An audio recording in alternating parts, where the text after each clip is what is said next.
is a young girl, the heiress of Duke Eldir, who is no longer alive. Standing in front of the window on this sunny day, Ariadne thought that her fate changed on the day she was born. At that moment, a maid approached the girl and said that it was time for them to go. Turning around, Ariadne looked at the woman with determination in her eyes and the persistent thought that she must survive. The girl walked with the maid along spacious marble corridors, filled with furniture with gilded trim. Suddenly, Ariadne saw something that completely captured her attention. It was the slightly open palace door. At that moment, she was literally filled with thoughts that she could not miss this chance. She definitely had to escape from here. Suddenly, voices were heard from behind the door, as if someone was swearing and arguing, and talking about how they loved each other, and that her death was the fault of the monsters. Through the slightly open door, Ariadne saw two men, a young one and an older one, and how they were arguing among themselves, while the older man kept repeating that he did not believe the other. A young, fair-haired man in a beige suit echoed that she was a fragile woman who had never dealt with monsters, and he himself was in great shock from all of this. At these words, the elderly man shouted that he should have saved her, and Ariadne froze in place. Through the crack of the door, tears could be seen flowing down the young man's cheeks. He said that the woman believed that she was unworthy to be a holy virgin if she left this world. The girl listened carefully to the conversation, trying to understand what was being said. The young man covered his face with his hand, wiping away tears, and saying that he would never be able to forgive himself for what happened. The maid let go of Ariadne's hand, rushed forward, and hurried to close the door behind which the men stood. But the girl guessed what was happening and decided to ask the servants if they were talking about her mother. The maid only took the baby by the hand, saying that it did not matter, and that the Duke, apparently, was still busy, and they should wait a little longer. The girl turned away from the gilded door, but guesses did not leave her mind, because she knew who was there. The elderly man was none other than Solan Garcia, a talented magician who had received the title of Grand Magician of the Empire, her grandfather. The second man was her father, whom Solan hated because his daughter, Ariadne's mother, became pregnant very early, and he even abandoned her, and came here only 8 years later, having heard the news of her death. Ariadne thought that he was behaving exactly the same as in the novel, doubting the death of her mother. The girl clenched the hem of her dress in a small fist as memories came flooding back to her. She remembered how her mother suddenly opened the doors of the hall where Ariadne was sitting and walked inside, shouting her daughter's name. Seeing her, the woman covered her face with her hands in shock, her eyes filled with tears. She ran up to her daughter and began to examine her hands, covered with scars. But the girl did not understand anything, because her father said that this is how she should learn. Tears flowed down the woman's cheeks, and she told Ariadne that she should no longer learn such things. She would not allow it. She knelt down in front of her daughter and hugged her tightly, continuing to talk through her tears about how sorry she was. Then Ariadne remembered how her father took her in his arms and told her that her mother had gone on a long journey, but he promised to tell her exactly where she went if she completed her task well. Hearing this, the girl's eyes lit up with joy. Her father smiled along with her. He asked her if she would do what was required of her, and the little girl happily agreed, hugging the man tightly. Now, remembering all this, Ariadne did not feel that joy at all. From behind the door, an adult man could again be heard. He said that since he had come here, he wanted to see his granddaughter. The maid invited the girl to go inside, but warned her that she should behave carefully with the guest. The door opened, and she saw her father in front of her. He asked Solan if he knew the name of his granddaughter. The girl took a step forward, and her father introduced her, calling her by name, Ariadne Eldir. The man said that she was 7 years old, but Solan replied that he already knew that, and threw a dissatisfied look at the girl. The blonde man told Arya to say hello to her grandfather, and the girl curtsied. Seeing her grandfather's stern look, Ariadne realized that now he was clearly thinking that she was not at all like her mother. Solan waved his hand towards the girl, beckoning her to come closer. Arya thought that in the novel at that moment, the little girl rushed to her father, the Duke. After all, children feel whether people like them or not, and according to the plot of the novel, grandfather hated her. Ariadne thought that she could have done the same thing, but she knew well what was in that novel. The girl frowned, clenching the fabric of her dress in her fists, as her father tried to calm her by holding her shoulders. But at that moment, Arya rushed forward. Breaking away from her father's arms, she ran up to her grandfather and grabbed his robe with her small hands. The magician looked at her in surprise. Looking into his eyes, she began to beg him to take her away from here, because even though her grandfather hated her, he was definitely better than her father. Solon did not understand what was happening and continued to look at the girl and how she was grabbing at his clothes. Ariadne understood that she could not say everything directly in the presence of her father, and she could only hope that her grandfather would understand and not leave her. At that moment, a hand fell on her shoulder and squeezed it slightly. She turned around and saw her father's face, darkened with anger. He sullenly told her that he told her not to behave like that with guests, but the girl did not give up and continued to pull at the fabric of her grandfather's clothes. Solon turned to her, took her hands, and asked if she really wanted to leave with him. Arya's eyes filled with joy, and she replied that she really wanted it. The grandfather knelt down in front of his granddaughter, stroked her head, and said that, although he did not expect this, he did not mind taking her with him. The Duke was indignant, saying that it was dangerous, but the girl grabbed the magician's hand, pressing herself closer to him. Solon decided to remind him of who he was, and that he could take the girl, to which the Duke replied that she was as weak as her mother, Gloria. The magician gloomily answered him that he himself raised Gloria, so he need not worry about Ariadne. He said that since the girl wanted to go with him, then so be it, and he would be glad to keep her company, since he could not be with her before. Telling the Duke that he could pick her up later, he was about to leave the hall when a blond man shouted after them to stop, otherwise he would have to use force. The Duke shouted, ordering Ariadne to return. However, these words did not frighten Solon at all. He turned to the Duke and decided to remind him that it was he who held the title of Great Magician. The Duke's expression immediately changed to one of fear, and he put his hands forward out of fear. He said that this was a kidnapping, to which the magician suggested that he report this to the palace and see what the emperor would answer him. The Duke rushed after his daughter and the man, begging them to return, but they silently disappeared behind the door of the hall. After some time, Ariadne and her grandfather were already riding in a horse-drawn carriage. The girl looked out the window at the castle in which she had lived all her life, and could not believe that she had finally managed to get out. She then looked at her grandfather, thinking that he didn't really want to see her. Solon asked Arya what she was so afraid of, and the girl was surprised, since this was definitely not in the novel. The magician did not understand why she so wanted to run away with a stranger, and the girl wondered why he was so gentle with her. A tear rolled down the girl's cheek, and her grandfather assured her that she was now safe and could tell everything. Arya felt that she had to explain everything to him, that she was ready for a deal, but tears continued to flow down her cheeks, and she did not understand why. Solon held the girl close to him, telling her that she could cry if she wanted. Ariadne clung tightly to the man, clutching his clothes in her hands. The next moment she began to roar, pouring out all her emotions. After a while, the girl remembered the legend according to which Ariadne Eldir, despite the power of the saint, could not reveal it and met her death at the age of 16, and she learned about her fate at the age of 7. Memories took Arya to the office in the castle, where her father prepared elixirs. He turned over his shoulder, holding strange flasks of liquid in his hands. Behind him, Ariadne sat on a chair, her hands pressed tightly to the armrests, and her head bowed. The father approached the girl, opening the flask, and she gasped in fear.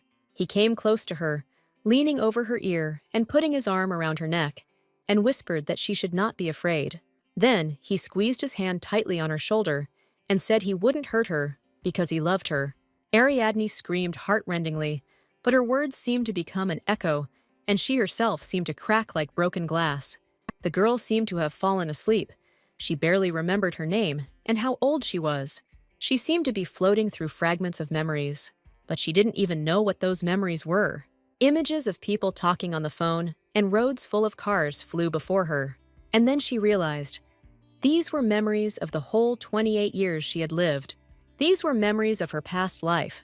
Suddenly, a bright light poured into Ariadne's face, and she even covered her face with her hands, resisting it. But when she opened her eyes, she found herself in a place unfamiliar to her, which apparently was a library. The girl went to the shelves with books. There were fairy tales, collections of poems, detective novels, and histories. All the shelves were literally filled with books. And then she realized that this place was nothing more than a library of memories. Arya's attention was drawn to a stack of black-bound books on the lowest shelf.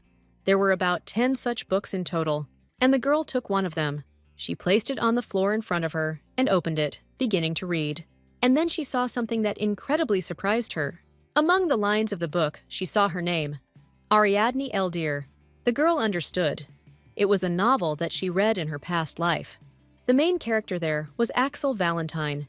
He had the ability to go back in time, and he wanted to use his ability to save the world from demonic creatures. However, despite his best efforts, the world fell and the romance ended. According to the plot, Ariadne Eldir did not live long, and the little girl could only admit that she was the very heroine of the novel. It was said that Duke Franz Eldir had 2 daughters, but his natural daughter, Ariadne, died at the age of 16, and he recognized his adopted daughter, Helen, as heir. Everyone considered her a genius, but the power she used did not belong to her.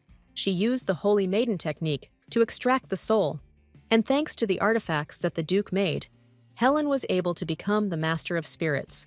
And despite the fact that Ariadne is practically not mentioned in the novel itself, the reason for her death at such a young age was obvious to the girl. A tear of resentment rolled down Arya's cheek. She remembered what her father did to her, how he mocked her. And although she was only 7 years old, remembering her past life, she realized that all this was completely abnormal. Ariadne did not understand how the Duke could do this to his own daughter, and at the same time say that he loved her. She remembered his words that her mother had simply gone on a trip, and at that moment it dawned on her. Perhaps he himself killed her mother, but if he killed her, then nothing will stop him from killing Ariadne herself. At that moment, the girl realized that her father, Franz Eldir, was a dangerous man, but she was determined. She would definitely find out the truth and change the ending of this novel. But in reality, she was still unconscious, her grandfather hugging her. He shouted to the coachman to hurry up. The man whipped the reins and the carriage moved faster. Soon, a huge, rich mansion with a beautiful garden appeared on the horizon, with snowy mountains rising behind it. The carriage drove inside through the black wrought iron gates. One of the servants who was inside the castle saw guests arriving through the window. He hastened to report to his master, a gray-haired middle-aged man, that the magician had returned, to which he replied that he had not expected his arrival so early. The man in the gold-embroidered uniform added that even though Gloria's death is now being investigated, Solon continues to insist on conducting a personal investigation. The servant hastened to add that the magician most likely did not come alone. At the same moment, the men heard Solon, who was shouting that his granddaughter was dying. The servant did not know that the great magician had a granddaughter, but his master guessed that it was Ariadne Eldir, but still did not believe that he could bring her, because his father did not care about anyone except the master himself. But suddenly, he thought that his father could simply kidnap the girl from her palace. Quickly throwing on a white fur coat, the man hurried out into the street, swearing at the top of his voice that the old man was completely crazy. Time passed, and Ariadne finally woke up. And through her blurred vision, she saw high ceilings and walls with gold trim directly above her. And then she realized that she was in some strange place. Did she lose consciousness on the way? At that moment, the door of the room opened, and a maid appeared on the threshold. Her face lit up with joy when she saw that her lady had woken up, and she went inside to put out fresh linen for her. At this moment, Arya, trying to get out of bed, staggered. The maid instantly rushed to the girl, saving her from falling. The girl helped Ariadne to her feet and warned her that it might still be difficult for her to move on her own. She sat the girl back on the bed, covered her with a blanket, and offered to light a fire in her room so that she would not catch a cold. Ariadne turned to the girl, and she smiled sweetly in response. The girl looked at her in surprise, and at the same time fascinated, because she no longer remembered the last time someone smiled at her. The servants working for her father, the Duke, did not even look her in the eye. Arya asked the maid what her name was, and she answered that her name was Lucy.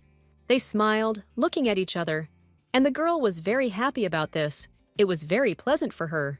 Lucy said that she was glad to see Arya in a good mood. because she had been worried about her all this time. And then the girl tensed, still not understanding how long she had been unconscious. At that moment, a gray-haired man burst into the room, pushing away everyone in his path. A young man in a green frock coat, trying to squeeze into the room, was unhappy that the gentleman decided to come in before the doctor. The man apologized and let the boy inside. He adjusted his glasses and smiled as he greeted the little lady. Without removing the smile from his face, the young man approached Ariadne's bed and asked if he could examine her. And then Arya saw something that scared her very much. It was the doctor's clothes. The memory of how a male doctor in exactly the same clothes said that she was healthy flashed before her eyes again. In response to this, her father only grinned and said that in that case, he would continue his business. She remembered that a doctor in the same clothes examined her every time before her so-called lessons. Ariadne realized that she did not like this man and grabbed Lucy's sleeve, seeking her support. And although the maid told her that it was just a doctor, the girl completely refused to let him near her. She thought that if she turned out to be healthy, she would have to start those ill-fated lessons again.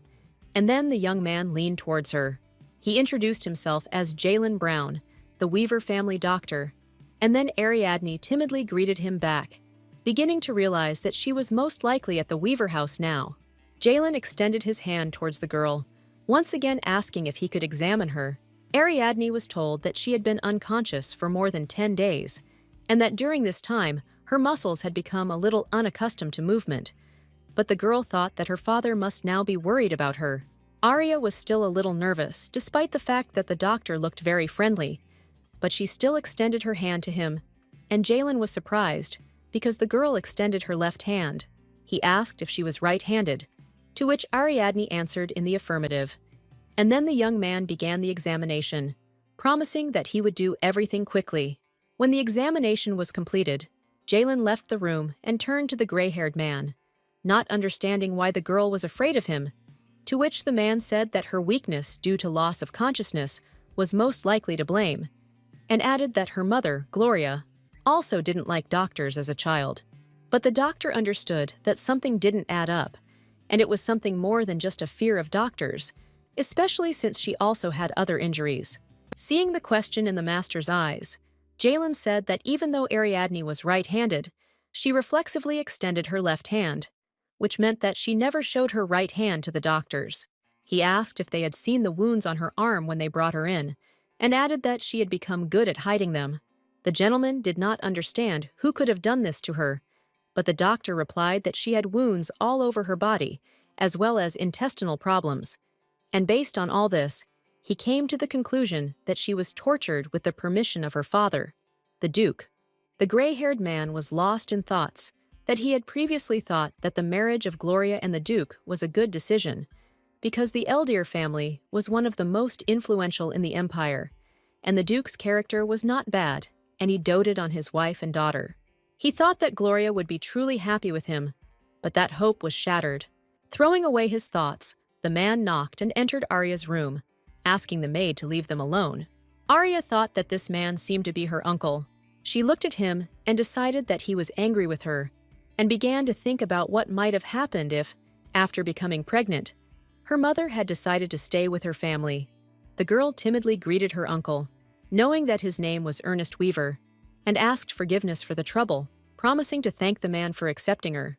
Ernest was surprised that she was acting so maturely for a little girl, for which Ariadne apologized, deciding that she had behaved too impudently, and now she could be sent back to her father. But the man sat down on her bed and said that she was not for what to apologize. He gently placed his hand on her head, saying that it was his own fault for not being able to help her in difficult times, but assured her that now everything would be fine. Ariadne was surprised at how warmly he treated her, and was about to ask why, when Ernest interrupted her, saying that she could call him uncle. He said that this was her room now, and she could stay here as long as she wanted. But Arya was surprised, deciding that it was too much for her alone. She said that her last room was nothing like this one. It was much smaller, and didn't even have windows. Ernest thought that the Duke was only pretending to be a loving father, but in fact, he not only beat the girl, but also did not allow her to live in good conditions. The man swore under his breath at the Duke, and a blizzard seemed to swirl around him, Arya felt cold, and then she realized that Sir Weaver was an elemental knight, and it was his spiritual power that she had read about in the novel. But in real life, everything was even more exciting. The girl was worried by her uncle's silence, since spiritual power began to break out if the knight was agitated. Noticing Arya's frightened look, Ernest hurried to cover her with a blanket and said that he was very glad that she liked her new room. He then got up from the bed and headed towards the door, adding that now the girl needed to rest. But Ariadne still didn't understand why he didn't ask her anything. Ernest smiled kindly back at her, saying that there was no need to stir up difficult memories, and that she could tell about everything herself when she was ready. But Arya doubted his good intentions, since in the novel, the great magician and Sir Weaver were also not indifferent to her because of her noble blood. But she wanted to know what a real family was. Deep down, she understood that family was just an illusion, a vain belief that a person would love her only because of blood ties. She was upset, realizing that neither in her past nor in this life would she be able to experience the happiness of having a real, loving family. The Duke will stop at nothing to obtain Glomus, the elixir that can make anyone an elementalist. But it was impossible to get it without Ariadne, and the Duke was only interested in her talent. She lay down on her pillow, thinking that if Ernest had problems with her father, the Duke, he would abandon her, and she would have to rely only on herself. Soon Arianda fell asleep, and again found herself in the library. But this time, there was a girl there. She was sitting on the floor and reading a book. Seeing Arya, she extended her hand and called her to her. Ariadne sat down in front of her, and the girl immediately bombarded her with words about how glad she was to meet her, that she was glad to see her after so long. Seeing the sad expression on Arya's face, she asked if she was sick and if the lesson was difficult this time, to which the girl replied that she would not have come if she was sick. This girl was Pi. She is the guardian spirit of this library, apparently. She was born along with this place. She could not read, but thanks to her and Ariadne's lessons, she quickly mastered speech. Apparently, she collected all the knowledge from Arya's past life, but she herself didn't even know her name, so the girl decided to give her a new one and couldn't think of anything better than to name her after the number pi. Ariadne's body suffered constant pain from her activities, but thanks to Pi, who was always happy for her, she was able to endure it. Arya asked if Pi had completed her assignment, and she immediately jumped to her feet and walked towards one of the bookshelves. Soon she pulled out 2 cones from there, with yellow and red liquid. Pi's library was a great place to hide things, which is why Ariadne smuggled the elixirs here when she ran away from her father. Waking up, Arya began to prepare for dinner with Sir, and Lucy actively helped her in this, choosing an outfit for her and apologizing for the fact that it was too old, but the girl really liked it. Ariadne wondered who might have worn this dress before, since her uncle had a son, and suggested that it might have been her mother's dress. The girl felt strange. She was wearing her mother's dress and was walking down the stairs that her mother ran to as a child, since in her past life she did not even know who her mother was and had never seen her. Realizing that she had lost her too early in both her lives, she felt intense sadness and missed her mother. But soon Arya and Lucy arrived at the dining room. Ernest came out, his gaze stern. The girl did not understand why her uncle was looking at her like that, and after a moment, Ernest turned away from them, saying that he would order the seamstress to sew new clothes for her. Arya realized that he must not have liked that he was wearing her mother's clothes, but in fact the man was upset because the sight of Gloria's favorite dress reminded him of his little sister, who was no longer alive. He frowned, deciding that since Ariadne's father had not bought her normal clothes, he would buy them himself for his only niece. The girl followed him and sat down at the table, which turned out to be too large for her, and Ernest was indignant that he could not even see his niece's face. In a murderous tone, he ordered the servant to bring Ariadne a new chair suitable for her. When everything was ready, the man sat the girl down next to him and said that she could eat whatever she wanted. Ariadne frowned, thinking that she would need to chew her food thoroughly so as not to inconvenience her uncle, and decided that they would need to talk after dinner. The girl was haunted by disturbing thoughts, and Ernest silently watched her eat. He couldn't believe that he could eat so nicely, but the servant hastened to correct him. At that moment, the man collected his thoughts and decided that since his niece was so alarmed, he must protect her. Obviously, he was not watching his expression at that moment, and when Ariadne looked up at him, she froze in horror. Ernest glared at her, his eyes blazing with bright blue fire, and the servant again hurried to pull the man down. At that moment, another servant approached the girl, putting another plate of food for her, and smiled sweetly.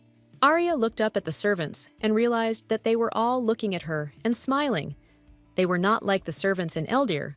Only her father, the Duke, smiled at her there. Remembering her past life, the girl realized that she had never been favored, but she just wanted to be loved. So now the only right decision for her was to make a deal with her uncle. She turned to Ernest, saying that she had something to show him. The man leaned over to wipe her face with a handkerchief and said that she had eaten too little. Thinking that she had violated etiquette in this way, Arya lowered her head and timidly apologized, adding that she would not make such a mistake again. Ernest smiled kindly at her and said that she was only 7 years old and she did not have to act like an adult. But the girl was still afraid that she might simply be kicked out of here and asked her uncle to call the great magician. She added that he should take a look at what she wanted to show, and Ernest decided to clarify exactly what it would be. Arya said that she wanted to tell what her father did to her. The man's eyes filled with surprise and anger. He ordered the butler to call the magician. The servant replied that the old man had not left the Western Tower for several days, but Ernest asked to be told that if he did not come, he would send Ariadne back to the Duke. Literally 5 minutes later, an angry magician flew into the hall, shouting at Ernest. He grabbed him by the chest, asking if he really wanted to die at his hands for such words about Ariadne. Then the magician turned around and saw that Ariadne was sitting on the couch, safe and sound, and looking questioningly at the men. Ernest displeasedly asked his father how long he was going to hide in the tower and whether he really didn't want to see his granddaughter. Arya understood that the great magician hated her and therefore asked him to tolerate her presence for just a little while, since she wanted to show something. And as soon as the old man said that this was not so, the girl handed the men the cones with elixirs that she had hidden in Pai's library. Looking determined, she said that she would show them how to get rid of the impurities. The men were horrified and immediately rushed to the girl. It was urgent to take these elixirs far away from her, but they didn't have time, and Ariadne poured the red liquid right onto her hand. The girl's skin was burned with black flames. An ominous aura began to creep around her. Arya's hand was covered in terrible bruises, blood dripping from her fingers. Ernest knew he had to cut off the infected hand before the contamination spread throughout his body. However, the girl said that everything would be fine with her, that she would not die, and the man did not even understand why she was saying this. Ariadne took a bottle of yellow liquid and poured it onto her affected arm, and in a moment, her skin looked healthy again, without a single wound. The men could not believe their eyes, and the girl explained that this was a special elixir that allowed them to get rid of impurities. Her voice filled with sadness, and she added that this was exactly the experiment her father, the Duke, had performed on her. Solon knelt down in front of the girl, examining her hand, and Ernest still could not believe that the Duke dared to mock his own daughter like that. Arya said that he often carried out such experiments, and the scars on her hands served as proof of this. And then the man remembered Jalen's words that the little lady's poor condition could very well be caused by pollution. Ernest knew that if she was infected, she wouldn't have long to live. The men were in complete despair, because they hoped that in reality, everything was not so. Arya said Duke started doing this to her when she was 4 years old, when he realized the girl had good compatibility with the elements. Solon pressed the girl's hands to his face. He was shaking with sadness. He thought that it was all his fault, but the girl said that she would prepare a new elixir if he listened to her request.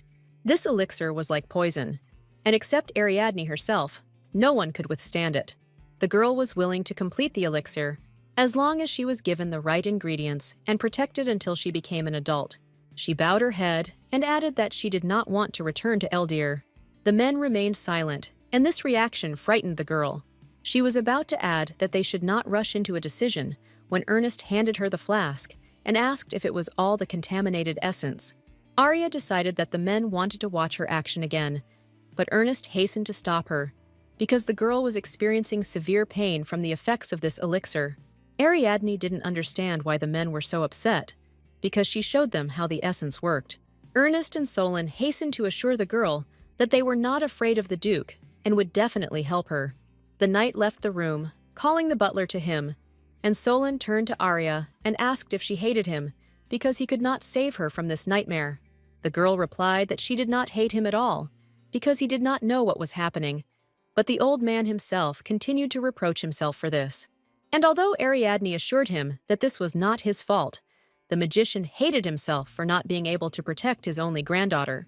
For the girl, all this was incomprehensible, because in the novel, Ariadne was only a child for Solon, because of whom his daughter died.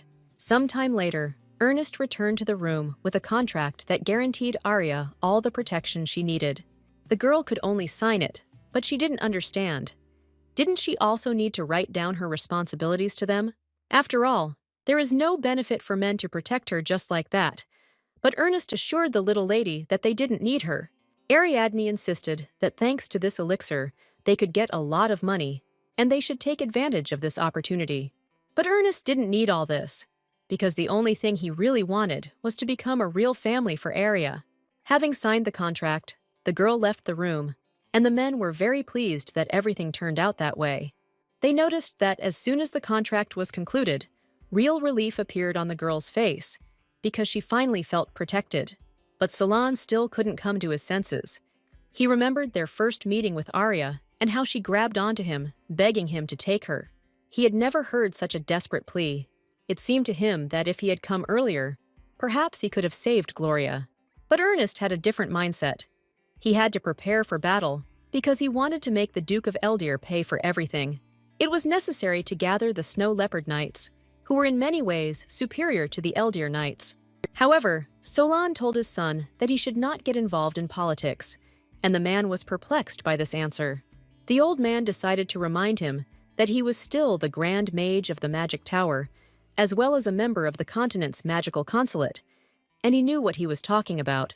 Through a logical chain, he proved to his son that if the subjugation of the labyrinth ceases, then Ernest's wife, Celiana Cazelis, may suffer. The magician was very angry that such obvious things were so difficult for his son to understand.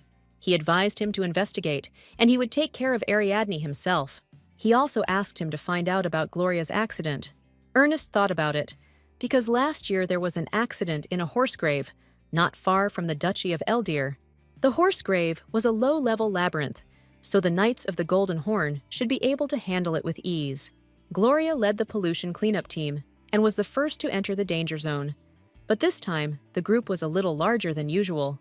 Clearing the low-level area was not dangerous, since there were no monsters there. But as soon as Gloria entered there, she showed signs of contamination and died. This was the generally accepted version. But did Solon really not find anything strange in it?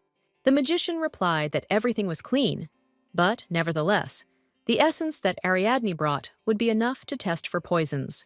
If she was poisoned, then even a drop would be enough to cause infection, and thus the Duke could get rid of Gloria. With this conclusion, Solon headed for the exit, once again advising his son not to get involved in politics.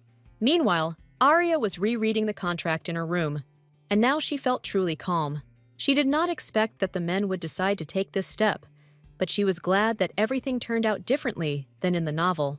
Things were not at all as they should have been, but were their intentions sincere? The way they looked at Arya was similar to the look of her mother, who tried to save her from the experiments until the end. Her uncle and grandfather looked at her with the same loving and warm gaze. Ariadne really hoped that they would truly become a real family for her. Time passed, and Arya and her uncle went for a walk in the greenhouse, and the man was so filled with thoughts of protecting the girl that he even decided to carry her in his arms, not allowing her to walk on her own. He said his grandfather built this place for his grandmother, and she, in turn, bewitched this greenhouse so that little Ernest could walk here. Suddenly, Ariadne noticed her grandfather, who was hiding behind one of the trees and spying on them. Realizing that he had been noticed, the old man hastened to retreat. Arya and her uncle approached the window, and the girl wondered when the blizzard would end, to which Ernest replied that it would happen in the spring, when her aunt and cousin returned. Ariadne's cousin was Eric Weaver, a friend of Axel Valentine, the main character of the novel, a brilliant magician who became an archmage. And most importantly, he was the one who could change the end of history.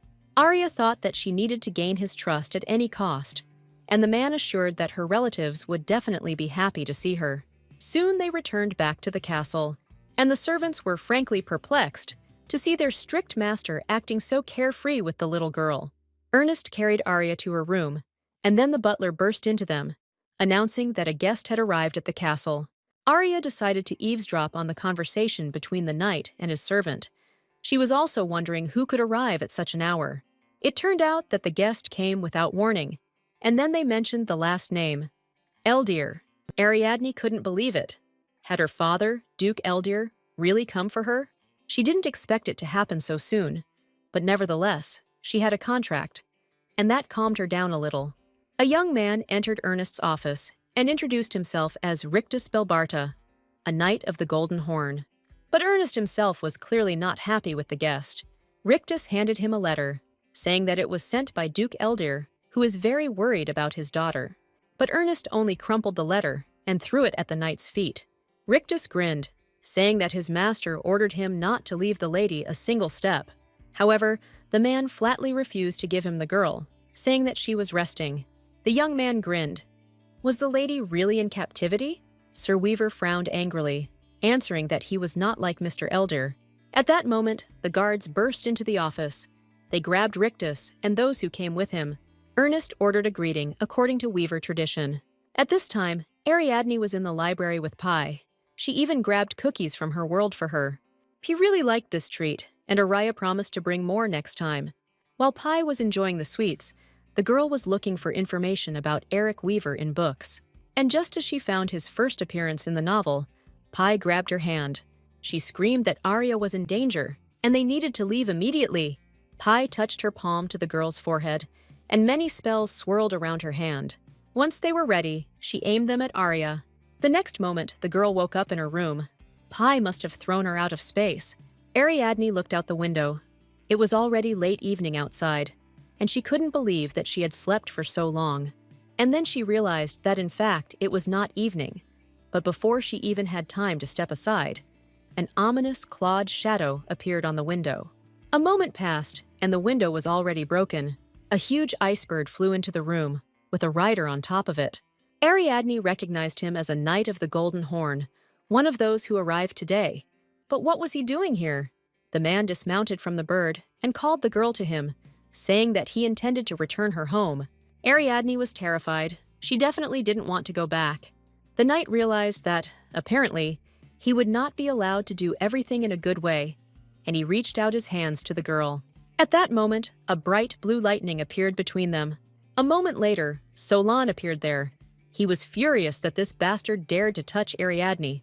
The horseman retreated, not wanting to fight the great magician, but still hoped to take the girl with him.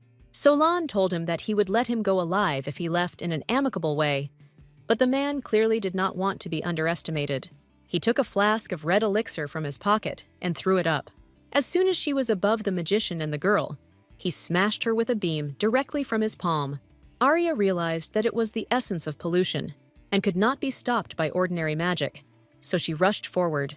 She closed her eyes, preparing to feel incredible pain, and the knight did not understand what was happening here.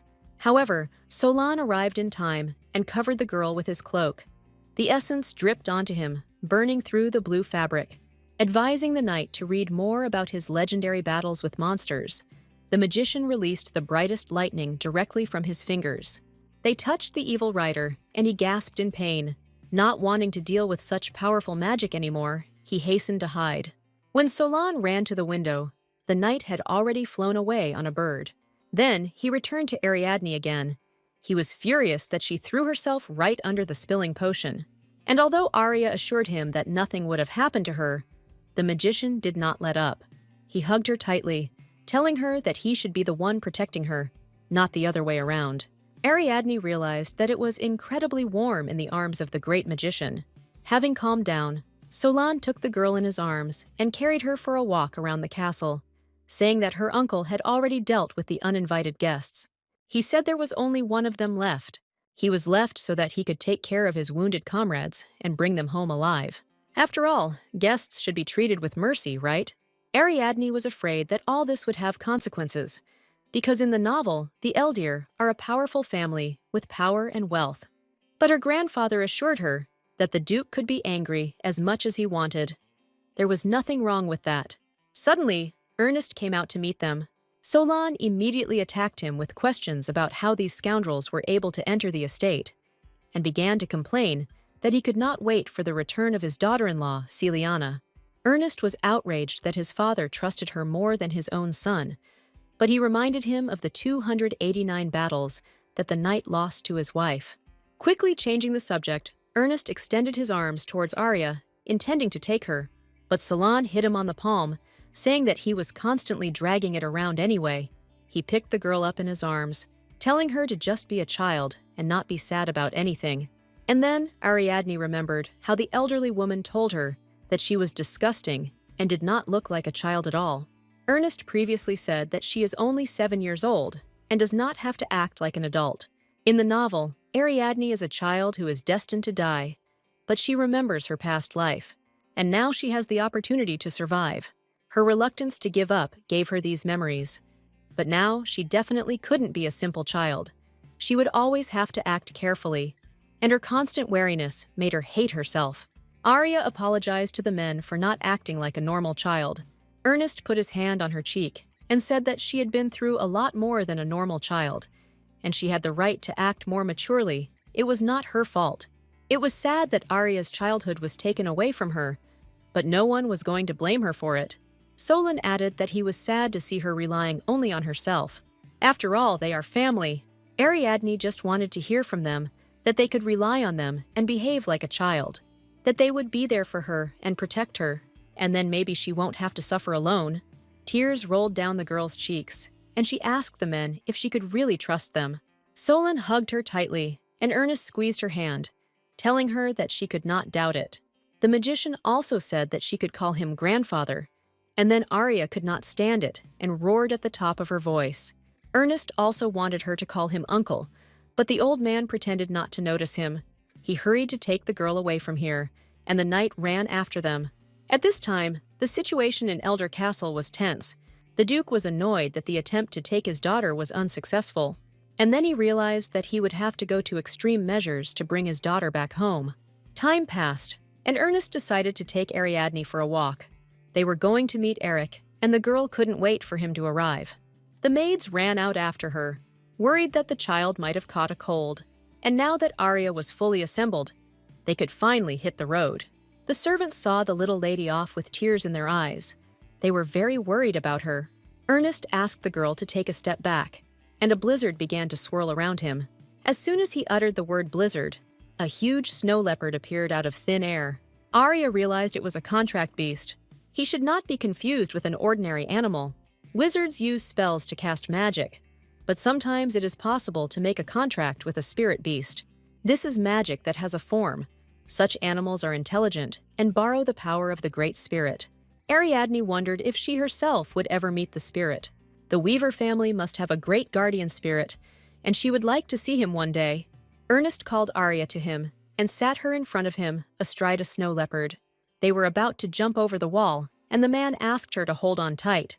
In one deft movement, the beast jumped onto the highest roof, and Ernest realized that they were just in time. And then Arya saw clouds of rising dust and snow in the distance. It was the Snow Leopard Knights. The conquering troop has returned. The first to arrive at the gate was a dark-haired woman. Ernest called her by name, Veronica, and apparently she was taken into the thick of it again. It was Veronica Bronte, the Snow Leopard Knight, her blue cape completely covered in bloodstains.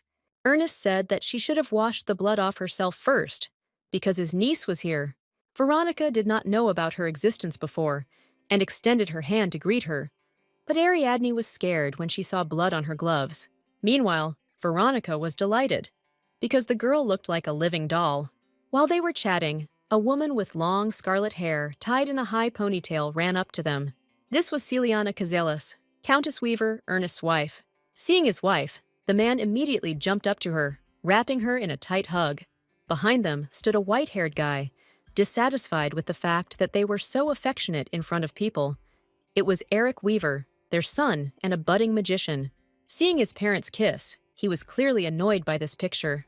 And just as he thought about how good it was to be the only child in the family, he saw a little girl sitting astride his father's leopard. Ariadne realized that it was Eric Weaver and thought that he looked younger than in the drawings in the novel. Meanwhile, Veronica continued to admire the baby, but Eric wondered what she saw in her. He came closer to the girl and said that she looked disgusting, to which Veronica replied that Eric himself was far from nice. The guy was in unpleasant shock from this behavior on her part, but Veronica did not give up. She said he looked like a cow.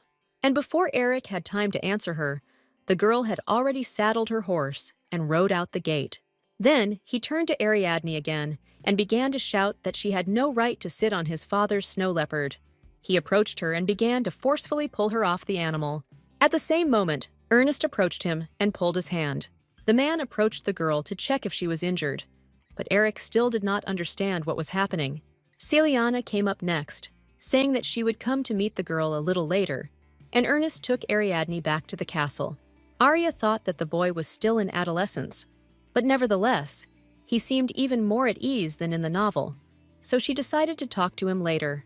The maid reported to the little lady that Eric would be punished for such behavior, and Arya herself was upset that their first meeting was so terrible. She remembered Veronica and realized that she could not remember her.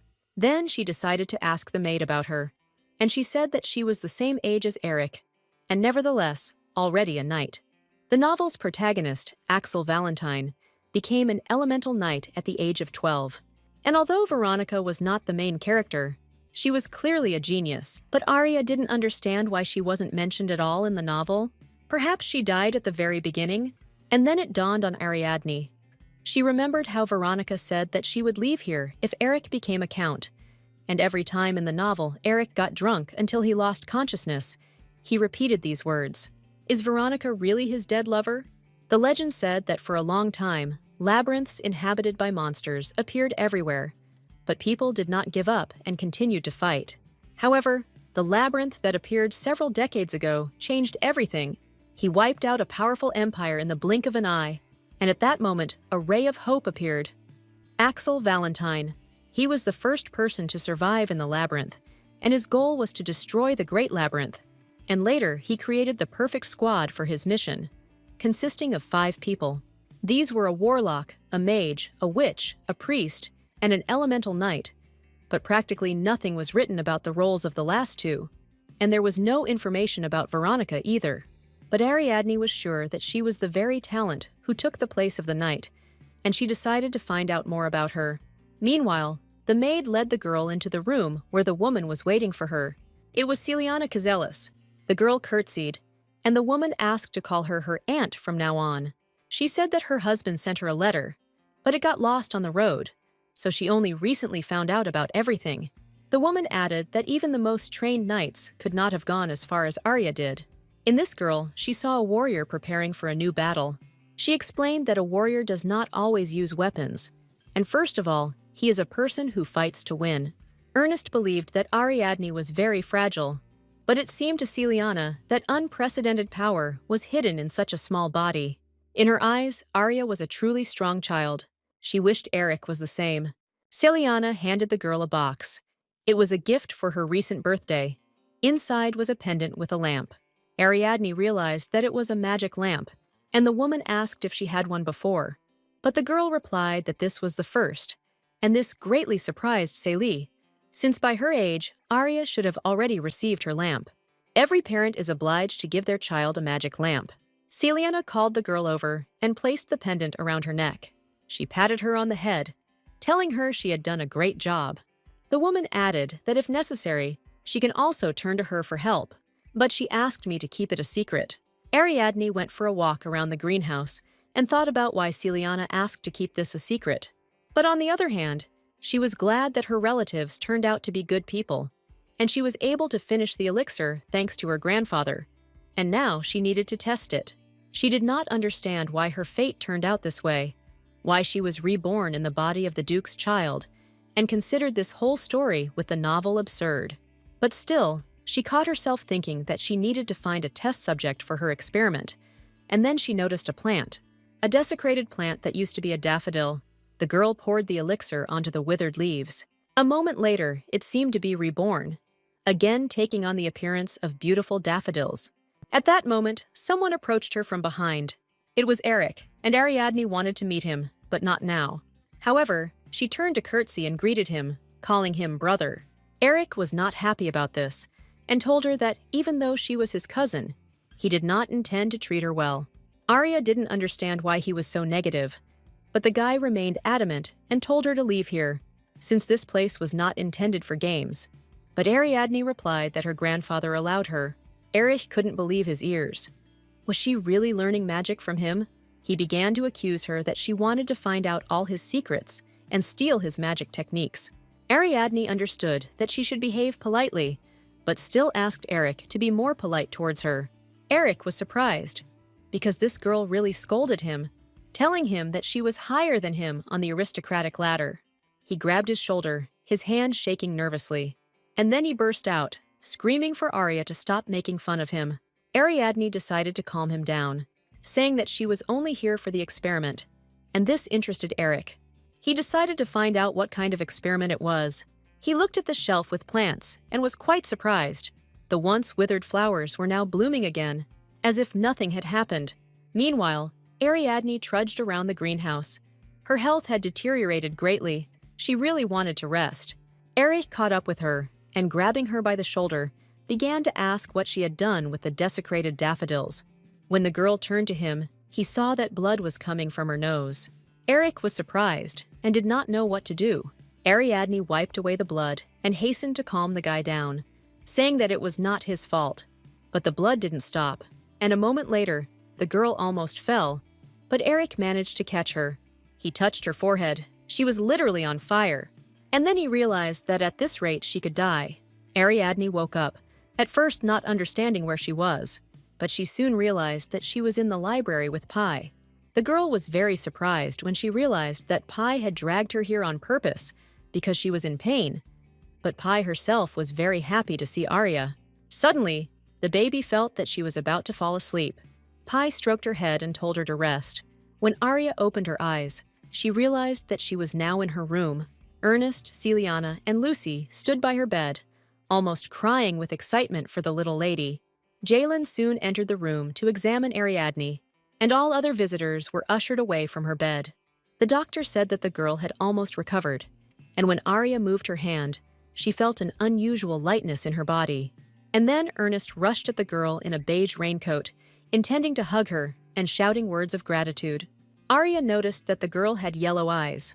All priests have them, because if a person is endowed with divine power, his eyes turn yellow over time. The man walked out the door with the priest to discuss the details, and Celiana approached Ariadne's bed, offering her a snack after her 2-day sleep. She grinned, and Lucy immediately ran to set the table. However, Jalen had something he wanted to say. He said he had doubts at first, but is now confident. The fact is that Ariadne has lost her sense of pain. The girl didn't understand what the problem was, because it's good not to feel pain, isn't it? But the doctor explained that her body would still suffer from the wounds, and this was not normal. She didn't even feel anything wrong before she fainted. Pain is a warning of danger, but Ariadne's body is now unaware of these warnings, and this is very bad. Jalen strongly recommended that she monitor the condition of her body, and added that, thanks to divine power, most of the negative consequences disappeared. And while Arya can walk around the estate again, she shouldn't overdo it. The doctor left, and Celiana sat down with the girl, hugging her and telling her that she would soon make a full recovery. She fed the girl with a spoon. They say that Eric is sorry that this happened to you, and offered to assign knights to the baby to protect her. At that moment, they entered the room. It was Veronica Bronte. Ariadne didn't expect to see her here. Celiana assured that despite Veronica's age, her abilities are amazing. The woman said that if Eric offends Arya, Veronica can beat him, but only without breaking bones. Ariadne was surprised. What if Eric was scolded for what happened to her, even though it was not his fault? Celiana said he immediately ran to Jalen, but said it was because of him. Meanwhile, Veronica fell asleep while standing up. But Arya hastened to say that she was just overexerted, and Eric was not to blame. However, the woman said that Eric would still stick to his guns. Ariadne was very surprised that the guy did this. When the girl fully recovered, she began to work with elixirs. She distributed them among close people: grandfather, uncle, Eric, Veronica, and Pi. Although she doubted whether it would be useful to give it to Pi, since she is always in the library. Ariadne sat down on the rocking chair, thinking that she wanted to ask Pi how she managed to drag her into the library last time. The girl closed her eyes and fell asleep a few moments later. She found herself back in the library, but Pi was nowhere to be found. And then she heard a voice behind her. Pi stood behind her, but it was as if some kind of glass wall separated them. However, Pi held out the book and her hands went through the wall. She screamed that she had found something interesting. Ariadne asked how the girl could pass through this wall. Pi was very surprised that Arya couldn't do it. She happily jumped through the wall, holding the book in her hands. The girl said something that Ariadne did not hear anything through this wall. Ariadne still didn't understand anything, because she didn't know that Pi could do that. She wondered if other parts of the library were similar to the one they were in, because these were other people's memories. However, Pi said that Arya is the only visitor to this library, so the girls went back to the book, and it turned out that Pi had found information about Veronica. And then Ariadne saw something in the book that surprised her outright. This was an account of the battle in the Labyrinth of La Matcha, located in the domain of Weaver. The defense was destroyed after the defeat, and the monsters caused significant damage to the city. Veronica Brante, Knight of the Snow Leopard, 24 years old. She died protecting Eric Weaver from a monster called the Blood Hunter. But since Veronica died at 24, then this should happen in the future. But something didn't add up. Pi said that she didn't find any information about Veronica in the original novel, but there should be information about everyone in the books. The Library of Illusions is the place where all the memories of my life are stored, so Pi knows about this world and is not affected by time limits. Perhaps Pi is an entity that has access to any knowledge. This is a real scam! Ariadne decided to ask Pi to find something else. Pi happily agreed, because she was so bored sitting here doing nothing. Arya wanted her to find information about Gloria Weaver's death. Pi rushed into her arms, thanking her for the new task. Arya then handed Pi the elixir, and then the girl noticed that there was an inscription on the ribbon. It was her name. She was very happy and asked Ariadne to tie this ribbon on her hair. A moment later, yellow tissue was already developing among Pi's thick blonde hair. Time passed. Ariadne returned to the real world and went for a walk with Veronica, giving her the elixir and telling her that she could use it when she was injured. But she was a little perplexed why they were on the roof, riding a contract beast, if the girl just wanted to see her brother. In response to this, Veronica admitted that she just wanted to hug the girl at least once, and it would be very troublesome to climb the stairs. The horse stamped his hoof, and a piece of tile split and fell from the roof, which Eric, as usual, was dissatisfied with. He stood below, ordering the girl to come down from the roof. The horse jumped down in one deft movement, ending up literally a few centimeters from the guy. Of course, this made him incredibly angry. He was also extremely unhappy that she brought this girl here, and on her contract beast. Veronica walked up to Eric and grabbed his chest, clearly unhappy with the way he met the little lady. But Ariadne asked the girl to let him go. Eric was shocked how strong this girl was. Arya decided to give him the elixir, saying that he could learn more about it from his grandfather. Moreover, the girl wanted to apologize. She remembered that he took the blame when she fainted and wanted to know why he did that. Doesn't he really hate her at all? Eric wanted to curse, but deciding not to contact Veronica anymore, he walked away. When he left, the girl added that this guy was not worth the little lady's gifts, but Arya was sure that she did everything right. Time passed, and Ernest decided to relax in the greenhouse with his wife and niece. They discussed how the cleansing elixir works. Celiana wondered if the land would be cleansed once they cleared the labyrinth and used the elixir. Ariadne said that the elixir has an effect only on living organisms, but Celiana did not let up. She wanted to know whether it would work on the soil, but Ariadne did not know the answer to this question.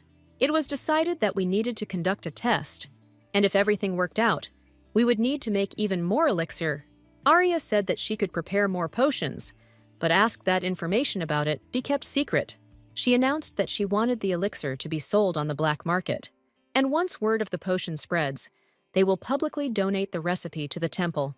At this time, the male bird brought a message for Solan, which spoke of Ariadne's decision. He asked a woman in a rich suit, trimmed with gold and pearls, what she thought about this. The woman was very intrigued by this decision on Ariadne's part. The woman was Rebecca Garcia, the owner of the Garcia home. After the appearance of the Great Labyrinth, the entire territory of the Garcia house disappeared. Rebecca had difficulty finding a new refuge for her house. She was the second child of Solan Garcia, an heiress who was not interested in money or power. However, she now has unimaginable wealth. Solan and her daughter continued reading the letter, which said that Arya was ready to give the elixir to the whole world for free if it was useful. Rebecca thought that she was going to leave everything in the hands of the temple, but Solan told her that she wanted to make it herself, and the woman was very surprised at this. By donating the recipe to the temple, Arya wanted to gain its favor and also increase her reputation, but at the same time create it in large quantities, thereby capturing the market. It is difficult to buy anything on the black market, and the temple does not approve of his activities, so when the elixir goes on sale, it will be immediately sold out.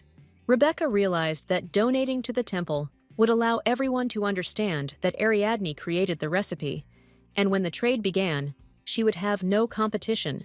The woman called her servant Potern to find out how old this brilliant girl was. Upon learning that she was only 8 years old, Rebecca was so delighted that she wanted to make her successor. But Solan was categorically against it. After all, she was the direct heir of the Duke of Eldir. Rebecca pouted dissatisfiedly and said that she could not give up the distribution of the elixir. But Solan replied that in any case, only Arya makes the whole decision. However, the woman insisted that one of the adults should supervise this. But Solan knew that she was no ordinary child. He remembered the day when she poured the polluted essence on herself, all in order to receive protection in exchange for the elixir of purification, and at that moment, he began to truly respect her. Rebecca expected nothing less from her daughter Gloria. She tried to escape from the Duke and put all her determination into the moment when she poured the contaminated essence on herself. She added that shortly before her death, Gloria contacted her. She sent Rebecca a small note with the date and place and asked her to keep it a secret. However, the meeting did not take place. Rebecca waited at the appointed place all day, but Gloria never came, and then she found out that her sister died. Rebecca even conducted her own investigation, but everything led to the same thing, an accident. The woman was interested in what Gloria wanted to tell her, but she guessed that it was connected with her husband. She could not tolerate bullying, but if this had been revealed, divorce would have been inevitable. But Ariadne was different. Solan tried to persuade Gloria to give up the child while she had the chance. Moreover, there were rumors that the Duke was a womanizer and made appointments with his mistresses immediately after the wedding, but no one believed it. And then the magician again thought that it was he who was to blame for what happened. For this reason, Rebecca did not talk about the note, and as soon as she wanted to invite the two of them to meet with Ariadne, Solan said that this time she would go to her alone. Rebecca asked him why he didn't go with her, and then he gave her a letter. It was a certificate of custody of Ariadne. But even if they present strong evidence in court, it will be very difficult to challenge the Duke's paternity rights. Solan admitted that he stole the certificate from the Duke's house and will not be punished for this. But in return, he will have to teach some members of the Emperor's family. Rebecca grinned. Duke Eldir turned out to be so insignificant, but after a moment she became serious again, realizing that even if everything is fine now, no one knows what will happen next. She did not believe that Gloria died by accident. It seemed to her that it was all because of a special poison that leaves no traces. Perhaps this is why Ariadne wants to donate the elixir to the temple, because if everyone knows about its existence, the truth will finally be revealed. Discarding unnecessary thoughts, Rebecca stood up and declared that she wanted to quickly go to her brother and see her brilliant niece. She knew that no child could think like that, and she wanted to personally meet the one who came up with this plan. Rebecca soon arrived at the Weaver estate, but was told that the Weavers themselves were not there. It turned out that they decided to go on a picnic. Rebecca arrived after them, still not believing that Ernest and his wife had finally decided to go out on a picnic. But it was true. They were all sitting right in front of her. She recognized everyone, except the dark-haired girl in a blue cloak standing nearby. At first, Veronica thought that Rebecca was the enemy, but Celiana and Ernest quickly introduced the girls to each other and said that they were very glad to see Rebecca here. The girl greeted everyone, and then a little blonde girl came up to her and curtsied. She introduced herself, saying that her name was Ariadne Eldir. Rebecca pointed her finger at her, not entirely sure that this was really a living girl and not a doll. Eric intervened in the conversation, saying that Aunt Rebecca should wash her hands before touching Arya, which surprised all the other guests. However, Rebecca ignored him, walked up to the girl, and said that she had come to see her niece. When everyone returned to the estate, the girl said that she already knew her story. She asked what Ariadne prefers to see, her aunt or the main shareholder Garcia. Arya thought that her name was almost never mentioned in the novel, except for one single line in which it was mentioned that she was Eric's aunt. She didn't mind the extra help, but the problem was that this time the novel couldn't help her. She didn't know anything about her aunt. However, she didn't have much choice and asked what the difference was between an aunt and a shareholder. In response to this, Rebecca began to ask her questions about kind and polite lies, which the girl did not understand at all. Ariadne didn't know how to react.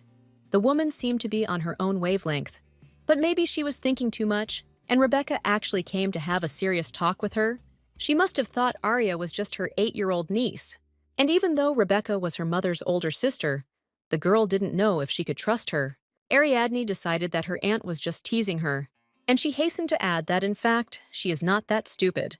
Rebecca laughed, and Arya breathed a sigh of relief, realizing that her aunt was simpler than she thought. She realized that it was all not serious and called her aunt a liar.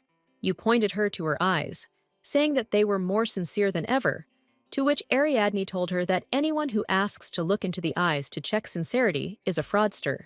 Rebecca was surprised and asked who told her that, and when Arya answered that it was her mother, her aunt's surprise immediately disappeared. As a child, when she would make fun of Gloria, she would always ask her to look into her eyes to see if she was being honest, and every time Gloria would respond the same way. Rebecca then pulled out a stack of papers, finally deciding to get down to business. It was a contract that included a sales plan, but there was more to it. Rebecca said that in order to run her business successfully, she needed a competent person to attend meetings on Ariadne's behalf and help her with her affairs, her personal secretary. The woman selected the best candidates, and the girl was very grateful for her help. And as soon as Rebecca said that she was always ready to help, Arya asked her for help. She needed to find someone. This was the man she wanted to support. The story moves to a completely different place, to a dark-haired boy who wanders the streets in search of food. The area where he lived was polluted. There was no food or water, but still, he had to look for work, and he came to a house whose door was guarded by a guard. The guy wanted to find a job here, but the guard didn't want to agree. They say that he has no skills at all, but the young man did not give up, begging to give him a chance. This seriously angered the guard, and he put his sword to the guy's sword, telling him that he would not be able to withstand even the weakest monster. However, the young man twisted his sword, knocking the weapon out of the guard's hands, causing him to become confused. The guard knelt down, not knowing what to do. The guy told him not to be afraid, because a speeding carriage would definitely run into a stone, and the guard asked who taught him these words. It was the guy's late father. Their house was located in the very center of the labyrinth. Since childhood, his father taught him the art of the sword, and after his death, the young man began to wander alone. By the age of 12, he was already used to fighting monsters. This story interested the guard, and he sent the boy to a clothing store on the alley, asking him to say that he wanted to become a cook, because there he could find people who would support him. The guy left, and the guard immediately grimaced, whispering to himself that he hoped they would like him and make him a plaything for the rich. When the guy entered the store, the smell of old clothes and leather hit him in the face. He saw an elderly woman, told her that he wanted to become a cook, and she pointed him to the warehouse door. But what the guy saw behind the door seemed to be a completely different world. In front of him was a large, luxurious table, at which a man in expensive clothes was sitting. Apparently, it was the owner. The boy told him that he wanted to become a cook, to which the man just grinned and asked who sent him here. The owner approached the guy and was about to throw him out when he noticed the color of his eyes. They were red, eyes the color of a raging flame, cursed eyes. Such children are called red-eyed. They are extremely rare. Many of them die in childhood, and the cause of their death is fire. They say that fire spirits love such children, but fires often broke out because of these spirits.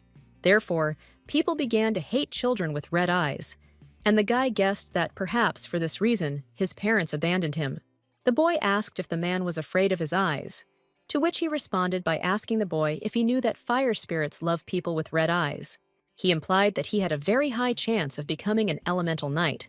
He stroked his hair with his hand and said that he would try to support him. And for the guy, this was very unexpected, because except for his late father, no one had touched him. The man invited him to stay with him until the boy grew up, and when he agreed, the owner's eyes sparkled slyly.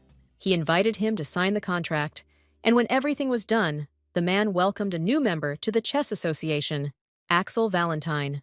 Members of the association sponsor promising people as someone's property. Here talents can be bought up, and in the eyes of others, it is a noble help for young talents. But in reality, it was an ordinary slave trade. Orphans often ended up here, and if someone refused to participate and wanted to leave the association, the owner demanded that he return all the money spent on him for the entire time. And of course, no one could pay off such a huge debt. The children grew up alone in terrible conditions, and the main character of the novel, Axel Valentine, was a similar talent who lived in the association for a long time. Axel's owner, Robert Black, was a villain who manipulated the boy and made money from him. However, Axel did not mind and trusted Robert as his adoptive father. But in return for this devotion, Axel was deceived. As a result, he barely survived and escaped. And in the future, he took revenge on the association and killed Robert. That's what the novel was like. Ariadne wanted to help the main character, save him from association, because if everything goes according to the original plot, the world will be destroyed and everyone will die, including Ariadne herself. But the main character can save the world. He had the ability to return to the past, which he could activate at a moment of extreme danger. Axel returned numerous times and eventually became distraught and therefore unable to correct the ending. While Ariadne was working out a plan to rescue Axel, there was a knock on her room. It was Simon Denay, the secretary whom Rebecca had found.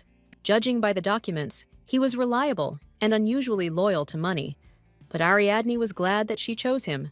His work was done perfectly, as always. It turns out that in order to make the hero strong, but not harm him, it was necessary to steal the role of Robert Black. It was necessary to become the person who led Axel and then betrayed him. To fill this role, Ariadne ordered Simon to buy out Robert's share in the association, and as a result, she was able to see a list of everyone who was under his protection, and Axel's contract was also among the papers. Now Ariadne needed to provide Axel with the best, give him tasks, and even betray him, because that was the only way he could awaken, and she didn't want to do that, but it was the only way out. The girl ordered Simon to continue to follow her instructions and act on behalf of a member of the association while hiding their connection. Simon promised that no one would know that he was working for an 8-year-old lady. In the meantime, sales of the elixir began. Simon also took care of everything. If anyone wants to find out who supplies the elixir, then all roads will lead to Duke Eldir. He will try to get rid of the elixir on the black market, and everyone will think that the recipe belongs to him. No one will even think that the recipe was provided by an 8-year-old child. Simon also offered to use slaves for sales, but Ariadne flatly refused due to memories of her past life. In Weaver, the only way to make money was by hunting, so the girl suggested creating special jobs for slaves. If people start working for them, the economy will develop due to constant money turnover. Simon was surprised, because at first he thought Garcia was joking, but every time he followed this girl's train of thought, he began to doubt that she was really a child. And although he originally came here for the money, now he wholeheartedly wanted to serve his stunning lady. Meanwhile, at the Black Estate, the guard informed Axel that his master had changed, which the guy was very surprised, because he had not even received the first task. The guard handed him a book with a burgundy cover and told him that his new master had told him to read it before his first task. Axel was pleasantly surprised. It turns out that he will still be given a job. The The guard cryptically added that he could have shared information about his mission, but did not. And Axel realized that he himself knew nothing about it. The guard also said that all instructions for Axel would come through a representative, and the guy did not understand at all what this meant. He didn't understand anything at all and looked angrily at the book. The Boy with Red Eyes. The story of a young man who was bought because of the color of his eyes, of a child who was constantly surrounded by flames. Wherever he went, the fire followed him on his heels. It was quite a sad story. His eyes were yellow in the center and scarlet at the edges, like tongues of flame, and spirits born of fire always haunted him because of them. Axel read this book as a child and did not understand why he needed this book. Suddenly, a fair-haired man approached the guy and said that he would be his teacher, who had been hired by Adrian Black. He led Axel along, saying that he had a lot to learn. And for the boy, this was completely illogical, because only nobles received such training. He could not understand what his new master was trying to achieve. During his lessons, he was told legends that spirits are usually born from the earth and the sun, but after fires, fire spirits can appear. Unlike the spirits of the earth and the sun, they are weak and die as soon as the flame goes out. But one day, these weak spirits surpassed the ordinary ones, and hundreds of fire spirits followed one, and then everything plunged into chaos. People named their leader Nightmare. Axel looked carefully at the images of spirits. It was a wolf with golden horns. Many tried to tame him, but no one succeeded. So the teacher advised the boy to run as far as possible if he suddenly saw him. After all, Axel had red eyes, and fire spirits love people with such eyes. Suddenly, Simon burst into the classroom. He was in a hurry. He handed Axel a small envelope containing his first assignment. According to it, the guy needed to collect 7 colored crystals from Crystal Lake in the Great Desert, and at the bottom there was a signature, Adrian Black. Axel immediately set off to carry out the task, noting that his owner had equipped him with the best quality tools. He had heard about the crystals he needed to find in class, so they were still useful. He also discovered that the envelope contained another small letter on black paper, which Axel should only open as a last resort. And while he was looking at it, suddenly he heard a strange sound behind him. It was Nightmare, that same fiery spirit, along with his flock. Axel rushed forward, wondering what to do as he ran, when suddenly he saw a mountain in front of him. He climbed it, but realized that the spirits were still pursuing him, and he had nowhere to run. The voices echoed the guy that his eyes were like tongues of flame, and they, spirits born of fire, would always haunt him. Meanwhile, Ariadne was thinking that Axel had most likely already set off on his first mission. In the original story, Axel's errands were always burned. The association members wanted to isolate him and placed bets on whether the boy would survive or not. But one day, Robert was forced to use Axel in the fire mission, which was one of the important events in the development of the hero. Axel was a good swordsman, since his adoptive father, a former commander of the Knights, taught him everything he knew, and now the hero only had to survive. The spirits continued to howl. Axel found it hard to breathe, and the voices continued to echo his flame-colored eyes. The guy flew into a rage. He was ready to tear out his eyes and give them to the spirits, if only they would leave him alone. And then he remembered the letter, which needed to be opened only as a last resort. It said that red-eyed children die first, but Axel must not fall. He must aim at the leader. The letter also contained a fairy tale about a red-eyed boy who was tied to a pole in the center of the village. But later, everything around was engulfed in flames, and the boy emerged from the fire as if nothing had happened. All this looked like fiction to Axel, but at that moment, a fiery raven flew over him and touched the boy's hand with its wing. His clothes were burned, but his skin remained untouched. And then Axel realized that thanks to his eyes, he would not burn. He was told to defeat the leader. He grabbed his sword in his hands and jumped into the fiery creatures right from the cliff. He had to conquer their leader. It was so hot that his father's sword simply melted in the boy's hands. It was real hell. But Axel was already standing right in front of Nightmare and realized that he had to overcome his fear. He remembered his father's words that the easiest way to tame a beast is to climb on it and not let go until the beast submits. Axel grabbed the fiery fur of the beast and climbed onto it, but it didn't even move. He had to force him to submit to him, and then the boy grabbed his horn. The beast howled and rushed forward. He was a top-level spirit beast, much stronger than his own kind. Axel grabbed the nightmare's horn, denying his death with all his rage, because he had to fulfill his father's will. Meanwhile, Ariadne was in a carriage near a high tower. She was very worried about Axel. Her grandfather Solon, Simon and Veronica were with her. Solon and Rebecca knew that Arya was Axel's patron, and the magic tower, where the map stood, was located next to the desert, so the girl could see for herself how Axel would cope with the task. Ariadne managed to stay with her grandfather for only a short time. Soon his students arrived, and Solon had to leave with them for classes. Left alone, Arya thought that Axel could not burn, so most likely he was able to tame the spirit. But could the plot have changed due to her intervention? The girl tried to arrange everything in the same way as in the original, but there were many differences. She prepared a letter for him with a little hint.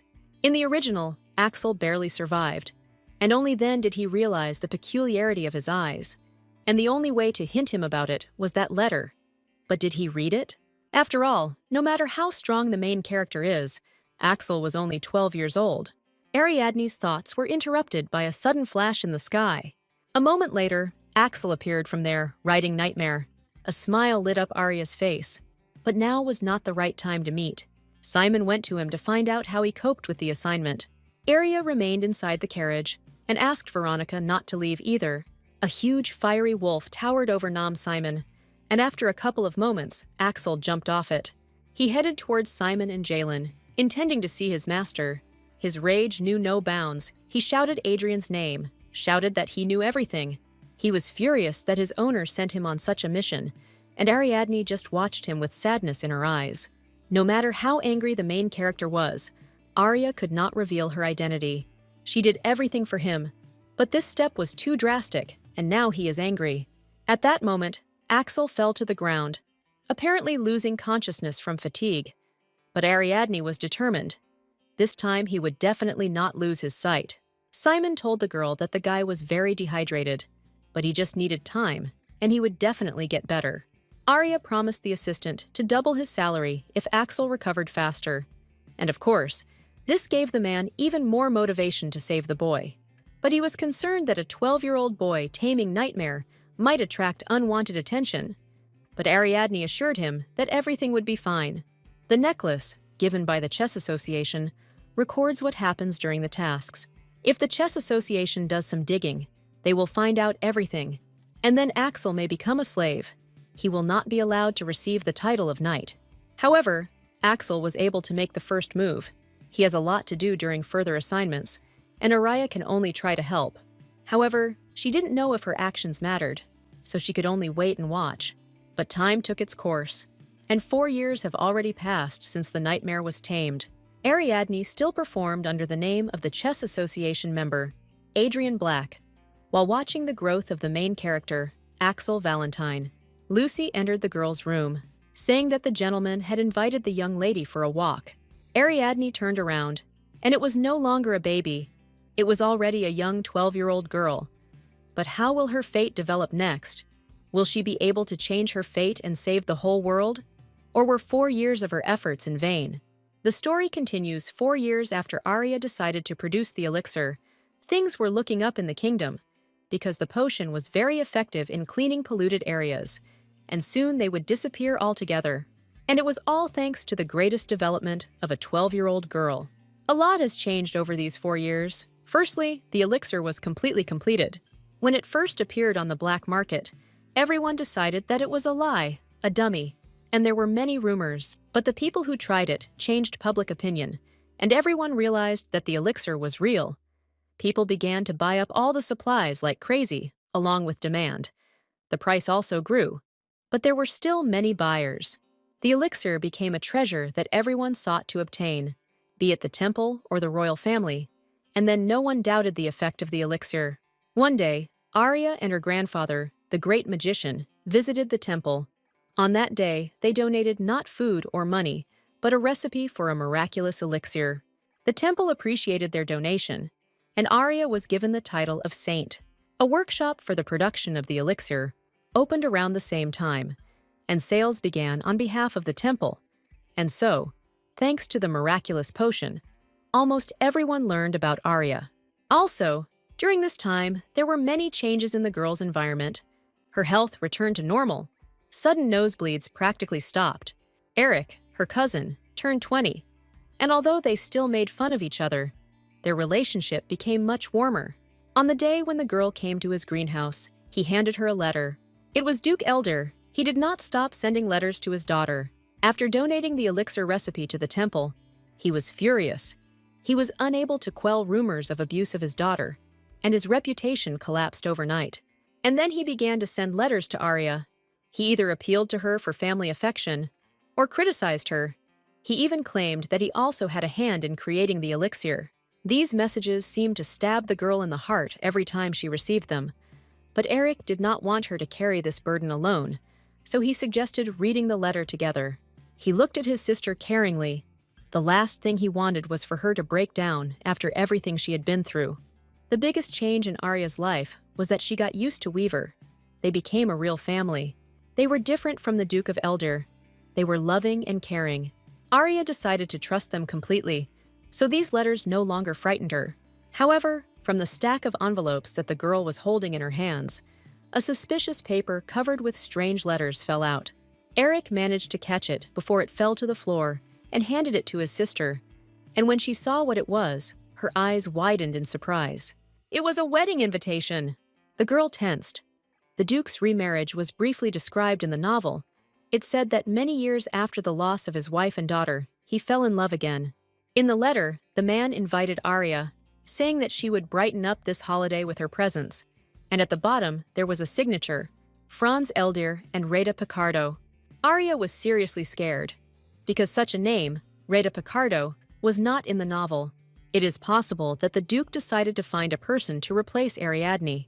In the original story, his stepdaughter became his successor after the girl died. But now that she has already left, he has no obstacles. But even if he has another child, Arya, as the eldest daughter, has more influence. And if this is the case, he will try to kill her. Her thoughts were interrupted by Eric. He asked if the girl really wanted to go to this wedding. The guy looked at his sister with care. He didn't want her to fall into any trap by deciding to go to her father. He ruffled Ariadne's hair, and although the girl did not want her hair to be ruined, she was not against such manifestations of care from her brother. Eric laughed and gave his sister a nice gold coin. She liked little shows of affection, even though she pretended not to. And even now, she wasn't particularly happy with the coin, but she was still glad he gave her a gift. And if Ariadne liked having her hair stroked, Eric was ready to do it every day, all to make her happy. Meanwhile, evening came. Arya prepared a whole basket of cookies and was ready to go to where she could find answers to her questions. Pai was incredibly happy to see the girl in the Library of Memories.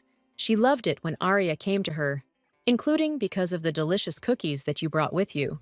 Pai herself had not grown a bit in all these 4 years, but now she began to speak much better, and Ariadne even gave her her old clothes. Perhaps the girl will forever remain as she is. However, Arya was interested in the question of whether there was a character named Reda Picardo in the novel. But Pai had never seen such a name in any book. He remembered much better about everything that happened in the novel, but perhaps the answer was in that very room behind the transparent curtain? However, the girl replied that she could find out the past and present, but she did not know about the future. She was also very concerned that information about Gloria Weaver's death continued to emerge little by little, but nothing was still completely clear. Information about Veronica was easy enough to find, but for such a long time, the girl learned nothing about Gloria. And although Arya was upset that the library was not omnipotent, she hastened to assure Pai that everything was fine, and they would definitely find the information later. In the meantime, she needed something else. Information about Red Picardo. Pai immediately jumped up and ran into another room, hidden by a curtain, telling her friend not to worry. This little girl truly knew a lot. Characteristics of demons, geography, records of suppressing labyrinths. And thanks to her knowledge, Arya was able to draw up a development plan for the main character. The association began seriously bombarding the young girl with questions after Axel became the master of the nightmare. The association is an underground slave market for aristocrats. On their missions, they were taught to kill and torture innocents. They were forced to do humiliating things, There were many things that could cause Axel to suffer, and he had to avoid them. Thus, the girls together made a plan for his development. But even if they themselves gave him instructions, there was always the possibility that the workload would be too great. Arya couldn't do anything about it, because it was necessary for his growth, but she was worried that it would only ruin the path of the main character. Although she was disappointed that she didn't find a better way, she was glad that the main character was developing in the same way as in the original. The chess association had a certain division by rank, and the main character became the youngest member to receive the rank of knight. The day Arya betrays Axel and rids him of the chess association, Adrian Black's role will disappear. After that, everything would depend on the protagonist, and Arya needed to be careful until that day. Meanwhile, 5 days passed. Duke Eldir got married. Ariadne was not at the celebration, and the nobles, who knew that Franz had lost custody of his daughter, took it for granted. All the Duke did was send letters of complaint to Arya. He did not take any serious action until one day. That day, a servant arrived at Ernest Weaver's with important news. Duchess Eldir arrived at the palace. She came here in a hurry, but the man did not fully believe that it was really her. Apparently, she came because of a sent refusal to attend the wedding. There was no doubt. It was definitely Rita Picardo. The servant reported that her behavior was strange because she had not even really packed her things, and there was a bloody bandage on her right hand. Ernest couldn't believe his ears. Did she really have the same wounds as Arya? The knight had previously demanded that everyone who came here from the Duke be turned away, but he could not refuse the guest in such a snowstorm, so he asked that a room be prepared for her. Soon the woman was already in the palace. Ernest with his wife Celiana, and the doctor Jalen came to meet her, but the woman herself looked incredibly depressed. With grief in her eyes, she told the Weavers her story. He said that she really loved Franz. She knew that due to the abuse of his daughter, he lost custody of her. But when she saw his crying face, when she heard him talk about the unfair decision, she gave in to him and believed him. But she soon realized that she had done something stupid. He said that if she didn't like it, he would let her go. And then Rita said she wanted to leave. But Franz actually had no intention of letting her go. Rita burst into tears, covering her face with her hands. She was very sorry, because she thought that this was true love. When Jalen examined the woman's bandaged hand, he, like the Weavers, was in shock. She had the same wound as Arya. Has this madman Franz really decided to repeat everything he did to his daughter? Meanwhile, Ariadne was visiting the library, and although Rita Picardo herself was not in the novel, Pi provided her with information about the woman's family, which was collected in an almanac about the kingdom of Abi. The Picardo family was located near the lands of the Duke of Eldir. The aristocratic families formed an alliance to prevent the emergence of labyrinths, but they could not afford the construction of magical towers. And because of this, half of their lands were destroyed by pollution. It was at that time that Duke Eldir received Baron Picardo and his wife, who had lost their home, and then Rita, his only daughter, met Franz for the first time. And 5 years later, they got married. That was all that Pi managed to find out. After a while, Aunt Celiana invited Ariadne to a tea party to meet Rita, and at first, the girl wanted to say that she was not feeling well and declined the invitation. But then she decided that they would meet sooner or later if the woman stayed, so she greeted her with due respect. Rita was very glad to meet the girl, but literally, a moment later, tears appeared in her eyes again. She did not understand how Franz could mock such a wonderful child. She was very sorry that she had not noticed his cruelty earlier. Arya thought about it. Red was about 25 years old. It turns out that her father again chose a young girl and fooled her just like her mother, Gloria. According to the woman, the Duke put the same tests on her as on Ariadne. He said that he was doing it for the good of medicine. But no matter how careless he was, if his second wife died the same way as the first, people would become suspicious. The entire market was occupied by Arya's elixir, and the Duke, apparently, understood that it was useless to continue its development. But could it be that he started creating other potions? Meanwhile, while Rita was under the supervision of a doctor, the time had come for the expedition of the Nightly Detachment. 15 years have passed since the Great Labyrinth appeared. Then, labyrinths and demons began to appear more and more often, and to make matters worse, people were faced with a cursed land that even the elixir could not cleanse. The Luoma Mountains suffered first. People were saved, but the ridge itself was completely destroyed, after which the demons headed to the Milo Mountains, which were prone to snowstorms.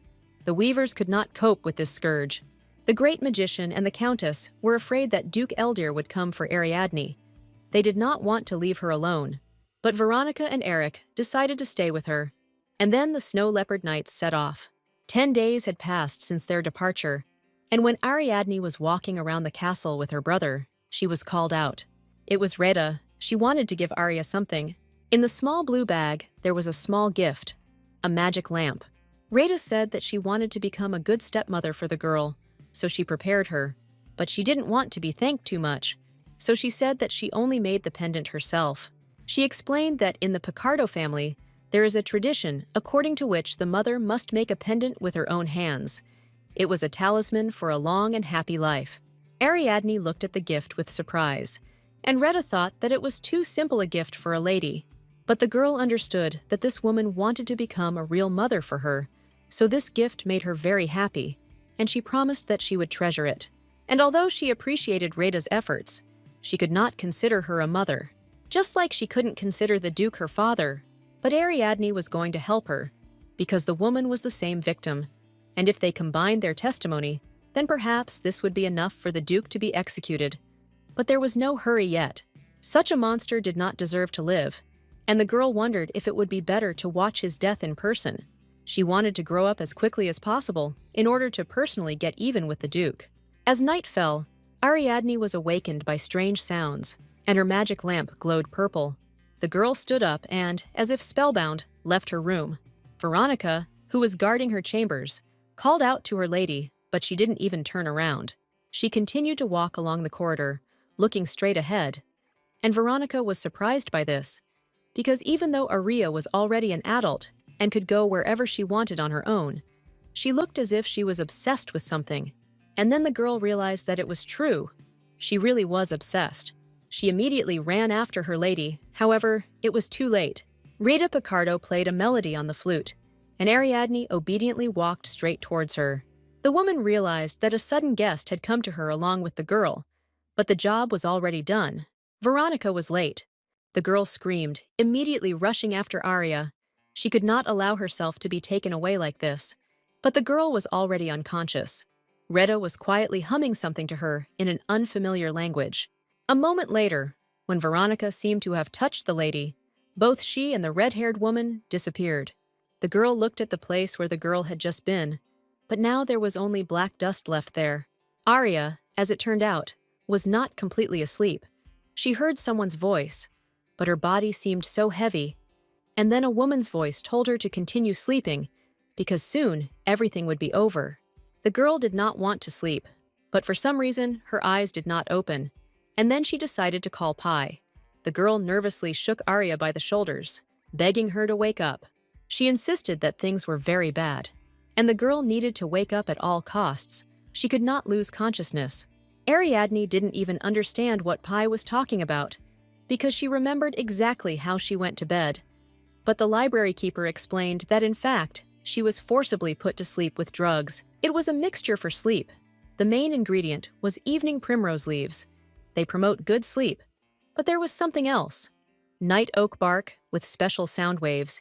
It enhanced the effect of the mixture.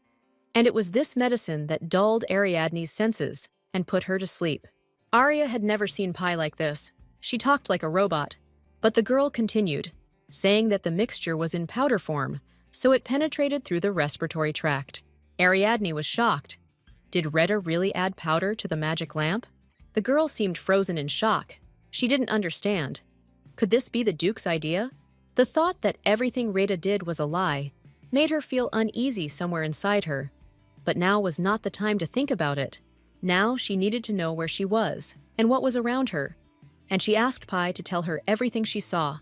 There was cold, darkness, and an adult woman all around, but Pi couldn't see her well enough. Ariadne thought, judging by Pi's words, not much time had passed since she fell asleep, which means it was now night. And no matter how fast the kidnapper was, she could not run far from the estate. In the worst case, Her disappearance will be discovered only in the morning, but the search will begin immediately because Eric is called a genius of magic for a reason. He must find her. But it was still unclear why Rita kidnapped the girl. If it was because of inheritance rights, then she could have simply killed her. So the only thing Ariadne was sure of was that she needed to wake up. She needed to know if she was now tied up and if she could escape. Then Pi looked into the real world, and what she saw shocked her. She immediately rushed at Ariadne, shouting that she would die if she did not escape. There were candles around the girl, materials and tools. Apparently, a soul extraction ritual was being prepared for her. Pi knelt in front of the girl, grabbing her dress and shouting, "It's Glamis!" Glamis is an item that in the original novel was created by the Duke to extract Ariadne's soul. The main character often used it when he got his hands on it. The source of the Duke's power in the novel was the elixir, and his adopted daughter, who received the Glamis, also played a big role. So knowing the source of her power, she was completely devoted to the Duke. When Ariadne took the elixir from him, he began developing Glamis. Now it appeared earlier than in the original. To gain power through Glamis, Arya's soul was needed, and as soon as its extraction was completed, the girl would die. Pi rushed into the lady's arms, screaming and crying that if everything continued like this, Arya would die. And although the girl tried to calm the baby down, she herself understood that she could not wait for salvation. She needed to act immediately. Suddenly, she realized something. She asked how she ended up in the library, because she did not teleport here. Her body was asleep. The spiritual art of the other world is a transition from spirit to soul. In other words, this is how the path to the Great Spirit is created, and the Great Spirit communicates with the soul of the elementalist, so he observes their desires, and the fact that Ariadne is now in the library was similar in principle to this process. Pi is the Great Spirit of the library, and the library is Pi's territory, and now Arya was connected to the library's spiritual channel. Pi didn't understand whether a conversation between the Great Spirit and the elementalist was really possible just like that. Direct communication with the channel was also impossible, because people are not capable of this, in which case Pi's soul would have been broken. So Arya's connection to the library is a very strange spiritual channel. And since he is not ordinary, it means that Ariadne was going through something like an out-of-body experience. She took the cutlery in her hands, but Pi still didn't understand anything, because the soul is untouchable, it cannot be harmed. But Arya wanted to believe that in her case, this was an exception. She wondered if her body here was connected to the body in reality. If she did something with it now, would it affect her outside? And with these words, she pointed the tip of the knife towards her stomach. Pi immediately rushed to the girl, begging her not to do this. But it was too late. Ariadne's body was pierced by wild pain. She gritted her teeth and fell to the floor. And something seemed to change.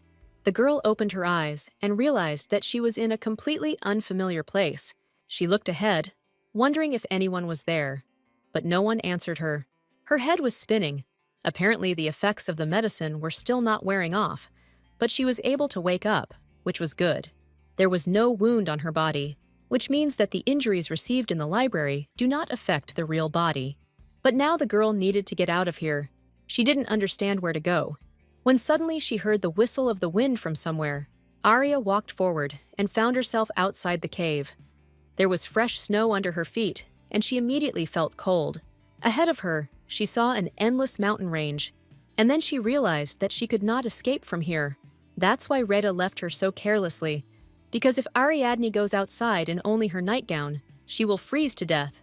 The girl still had the knife she got from the library, and she wondered if she could sneak up and stab the woman. But what stopped her was that she didn't know how to use the knife. The girl was ready to despair, since she definitely couldn't get out of here.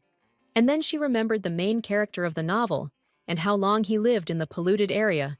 He was the same age as her when Arya sent him to meet the nightmare. She gave him such a test, justifying it by changing the ending, so that she herself could not just give up. While the girl was collecting her thoughts, a red-haired woman approached her from behind. She was surprised, because the girl, according to her forecasts, should have slept for several more days. The woman grabbed Ariadne's hand, causing her to drop the knife and not understanding where she got it from. The girl understood that it was useless to break free now. She would only waste her strength. Firmly grabbing Arya's hand, Retta dragged her back into the cave. And while they were walking, the girl confirmed her guesses. The woman poured powder into that same magic lamp and then lured her out of the room with a magic melody. The woman expected the girl to understand everything because she was unusually smart. Arya suggested that this was all the tricks of the Duke. Perhaps he was holding the Picardo family hostage and forced his wife to kidnap his daughter. But Retta replied that Franz didn't ask her for anything. It was exactly the opposite. Ariadne did not understand what the woman was talking about, and then she explained that a man like the Duke could not create the elixir. He was just a rich man, but he didn't even know how to properly treat the first family of the kingdom. He didn't know anything about magic, let alone herbalism or alchemy. Stupid Franz was not capable of such a thing, but Retta liked the idea of the elixir right away. Based on the results of the experiments, she slightly changed the ingredients and their ratio, and thus, the elixir is entirely her work. She explained that Franz was only involved in creating the specific samples needed to prepare the elixir. Retta needed a child who had a talent for communicating with spirits. She was the one who gave orders to the Duke, and he did them well. He had a beautiful face, money and power. What more could you ask for? Ariadne was not the first child. She had many brothers and sisters, 7 or 8, but every time Retta and the Duke failed. Arya, who inherited the blood of the great magician, became their only success, and experiments with her went just perfectly. The girl knew that the Duke did not marry her mother, Gloria, because he loved her, but now that she knew the real reason, she could not believe it. Did they really want to use the child for experiments from the very beginning? The woman rudely threw Arya back into the ritual circle, saying that she was also resistant to drugs. The next moment, the vine wrapped around the girl's legs, not allowing her to move, and she understood that something needed to be done. She asked Retta, had the Duke really become her puppet and did whatever she wanted? And so it was. Franz was simply a cover for a woman to obtain wealth through the elixir. But how could the Duke trust her? Because Retta Picardo is just the daughter of a baron who looks about 25 years old. Who was she really? To this, the woman replied that she was Retta Picardo. She is a magician who received the Black Cup. Ariadne looked at her with surprised eyes, still not believing what was happening. Those who received the Black Cup exchanged their souls for strength in a deal with the devil. They abandoned their human selves and gave up their minds and souls to the world of demons. An ordinary person could not receive the Black Cup. It fell into the hands only of those whose hearts were saturated with malice and rot, and among such people there were many magicians. To distinguish them from other wizards, the apostates were called black magicians, and since Retta was a black magician, it became clear why the Duke became like this. She has greater knowledge and power than other people. But there was one thing that Ariadne could not understand. Why would a black magician create an elixir? Rita's answer was simple: to gain public recognition. She explained that the world is divided into 3 main forces. In short, these are labyrinths, monsters, and pollution. These are the 3 rulers of this world. Arya did not understand what the woman was talking about, because this did not happen in the novel. The most dangerous of all 3 forces is pollution. People are too careless about it, and if this continues, it will take over most of the world. Retta herself belonged to the labyrinths. Arya chuckled. Did she really join the enemies for her own gain? But the woman did not consider this weak world her enemy.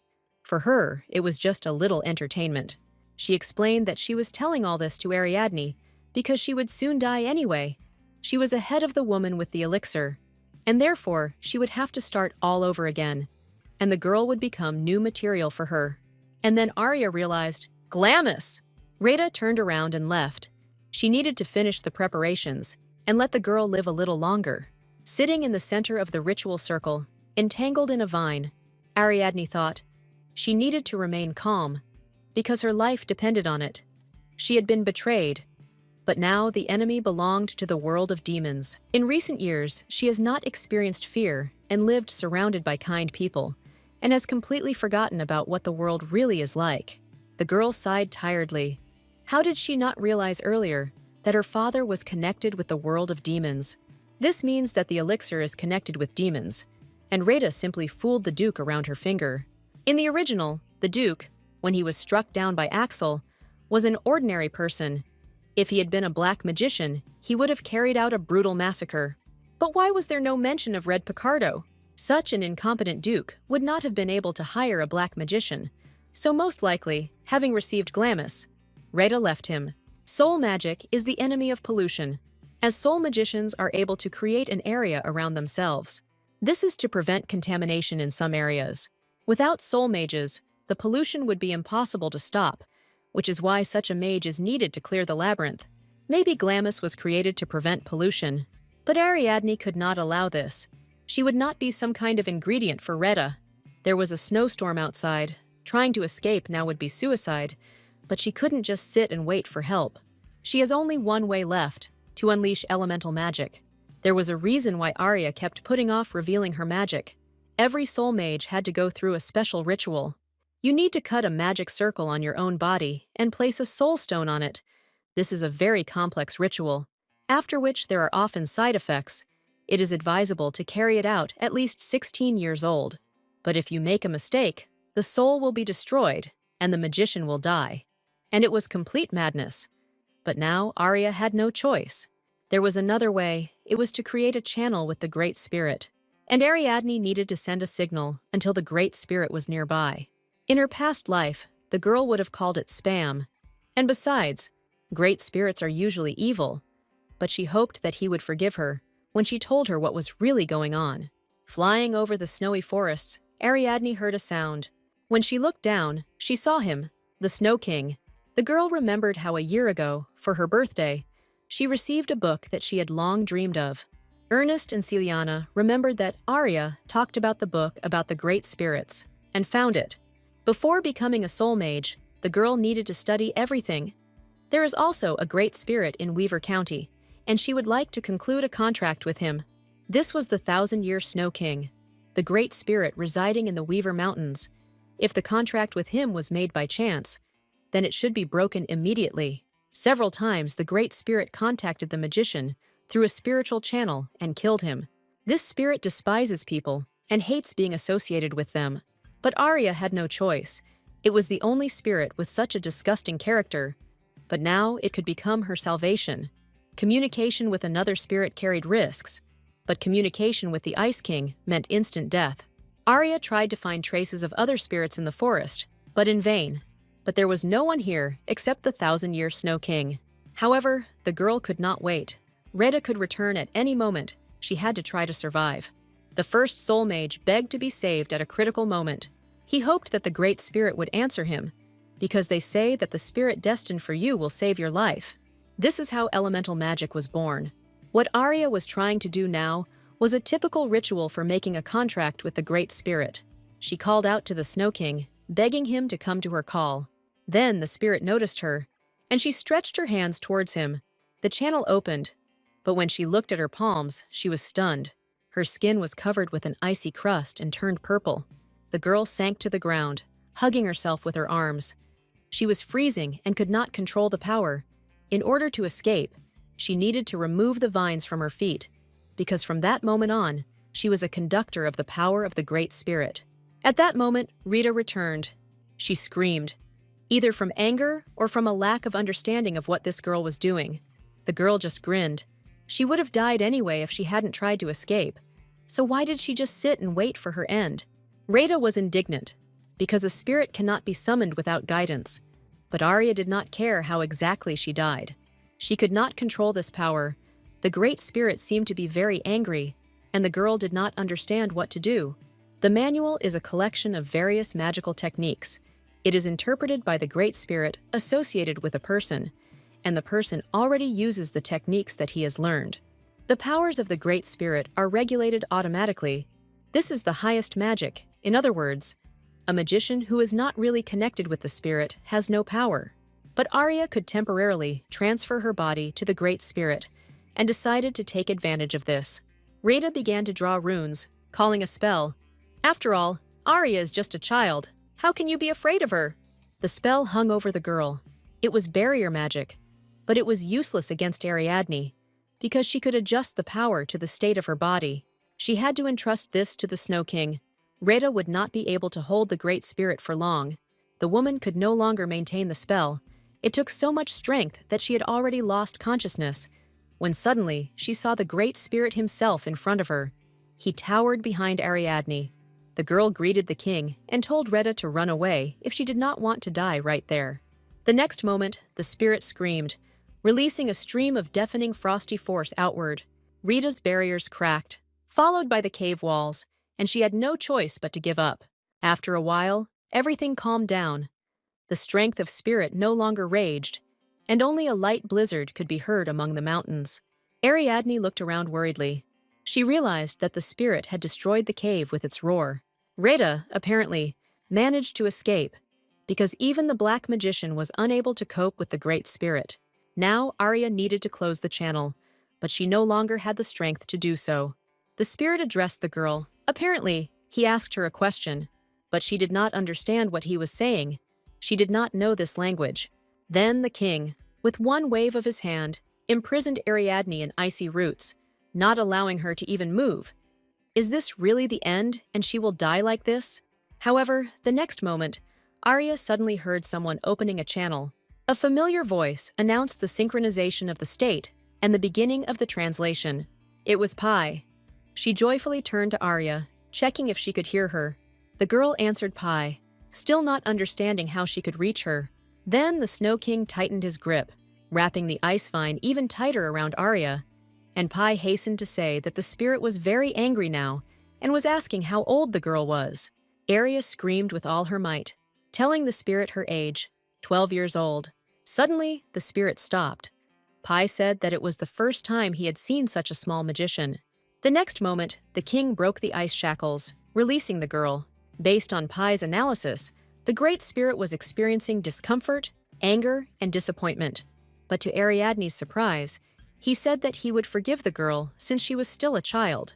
At this point, the 1,000-year Snow King severed the spiritual channel and evaporated. The cold also went away with it. Arya's hands were no longer shackled by an icy crust. She rose to her feet, but still couldn't figure out if Pi had entered her spiritual channel, just like the Great Spirit. Pi herself also didn't really understand how she did it. She was just able to join in, and that's it. And now she could watch the girl and analyze the situation. The library keeper was incredibly happy, because now she could contact Ariadne whenever she wanted. The girl herself noted that Pi's voice had changed, became calmer, but she couldn't indulge in thoughts for long.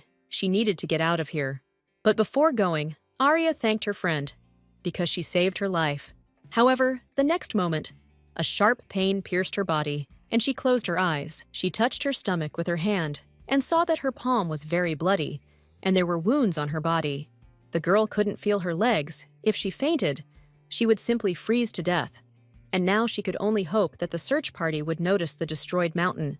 Suddenly, Arya heard a voice saying that the Great Spirit, Greenleaf Saint, was trying to form a spiritual channel.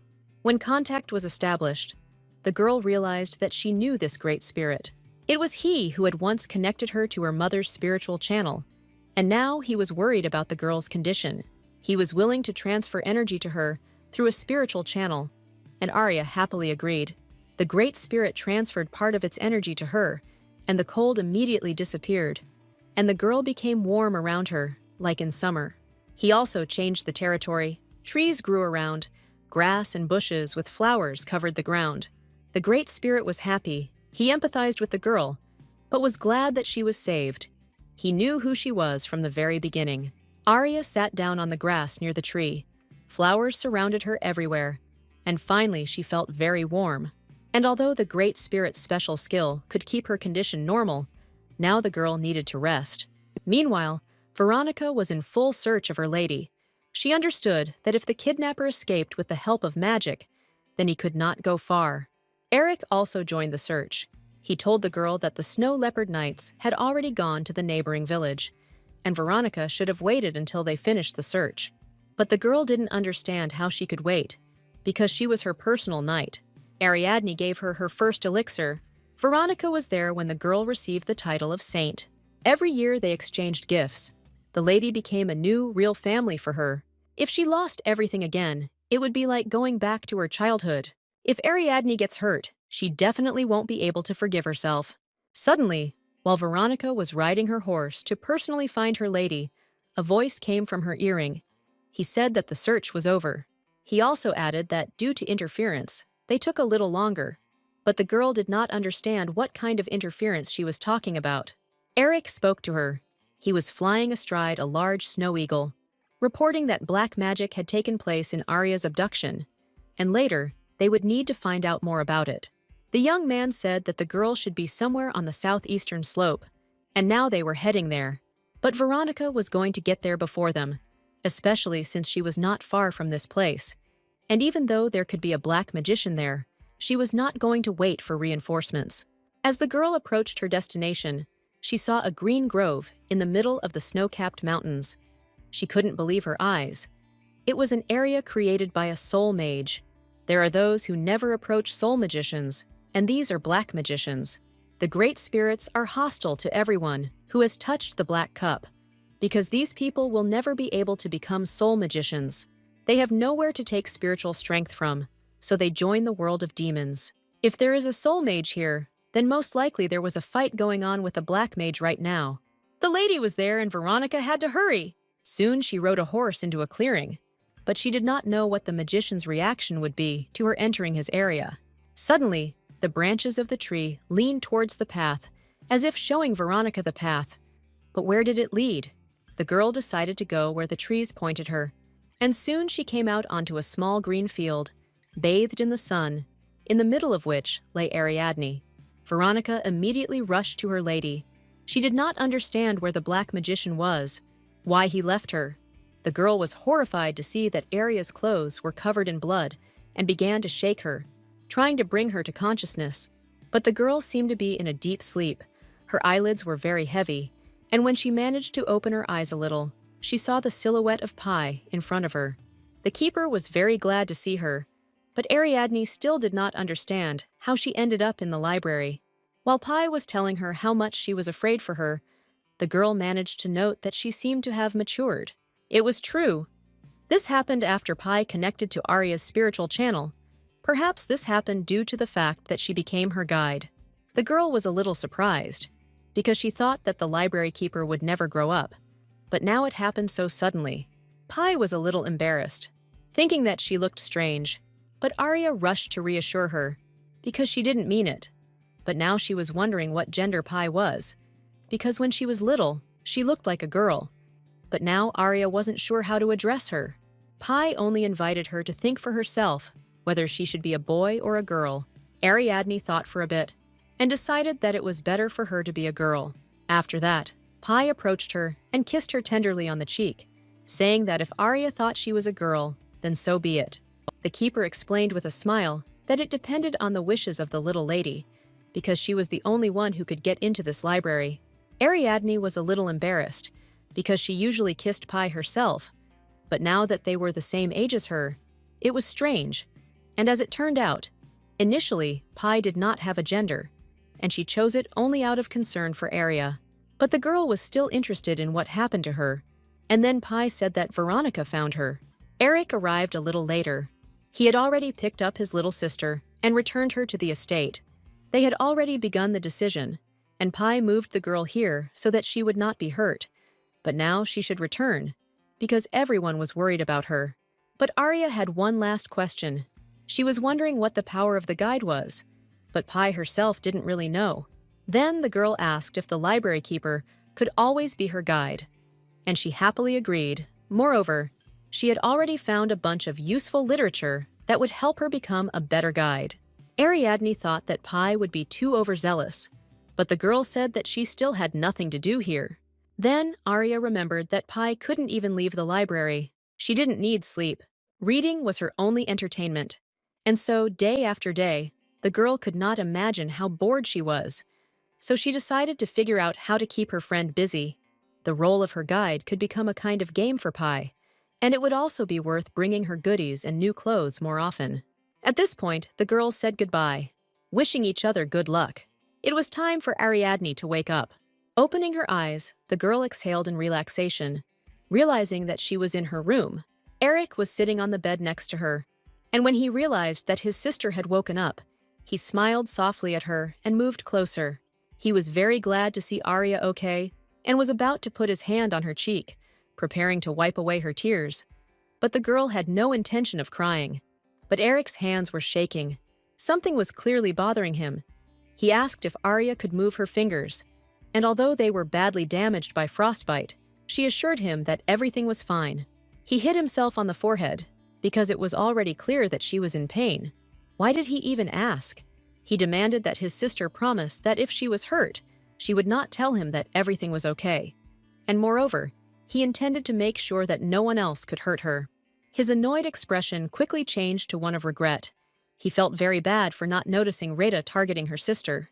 Arya was surprised, because she thought that now Eric would ask her about everything that happened to her. But the brother just smiled and told the girl to gain strength. The fact is that he has already caught the kidnapper. Unfortunately, he could not prevent the kidnapping of his sister, but he could not help but catch the culprit. Arya was surprised. Because it was a very risky move, she clearly underestimated Eric. The girl thought about it. She always understood that her brother was an amazing person. In the novel, he was the companion of the main character. Some things changed, but at the time of the events of the novel, he was about 28 years old. But even at the age of 20, he already had amazing abilities. What about Rita Picardo? He was going to conduct the interrogation when his grandfather returned. Conducting it alone is fraught, because as soon as he looked at a woman, he immediately wanted to kill her. Now, Eric advised Arya to relax and let the adults deal with Rita and Duke Eldir. But the girl immediately told them not to touch him. Eric wondered if his sister really wanted her father to get away with everything, but Arya explained that Rita was a black magician, so the Duke could simply say that he was a victim of her influence. It will be difficult to punish him officially. All charges will be pinned on the black magician. The goal of black magicians is the destruction of the world, not its conquest, since demons do not touch only those who have received the black cup. In other words, they kill all the loved ones of the one who received the cup, but Duke Eldir remained alive, which is very strange. This makes him a victim in the eyes of society. Ordinary people are not even aware of the factions in the world of magic. In addition, if you remember, it is immediately clear that the elixir is an invention of the demon world. If ordinary people knew about it, they would not trust it. But Ariadne was more bothered by the fact that this woman killed so many children for the sake of this potion. She once again asked to leave the Duke alone, explaining that this would cause them unnecessary stress, trying to deal with her problems. Eric was about to argue that there was no point in belittling them when Arya immediately interrupted him.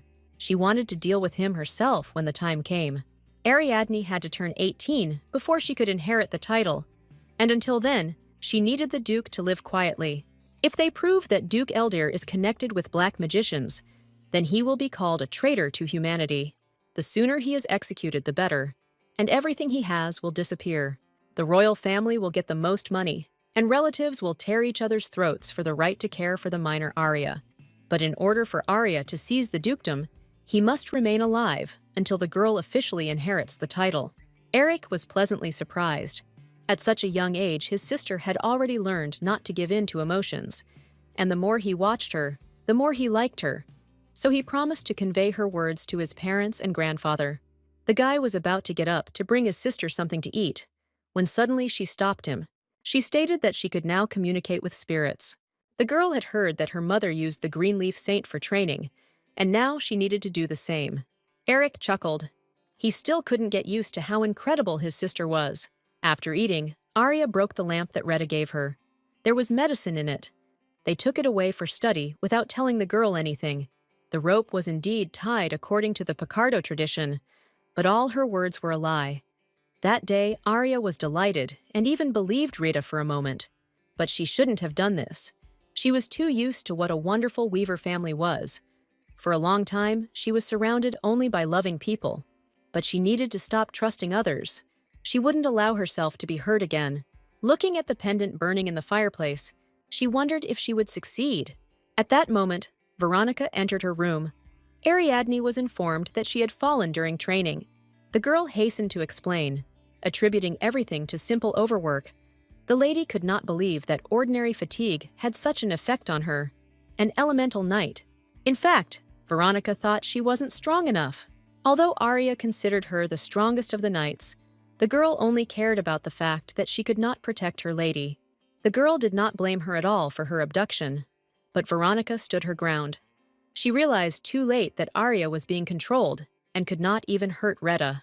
She wouldn't be able to compete with a black mage, but she still considered herself useless, because since she became a spiritual knight, she had not had any serious injuries, so she thought that she would be able to handle a lot. But she failed to protect Ariadne. She believed that the lady almost died because of her weakness, and therefore she needed to become stronger. Realizing that Veronica couldn't be freed from her guilt that easily, Arya said that she had a way to make her stronger. The girl was ready for anything, and then Ariadne told her that during this procedure she could die. Veronica didn't understand what her lady meant, but Ariadne only told her that if she really wanted to become strong, she needed to trust the girl, and she would show her the way. Meanwhile, time passed. Arya made a fortune from the elixir, and then she and Simon had a lot of work. They also decided to create a group of mercenaries subordinate only to Ariadne, and thus the Dawn Squad was born. Arya ordered them to go in search of useful items and information that appeared in the novel. Among what was found was a clue about the power received by the one who betrayed the main character. And then the girl decided to tell about this to the knight, who was about to go into the Great Labyrinth. Ariadne explained that this is a map of the pollution area in the south of Desamrin. There is a large pond with a bunch of monsters around, so Veronica should be prepared for this. When she reaches the pond, she will need to open the first letter. When to print the second, she will understand herself. But the last letter needs to be read only in a moment of serious danger. The girl assured that if Veronica trusted her, she would become stronger. However, she understood that the knight knew nothing about those places, so Arya's words might seem like nonsense to her. But Nika immediately informed her lady that she was ready. The girl was ready to go on a mission right away. But Arya stopped her, because her life was at stake. She had to think about everything. But Veronica only replied that her lady was the smartest person she had ever met, so she trusted her completely. However, Ariadne understood that she was only pretending to be smart. If not for the library and memories from a past life, she would be nothing. Then Veronica explained that she did not mean intelligence. She believed that dry knowledge is not so important in life. But Arya always knew what to do in any situation, and this was much more important. The girl considered her lady to be kind and understanding, who loved to give her all. She always tried to do something for others, despite the fact that she covered it up with the fact that she herself was benefiting from it. However, Veronica understood that this was only what she was trying to convince herself of. However, Ariadne's dedication bore fruit not only for herself. The girl was pleased to hear such words, but she asked again if Veronica was afraid that she would have to go through many trials. But the girl was adamant. She would pass all the tests in any case, and her lady would decide whether it was in vain or not. Arya was surprised by how much Veronica trusted her. The reason she gave Nike a chance was because she had to join her in the Great Labyrinth, so she decided to trust her. However, she understood the reason for this trust. If she doesn't open up to anyone, she will never experience pain. But if she needs to gain someone's trust, she must trust first. At this point, Arya thanked Nika and felt that the world, although just a little, had become a better place. After some time, the Order of the Snow Leopard returned. Eric informed everyone about Ariadne's abduction. He and his grandfather continued the interrogation, but did not receive any useful information. Rita Picardo was executed. Winter came to Weaver County. Arya began to help the main character under the name Adrian Black, because in order to survive, she had to change the ending. In the process, she used all the information that was available to her, and she even began to feel that it was selfish of her to allow the main character to suffer. But the more Arya watched him, the more she saw changes. Something strange was happening to many objects from the original.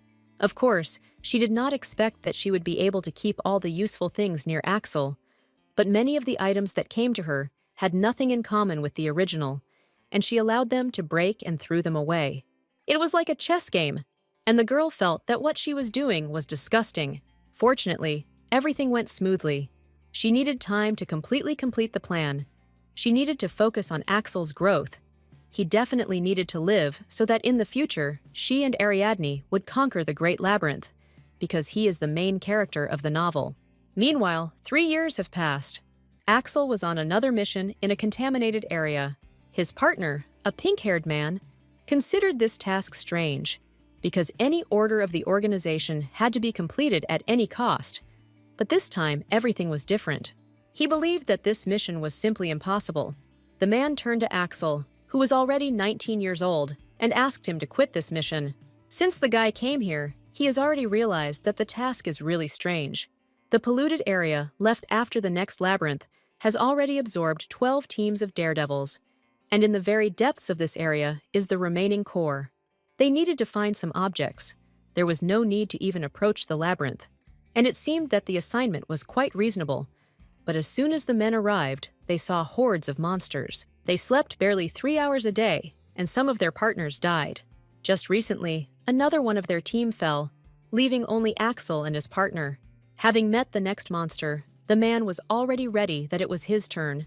But Axel scorched the monster with his sword, summoning a terrifying fire. In a calm voice, he asked his partner to move away and protect the bags of supplies. Then, he turned back to the monster and immediately rushed at it. Soon an explosion occurred. A column of flame went far into the sky, and it was clear that after this blow, the monster definitely did not survive. When it was all over, the pink-haired man was still perplexed. This task meant inevitable death, and if he had known this at first, he would definitely have refused. Why weren't they warned that it would be so terrible? Axel was sure that the owner had a reason to give him such a task. The man just grinned, because a man with the last name Black could only be interested in money. Did Axel think he wouldn't leave him? Ever since Adrian Black began removing the pieces one by one, the young man even began to hate him. Until a certain time, he gave absurd tasks, forced him to clear buildings where there was no one anyway, and Axel thought that this would continue. But everything changed when he completed the last such mission. One guy attacked him, saying that Axel would never be free if he stood still. He did not understand why the owner singled him out. He believed that he was just lucky. Until then, Axel did not realize the fact that Adrian Black gave freedom to the pieces, because by entrusting very difficult tasks, it was as if he was playing some kind of game. He carefully and skillfully removed the organization's pieces from the board, and as a result of this delicate work and Adrian's constant support, after 6 years, Axel remained his only piece. He had his tough days, but he always wanted to achieve more. He studied geography, history, languages, and everything else that could be useful to him in the future. Later, he was provided with an extremely useful elixir, but what interested him most was how Adrian found out about his birthday. Every year, Axel received a variety of gifts, from books to weapons. He could not understand the reason for such kindness and care. For each task, Adrian gave him a letter containing advice in case of unforeseen circumstances. They helped him every time, so he was sure of one thing for sure. The owner would not have sent him to certain death. This mission definitely meant something. Axel's partner once again asked him to go back, but the young man did not seem to listen. Black's goal is not to make money with it. He is trying to achieve something more complex. If Axel ever became free, it would be only by Adrian's goodwill, and he was sure that the owner would not demand anything in return. But he did not want to go against his father's words.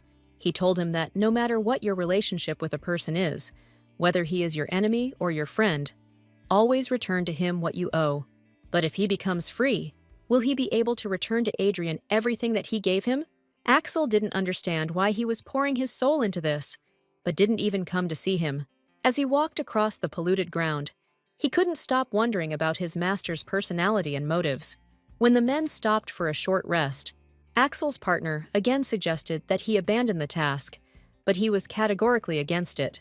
The pink-haired man did not understand, because it was not a lack of food and water, because even high-level magicians often did not return from the labyrinths, let alone ordinary nights. The labyrinth has already disappeared, but monsters continue to appear, and there was only one explanation for this. The core is still intact. 12 squads had already died there, so the man just wanted not to end up like them. After all, if the core is truly intact, then once they cross the line of the former labyrinth, there will be no way back for them. The man begged Axel to return, but he thought that he still had the letter in case of danger, and he was not going to give up. He did not understand how he could be so loyal to his master and sacrifice his life for him. After all, As soon as he no longer needs Axel, he will simply throw him out and replace him with someone better. Even if Axel is strong and respected, he is just a piece that can be used for a successful game. But the guy only turned away from his partner, saying that he could leave alone. In the end, the man did not leave. And when they stopped for a rest, he declared that his defense was weakening. People with spirit can easily protect themselves in a polluted area. This oddity distinguishes them from ordinary people and often helps them out in difficult situations. But if the defense goes down, nothing will help. And moreover, Axel was wounded in the last battle and did not feel well.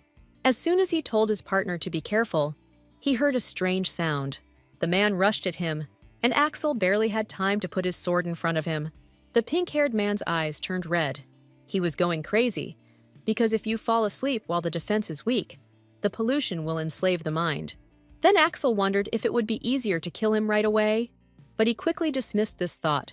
His partner was a coward, but still worried about him. There must have been another way to rid him of his madness. When the man was stunned, Axel pulled out a bottle of elixir and walked towards him. He forced him to drink a potion. It was just enough to heal his partner. Soon the man came to his senses.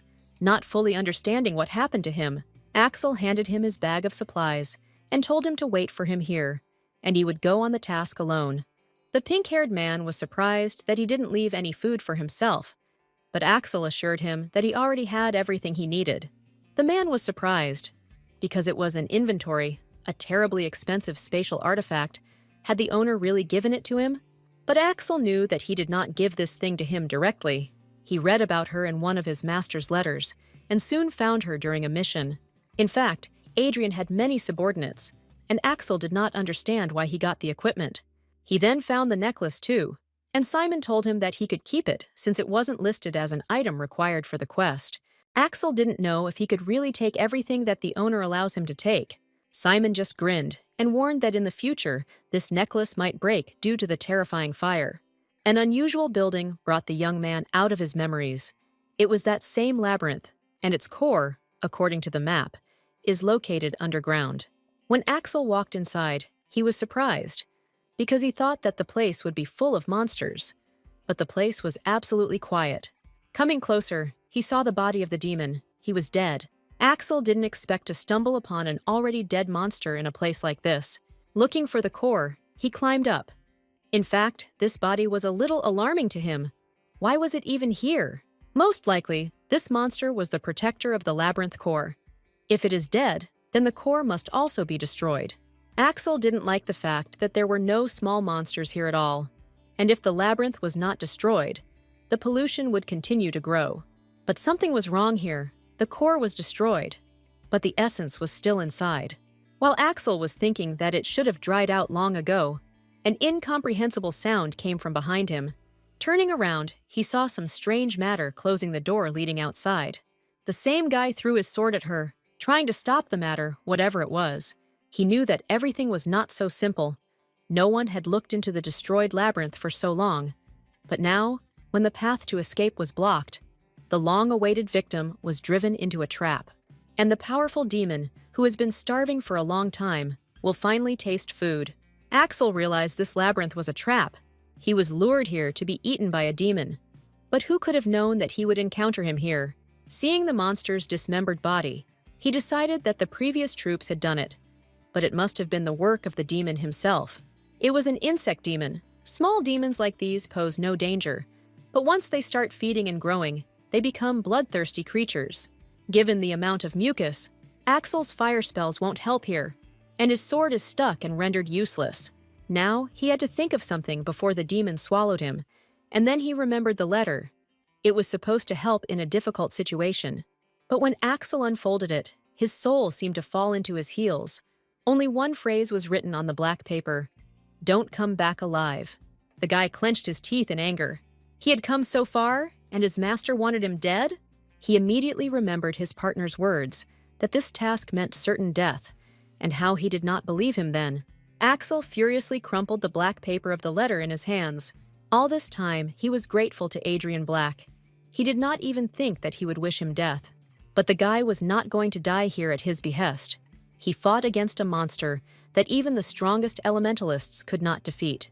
However, He did not know how to defeat him, because the demon had grown to such a size due to polluted water.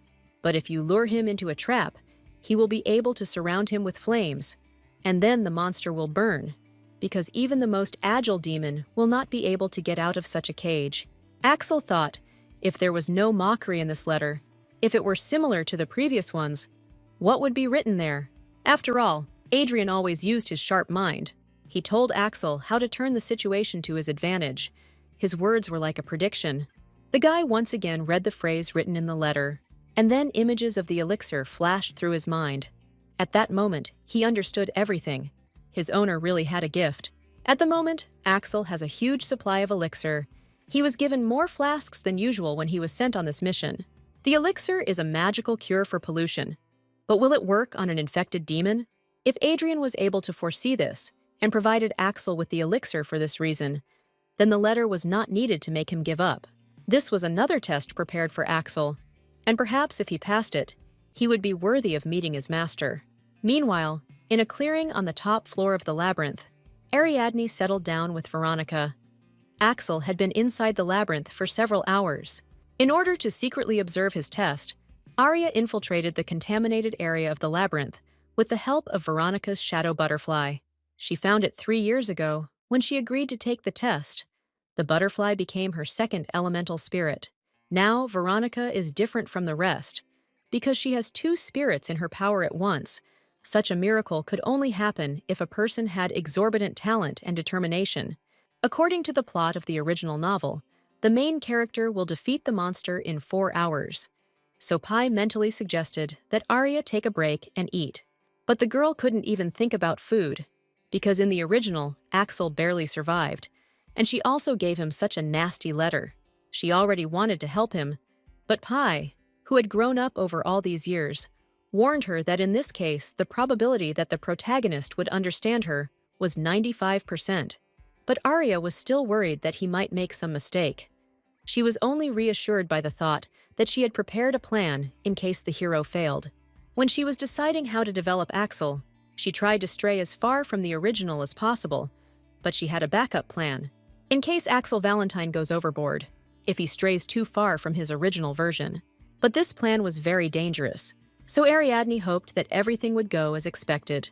She was pulled out of her thoughts by sounds coming from the forest. It was Axel's partner. He was wandering around the clearing in search of a way out, and this was surprising, because in the original, by that moment, everyone was dead. Pai confirmed that by dawn, there were only 5 people left. Later, one was ambushed. 2 died from the flames. 2 more went crazy, and Axel killed them. Arya didn't know how he was able to survive, but it was good. Veronica also noted that one person would not affect the development of the story in any way, and he had to be pulled out before the main character returned. However, at this moment, Pai reported that something unexpected had happened. The main character moved. Apparently, he was leaving the labyrinth.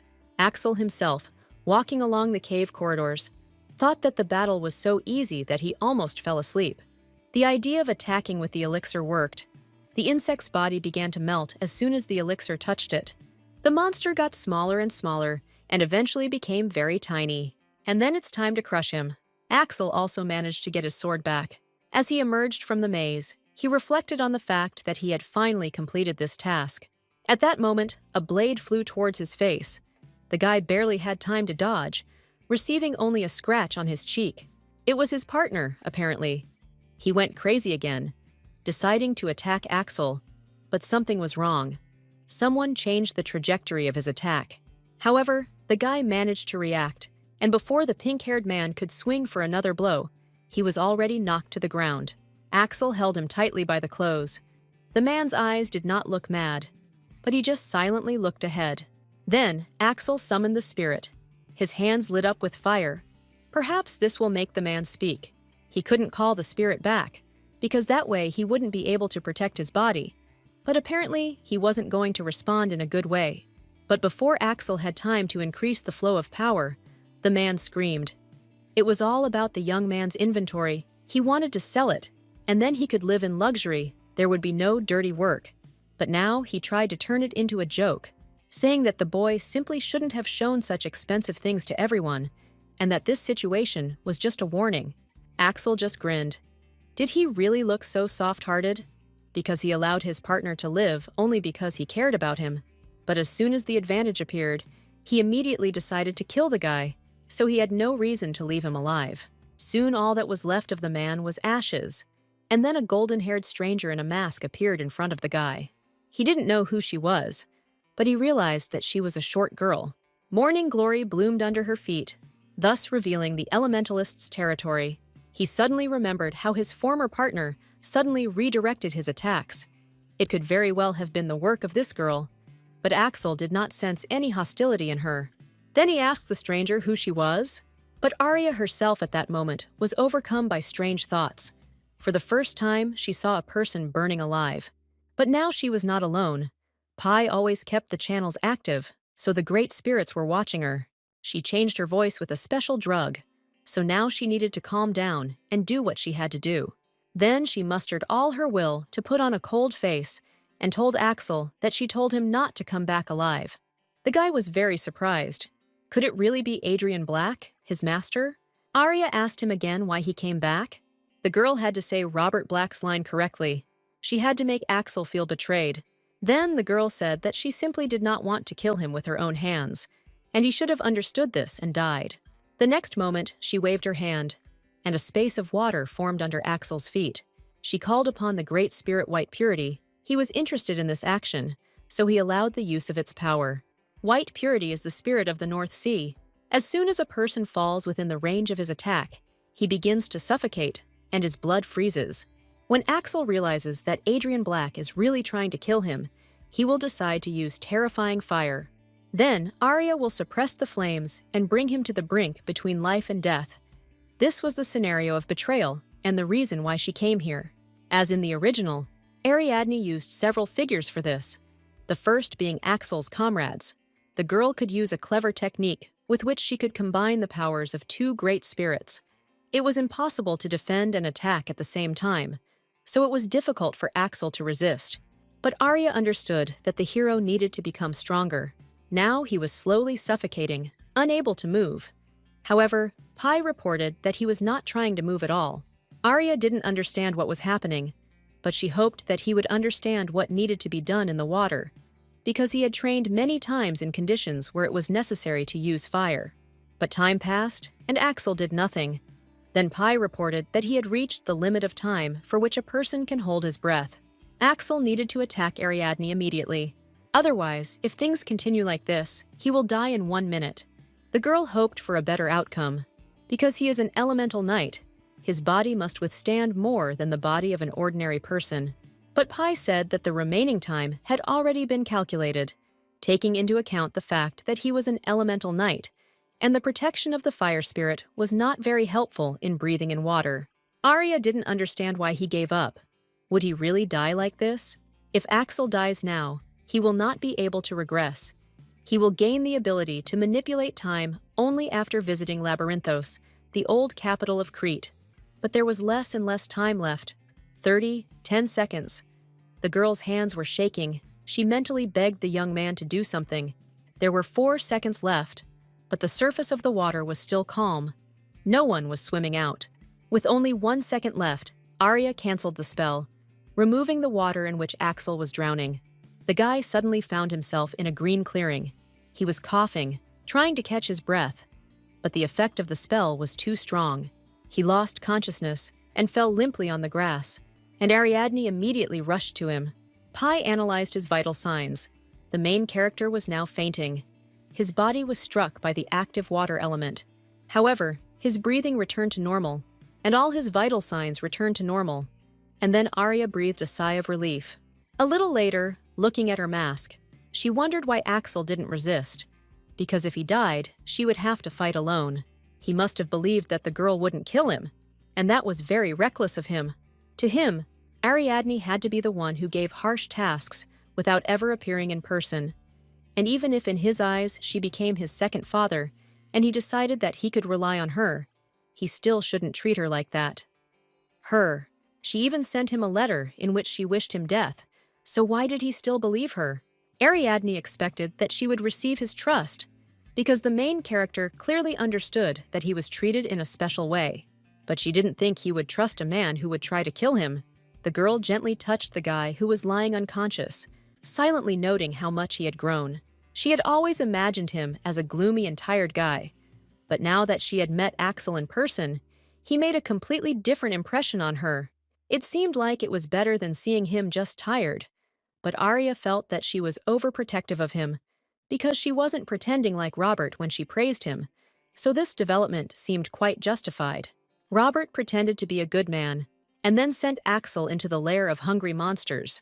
The guy devoted himself completely to Robert, but the mistrust between them remained. It reminded Ariadne of the times when she blindly followed the Duke of Eldir, thus trying to see her mother again. Plus, even without seeing Axel in person, she always cared about him much more than Robert did in the original. This is probably why he trusted Arya, and the girl believed that by doing this, she had spoiled the main character.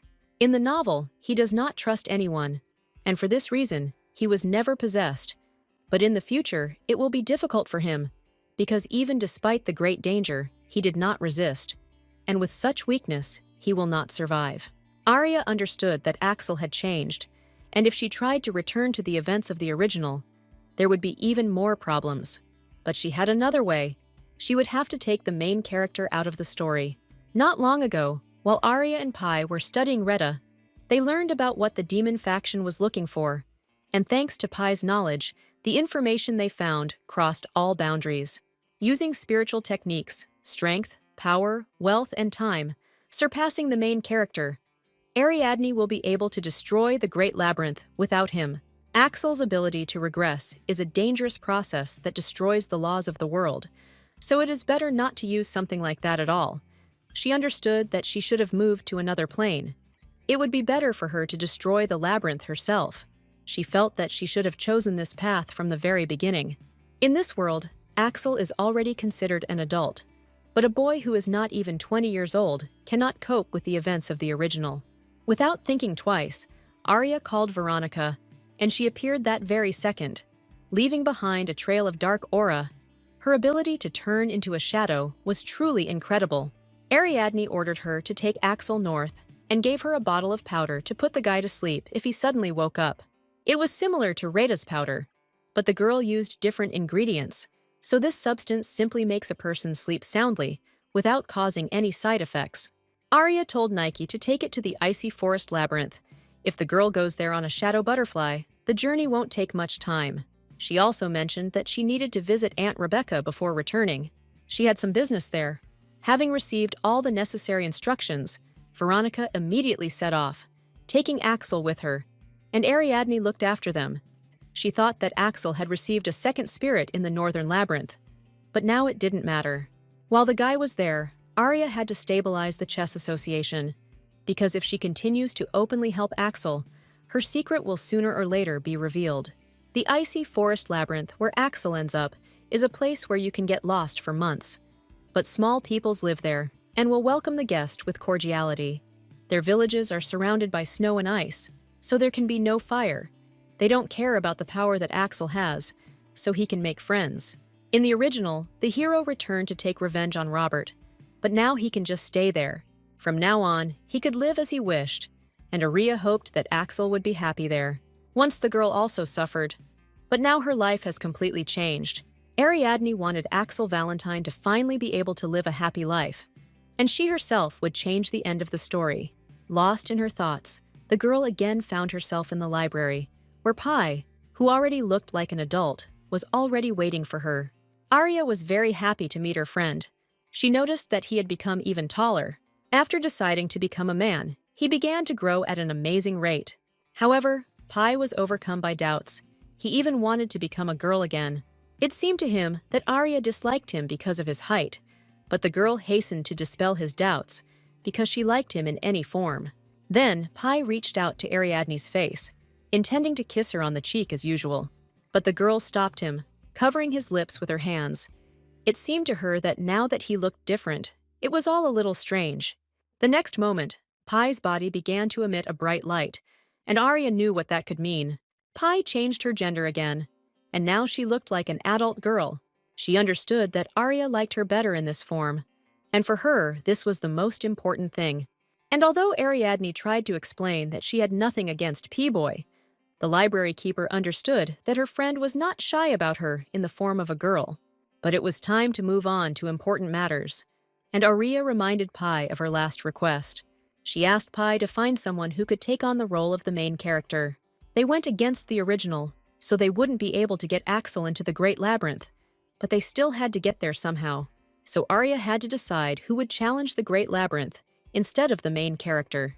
She asked Pi to find a candidate for the empty protagonist spot, and she was able to come up with a list using information from the novel and the library's archives, so they could check the candidate's future achievements. Among them, there was one. He seemed the best option.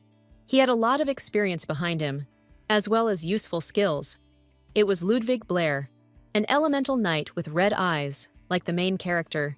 In his achievements and career, he was characterized by selfishness, which means that he would not refuse the opportunity to become a hero, because it would be easier for a person who does not have feelings in the future, and Ludwig's red eyes would be useful during the conquest of the Great Labyrinth. Arya thought it wasn't in the original, but Pi found it, and even provided the exact page with information about it. In the novel, people mocked Ludwig, saying that even a member of the royal family would have been abandoned if he had been born with red eyes. Pi explained that the boy was an abandoned member of the royal family, and many of his traits marked him as an elemental knight. And also, if you follow all the rules, you can use more than one spirit. For the first time in the history of the elemental knights, the main character, who successfully concluded a contract with the Great Spirit, disappears. But in order for the elemental knight to be able to go into the Great Labyrinth, he must have at least 3 spirits. The talented Veronica had 2 of them, but Ludwig will be able to subjugate more if he has the right conditions and environment. However, it was unclear whether Ludwig Blair could be trusted at all, since it would be very bad if he decided to betray Arya before she achieved her goal. However, Pi said that there was no need to worry about betrayal, and advised the girl to check page 220. The knight mentioned in that part trusts Ludwig. He is not a traitor, and he had experience in overcoming a spiritual curse. Arya didn't understand how she could not include him in the list of allies earlier if he was able to lift the curse, and then Pi showed her the assessment of the main character. There was low compatibility. In the original, Axel assessed compatibility with his red-eyed fellow knight, and it turned out to be very low, because the main character turned out to be much stronger than him. It turns out that Ludwig would have become a hindrance in the Great Labyrinth, but now he has become the ally they most need. Ludwig himself was currently in the capital. He had received the title of Baron from the royal family for saving the prince's life, but he did not assume any land holdings, so he probably lives in the capital. And Arya understood that this was for the best, because they could supposedly accidentally meet him at the event, namely at the girl's debut. Since the advent of the cursed lands, social society has diminished and large banquets have not been possible. But in order to maintain a positive attitude, luxurious gatherings are sometimes held. Therefore, every autumn, the royal family gathers children from noble families who celebrate their 16th anniversary. A debut ball is organized for them. All people from noble families who are under 29 years old must also be present there, which means that 22-year-old Ludwig will also appear at the meeting. At this point, Arya thanked Pi, but the Guardian looked depressed. She still couldn't find out anything about Gloria Weaver's death. Just recently, it turned out that Pi could not find any information about the death of Arya's mother. She expected this, but it was still difficult for her to come to terms with it. Nevertheless, she tried not to despair. The girl believed that Pi would one day find some clue, but the fact remained that there were no records of her mother's death. But the Duchess died from pollution, and it was strange that this was not recorded. Then there was another option. Someone could deliberately erase the records about her. Arya thought that maybe she could find a witness to her mother's death, and then it dawned on her. Pi might have found some clue about the witnesses. After all, when Arya was locked in the classroom, Morning Gloria helped her, and after that, the girl did not go there. But what if it was her mother's spiritual magic? Gloria used spiritual spells until her death, and the green stems that gave Ariadne strength were those very witnesses. Pi was not sure whether the Great Spirit would agree to testify, because they do not interfere in human affairs. But even if the Great Spirit wouldn't confirm anything, they could figure out a way to look into his memories and show them to others. And Pi promised to find a way to do that. They had no other leads, but if they succeeded, they would learn the truth about Gloria's death. Arya decided that Duke Eldir could live until then, but she would definitely find the truth that he had hidden and reveal it. Meanwhile, the day of the ball arrived. The guests whispered that Duke Eldir would not be present at his daughter's debut. Everyone said that he tried not to glow because of his connection with black magic, and while the girls were discussing the Duke, one of the women looked around the crowd of guests. And then she saw something that shocked her. Someone with red eyes came to the palace. On the young man's shoulder sat a small blue spirit. It was a water spirit. He looked at the people around with interest. A young man came out to meet the guest, greeting young Mr. Ludwig. The blonde bowed, expressing respect for the wishes of the future ruler Yahello to greet him. It was indeed him, Baron Ludwig Blair, the elemental knight. The dark-haired man was even a little surprised by such a formality, because the knight was a real hero who saved people's lives. He noted that today, many extraordinary personalities gathered in the palace, even more than at the debut of Crown Princess Nana, because this year was the debut of the Duke's daughter, Eldir. The young man was surprised. Was it really the same lady who created the elixir and received the title of saint? He was even a little embarrassed. He thought that she was at least 18 years old, but in fact, the girl was only about to turn 16. All the guests came here precisely because of the young lady. All the talk was only about her. The dark-haired man could not hear them, and asked Ludwig to find out what people were talking about. He listened to the women's conversation. They discussed how Ariadne could be called a lady, because no one was even present at the ceremony giving her the title. It was a closed event. No one was allowed into the temple, and besides, the lady was growing up in Weaver when the great magician received custody. The women were surprised, because since she grew up in such a remote place, she probably knew nothing about social circles. They should have supported her in this. However, a rumor spread between them that the Duke was not just mocking his daughter.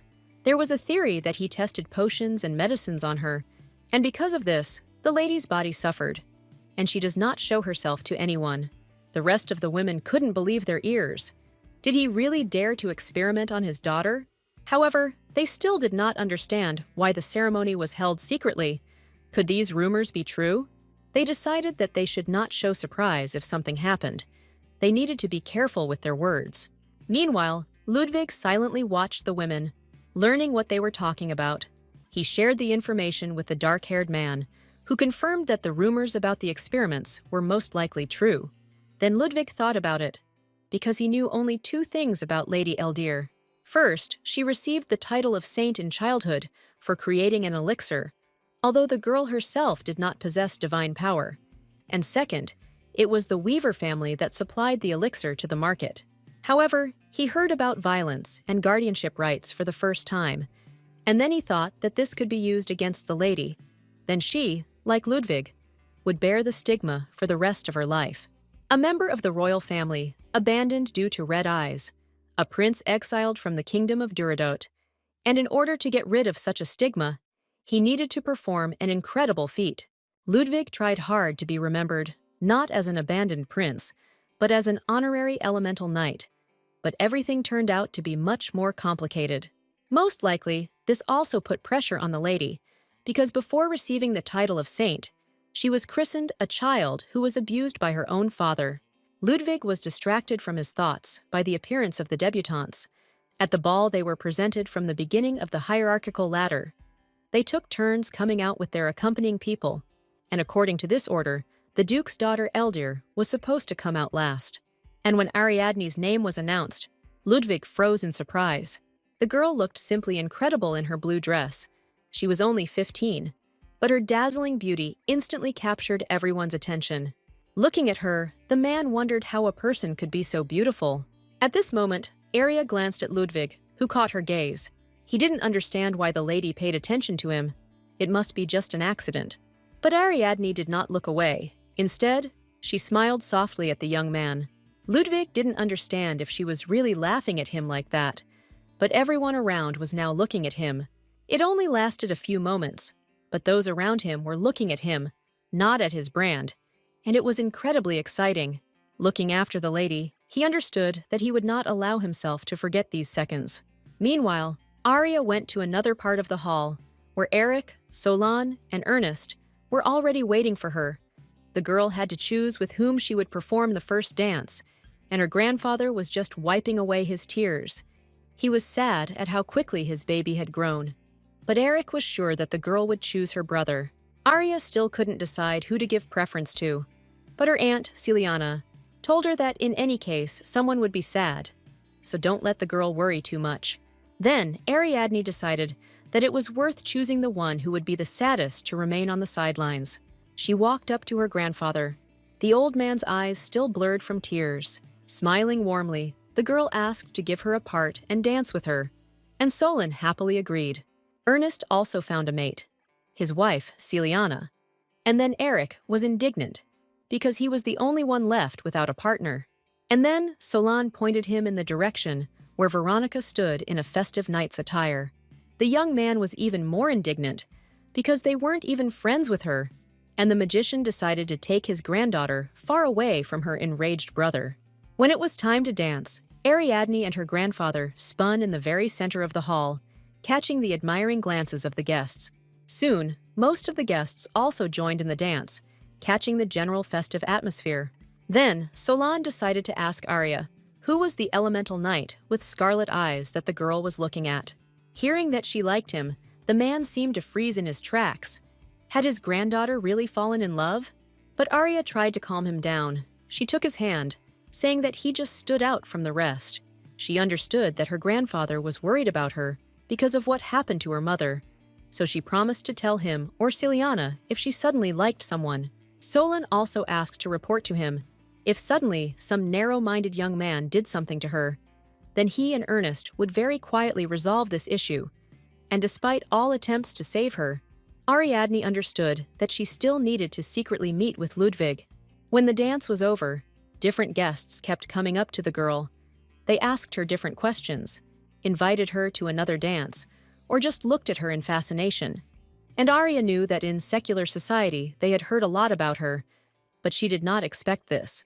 She realized that she needed to find Veronica or her brother, but there seemed to be no trace of them.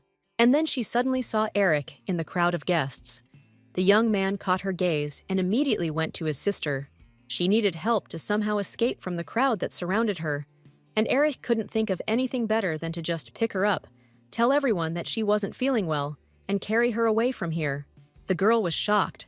This was clearly not the kind of help she expected from her brother. 23-year-old Eric was the youngest student at the academy. He also graduated early and became known as the most brilliant magician of this century.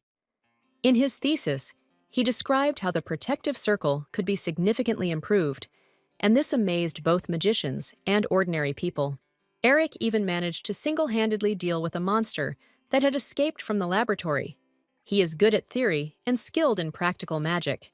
Meanwhile, the young man carried the girl through the crowd, catching both admiring and surprised glances. But Arya didn't like this situation, so she pinched her brother, forcing him to let her go to her feet. Ariadne soon reached her room, and now that no one was bothering her, she needed to make the meeting with Ludwig natural. She turned a pie to open the channel. Soon it was opened, and the Great Spirit Saint Greenleaf connected to it. The next moment, the girl was surrounded by an aura of water, which meant that the Great Spirit Pale Blue had also connected. The Greenleaf Saint asked if Ariadne was at the ball, to which the girl replied that she was indeed making her debut today. The spirit was surprised by her rapid growth, congratulated the girl, and sent her a gift, a spiritual stone. The Greenleaf Saint always connected through Gloria's channel.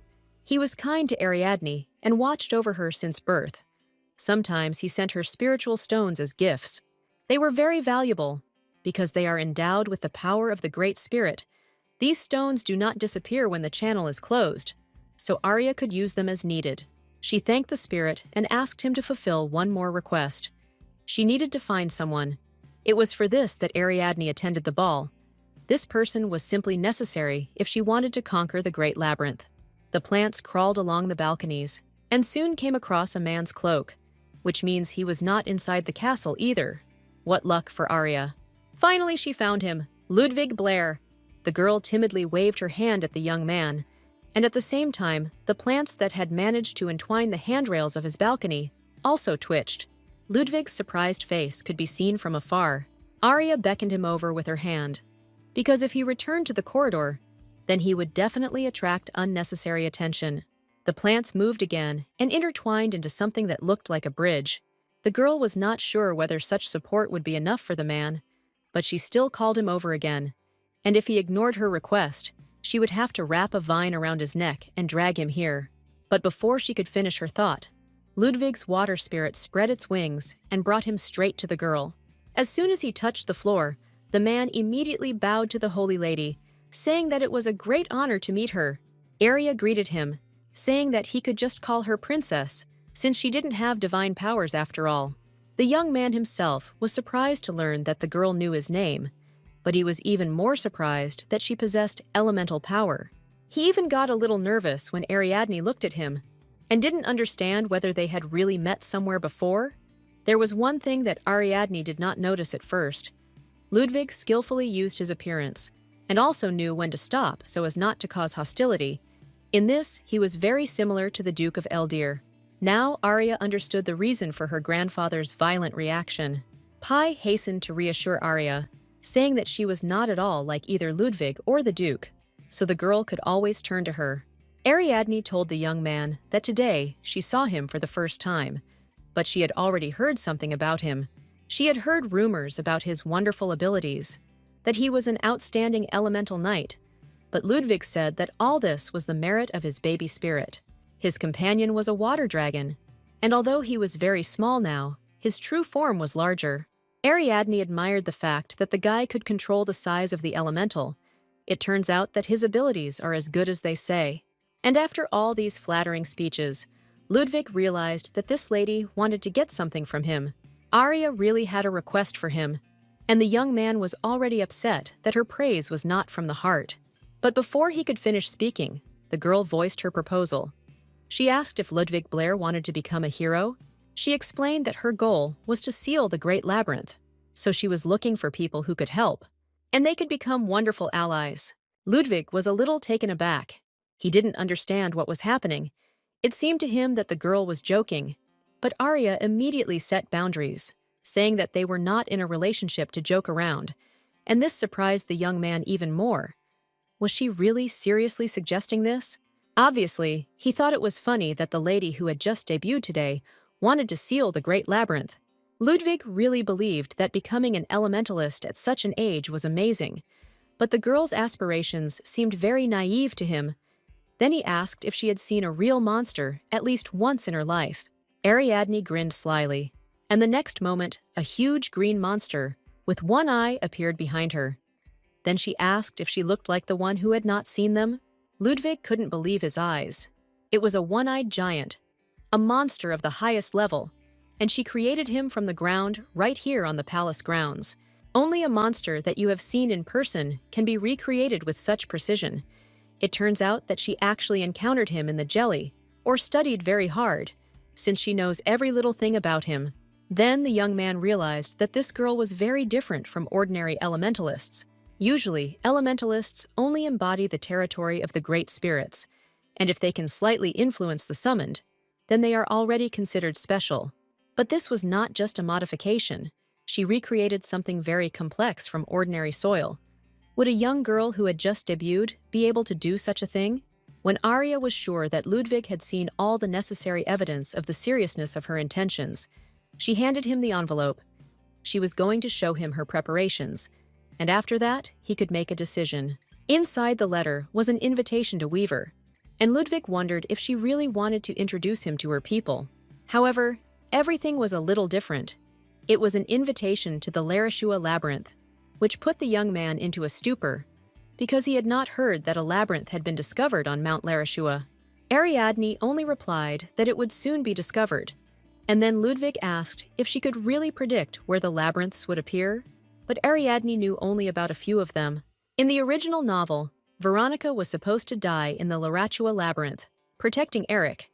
Now she probably would have dealt with everything alone, But the knowledge of what could happen continued to bother the girl. And Ludwig, as she expected, didn't quite believe Arya. In this case, she would have to make sure that he could not refuse. Then she offered him payment, meaning not mountains of gold. She spoke of an honor that would outshine even the fact that he had red eyes. Ariadne promised Ludwig what he most desires, a title that everyone will recognize. He will become the conqueror of the Great Labyrinth. The story did not stand still, and 1 year has passed since this conversation. People gathered in a tavern somewhere in the north were discussing the latest news. A labyrinth had appeared on Mount Larachua. It was said that it was of a high level and was located on the outskirts of the Great Spirit's territory. But the most interesting thing was that before the pollution spread, a detachment arrived there and sealed the labyrinth within a day. The attack was led by the saint who created the elixir, the elementalist Ariadne. And hearing this, one of the visitors turned around. The dark-haired man's red eye turned to the speakers, clearly interested in the news about this elementalist. The story continues a year later. It all begins with the fact that Axel inadvertently heard in a tavern about a stranger, a holy elementalist girl. Over a glass of beer, people prophesied true greatness for her. Larachua became the first labyrinth that she conquered. However, the stories about her were full of all sorts of rumors. Some said that the Dawn Squad was subordinate to her, and others did not believe that a rich girl from a noble family needed some kind of mercenaries. All this irritated Axel a little. He had already heard about the Dawn Squad. Some rich man brought together capable people. They do not carry out ordinary tasks, but work for a specific person. Not every aristocrat will be able to assemble such a large detachment of mercenaries, and therefore, everyone decided that this was the work of a saint. But the rest of the story about this young elementalist was absurd. Axel remembered that his owner was also an elementalist. On the day they met after the labyrinth, she did not recognize herself as its owner, but since she addressed Axel by his last name, it was definitely her. If we exclude Robert and Simon's representative, then only Adrian knew his last name. Because of the mask and hood, the guy couldn't see her face, but judging by her height, voice, and physique, she was either younger than him or the same age as him. But Axel still couldn't believe that she was so young. That girl was an elementalist capable of creating a large area. And if it really was Adrian, then the rumors would be true. But why did he need to take over the labyrinth? Now, even the slightest oddities made Axel remember his mistress. She tried to kill him, not really wanting to. A year had already passed since that moment. Then the guy was sure that Adrian would not kill him, because the mistress, who bought the other figures and freed them, could not simply kill the one in whom she invested the most. Axel knew that no matter how much power she definitely had a reason to care about him, and as expected, Adrian didn't kill him. However, she sent Axel very far away without giving him any task. When the guy woke up, he discovered that there was neither a necklace nor a letter with him. For a moment, he even felt abandoned. But then he learned about his goal. The inhabitants of the Ice Labyrinth Forest told him the legend of the lightning catcher. All of Adrian's tasks had common features, be it an item, magic, or experience.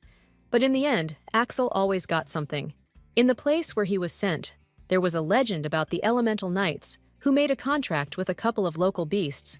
And the reason why Hadrian sent him here was to obtain the second beast. But like last time, its purpose was hidden. The necklace was probably taken from him to avoid the gaze of the association, and this was all a secret mission. Once Axel figured out the essence, the task was a success. It took longer than expected, but the result was obvious, because Adrian could not give him an impossible mission, and he understood it. Now he needed to return to the mansion and report his success, and also find out whether his guess was true. However, upon returning home, something was waiting for him, and it was not a letter from the hostess or her representative. On the table lay a certificate of changing the name of the trade union to the surname of Axel's adoptive father, and all this was completely incomprehensible to the man. The Valentine family are martial arts masters of the Cretan Empire, and there could be no question of trade there. Axel soon discovered that the envelope contained additional papers. These were documents indicating the dissolution of the chess association. The organization's resources were transferred to him, and the name of the owner of the trade union was listed as Axel Valentine. The huge organization instantly collapsed. and all the property now belonged to Axel. What kind of powerful person could be behind this? Axel immediately realized that it was Adrian's doing, and he was filled with anger. He immediately rushed to the door in search of Simon. He needed an explanation. But when he opened the door, there was no one in the hall. The building was completely empty. Axel understood that Adrian always treated him in a special way. He hoped that she wanted something, because that was the only way he felt comfortable. He didn't need pity from another person's nobility. Only this way he could always be different from others in her eyes. But in the end, he didn't matter at all. Axel understood with grief in his soul that the mistress was testing him that time, but he failed. He thought his owner decided he was useless, and then she left him. Could she really be permanently disappointed in him and leave him and hand over the association as an apology? However, Axel's thoughts were interrupted by the sound of the door opening. An elderly man entered the room, holding a lantern in his hand. He greeted the young man, calling him his master, and said that he had been hired as a butler for this beautiful place. Axel immediately handed him the documents. He needed an explanation of what was going on here. The butler only calmly replied that these were papers about the purchase of a mansion, as well as a chess association. But the guy understood that all this was the work of Adrian, so he asked the old man to immediately take him to him. However, the butler said that he did not know Adrian Black's name. Axel was really mad. How could this old man not know Adrian? He was definitely leading him by the nose. However, the man stood his ground. He replied that he was hired here after the change of ownership, and his words were very similar to the truth. He also didn't know anything about the association. This whole situation was starting to piss Axel off, so he decided to ask who the butler was talking to about his work. It was Mr. Valentine's deputy. He also said that the man had been waiting for Axel's arrival for some time. The main direction was in the harbor, where Kalsmere was located. Axel decided to go there tomorrow, as soon as the sun rose. The port town of Kalsmere was a bright, sunny place on the coast. However, on this day, the residents were very excited, because out of nowhere, a huge fiery dragon appeared in the sky, and on top of it was a young dark-haired man. Having descended from his contract beast, Axel immediately went to the association's headquarters building, which the owner had bought. Soon he was already standing in front of the desired building. A middle-aged man in expensive clothes was already waiting for him inside. As soon as Axel sat down opposite him, he began to non-stop report to him about how worried he was, and that their trading network was expanding. Axel didn't really care what he was saying. His attention was drawn to the young man standing behind the man. It was Horse, one of the figures in the association, the same guy who had once attacked him, considering him unworthy of Adrian's mercy. However, now he was much calmer. He only said that a lot of time had passed since that moment. There were no more chess pieces, and from now on, his name was Lloyd. He became the main guard of the trade union. He explained that when Adrian was rebuilding the association, turning it into an honest trading company, his representative hired people who had nowhere to go for security and minor work. And now, among the guards, there were many people from the association. Axel grinned. Adrian was so meticulous, she even took care of the pieces that served other masters. Then, he asked Lloyd if he had seen his mistress, but the guy only replied that they were simply told one day that they would be given freedom, but Adrian herself was not there. Axel's deputy did not know this name either. He stated that he only worked with Simon. As it turned out, he also disappeared after handing over the documents along with Adrian. After that, he gave the man a letter. It said that there were no more masters or associations. Axel was now absolutely free and did not have to look for masters, and Adrian would never show his face again. He also received one last gift for all his hard work, and at the very bottom of the letter was a signature, "Live as you wish." Along with the letter in the envelope was a torn contract for Axel's service, which he had concluded with the association. Then the man got angry and crumpled up the letter, realizing that all this time his relationship with Adrian had been one-sided, and she put an end to it herself. He didn't need all these gifts and trading company, he just wanted to serve her purpose, but she said not to look for her anymore. No matter how much Axel resisted this thought, he still understood that he really was useless. The time was approaching evening. Axel walked along the harbor, still thinking about Adrian. He did not understand whether there was any secret meaning in the fact that she refused the role of mistress. However, he was no longer her figure, and until now, he had only one goal: the labyrinth. Axel wanted to get there at the request of his father, but a successful trip to the labyrinth requires strength. The guy lived only according to the decree he received in childhood, but now he has one more goal: to find Adrian Black, tear the mask off her face, and force her to explain why she sent him. Moreover, he was going to become someone she would not want or be able to get rid of. He wanted to make her need him. Meanwhile, Ariadne's team did not sit still. Ludwig, who joined them along with his contract beast, dealt with the monsters with ease. Soon all the opponents were killed, which Veronica informed others about. A loud, dissatisfied cry immediately rang out in her ear. Someone was clearly lagging behind them and did not want everyone to leave without him. It was Eric. He was clearly inferior in speed to the elemental knights, and this made him incredibly angry. Meanwhile, Pai informed Arya that all the allies scattered throughout the territory were already returning. When everyone was gathered, the girl got ready to check everything before the battle with the boss. There was a newcomer to the team, Priest Leon. He said that he was ready to continue the mission, but Eric was not sure about this. He didn't want the guy to pretend everything was fine and then collapse in the middle of the fight, leaving everyone else unprotected. However, Veronica hastened to stop the argument, because it was not hard for them alone. Indeed, Ariadne was already pretty tired. All this time she was directing the team, not allowing herself to take a break. Strong elementalists could affect territory to give allies an advantage in battle, but creating territory and successfully isolating a boss was something unheard of. Ludwig said that he had not seen such skill until he met Arya 3 years ago. If you hold back the boss, you can deal with other monsters. Battles are quick and safe for the entire team, and the result is 2 times better than that of a clearing squad. However, this was very stressful for Arya's body, because if the boss affects the territory, it will be fully transmitted to the elementalist. At first she held on, but she already fell a couple of times from fatigue.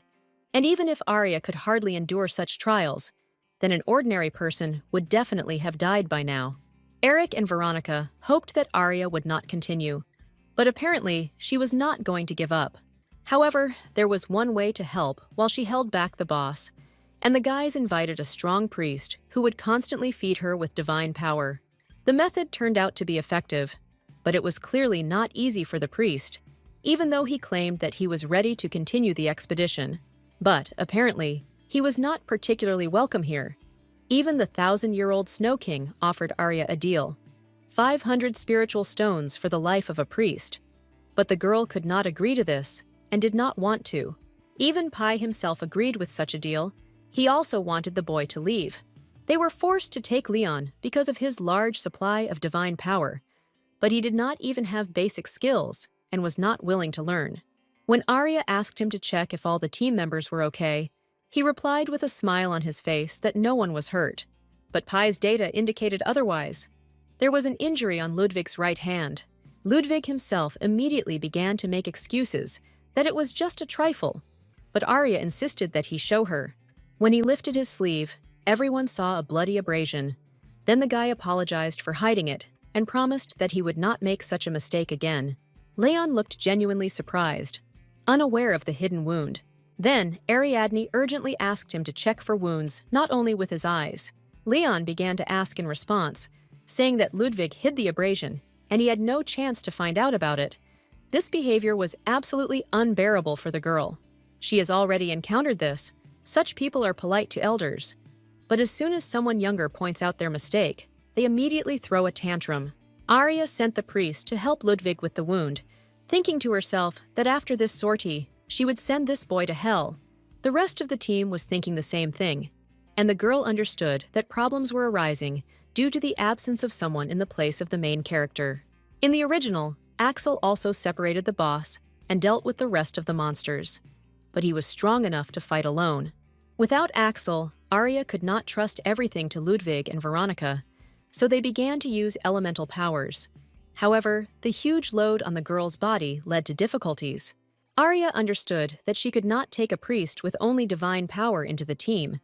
She needed to find someone who would effectively use his skills. However, there was still a battle with the boss ahead. The girl gathered everyone to discuss preparations. The monster had 8 limbs and a poisonous sting. Thanks to its antennae, it sensed its surroundings, so first it was necessary to get rid of them, but it was so huge that it was impossible to get to its head from the ground. First, the elemental knights had to attract the monster's attention. They would have to dodge the sting until its antennae were cut off. When they destroy the wall blocking the boss, Eric will climb the mountain and get rid of the tendrils. They came prepared. The guy had a necklace that completely eliminated the noise from movement. Eric used a spell, and the next moment, the monster was already without its antennae. Veronica understood that after this, he would begin to go on a rampage. She summoned a shadow butterfly to attack his weak spot, his head, thus defeating the monster. When everything was done, Arya ordered Nike and Ludwig to get rid of the core, and her brother to return. Leon was amazed, because elementalists usually do not lead a squad, but 18-year-old Ariadne was an exception. Soon Eric returned with a report. The core had been destroyed, so now it was possible to reduce the territory. Thanks to Arya's magic, the guy even forgot that he was in an infected area. This was surprising, because usually traces of poisoned nature remain visible. However, Eric quickly changed the topic. He did not understand why his sister was still here, because there would soon be a celebration in honor of her coming of age. The fact is that there were something like crystals at the ends of the boss's antennae, and the girl asked Veronica to bring them to her. Eric didn't understand why his sister needed them. Was it really some kind of magical thing? But the answer was simple. Ariadne needed this material for a weapon capable of destroying the Duke of Eldir. Meanwhile, the mission is over, and the day of the celebration has arrived. And unlike the debutante ball, the coming-of-age banquet is organized independently. Ariadne Eldir's coming-of-age evening was planned to be spent in Weaver with her family. However, the girl asked to arrange a celebration in the mansion of Duke Eldir in the capital, and the man had to approve the request of his own daughter. Franz said that he wanted to teach his child independence, so he did not help with organizational issues. But for Ariadne, who had a hand in creating the elixir, assembled her own group of mercenaries, and was involved in Weaver and Garcia's trading affairs, her father's indifference did not matter. As a result, the banquet was organized perfectly. The guests talked to each other. They were in anticipation, because Lady Eldir would appear in public for the first time since her debut. A red-haired man joined the conversation.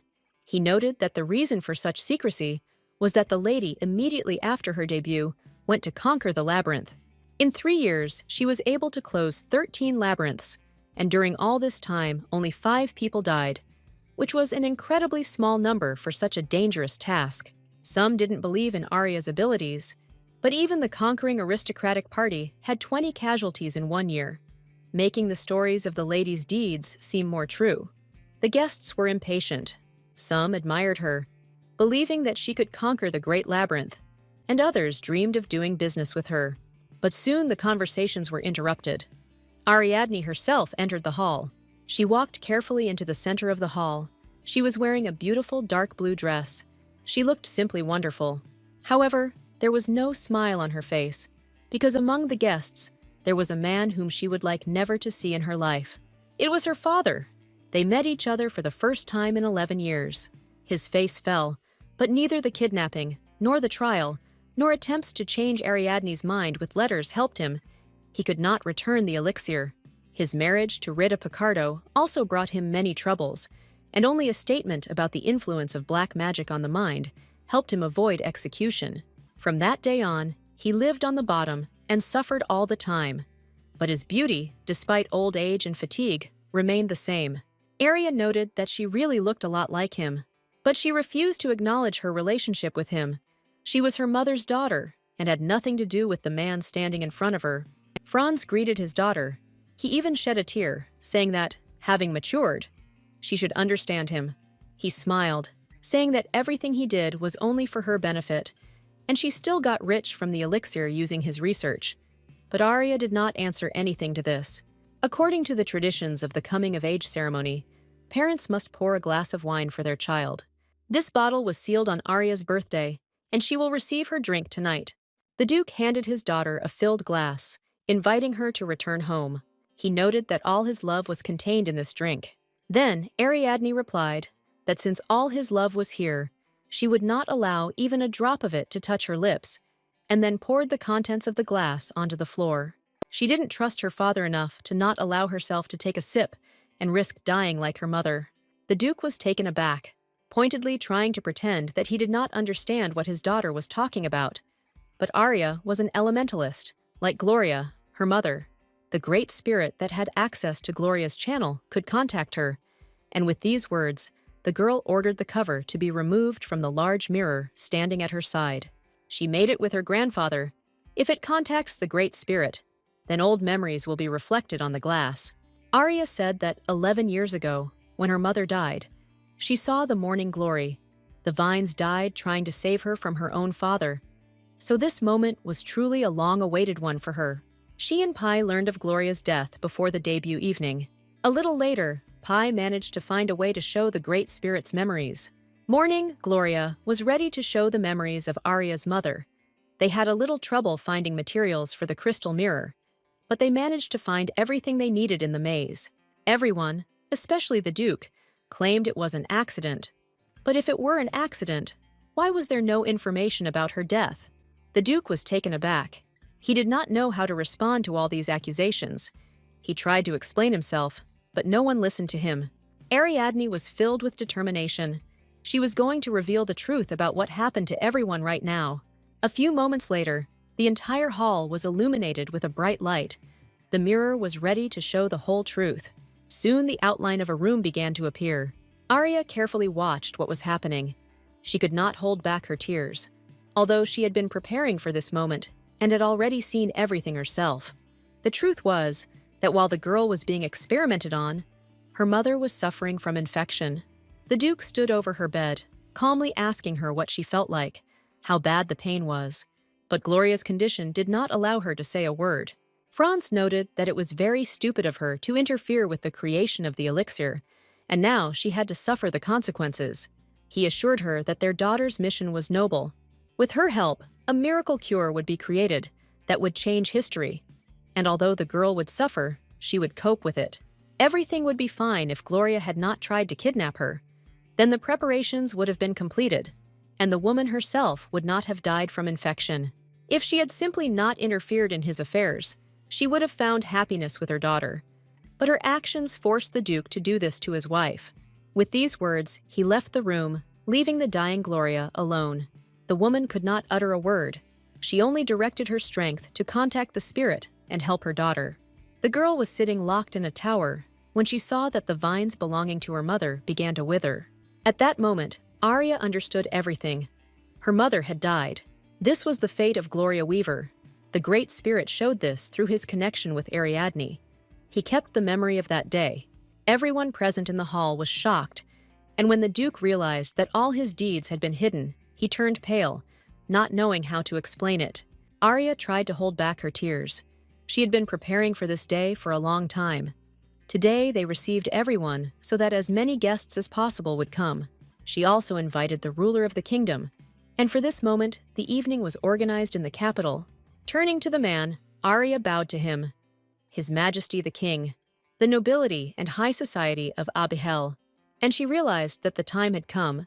She accused Duke Franz Eldir, Lord of the Golden Horn, of murdering her mother, Gloria Weaver. Ariadne asked that he be punished to the fullest extent of the royal laws, and when the Duke realized that he would not be able to escape, he shouted that it was all a lie. But the king only looked at him with a stern look, saying that he would justify himself in court. By order of the ruler, Franz was taken into custody by the royal guard. The guests continued to whisper. They could not believe that all the rumors about the Duke were true. And now, when Ariadne's only surviving parent was taken into custody, no one could pour her a glass of wine, as was customary. It all looked very sad.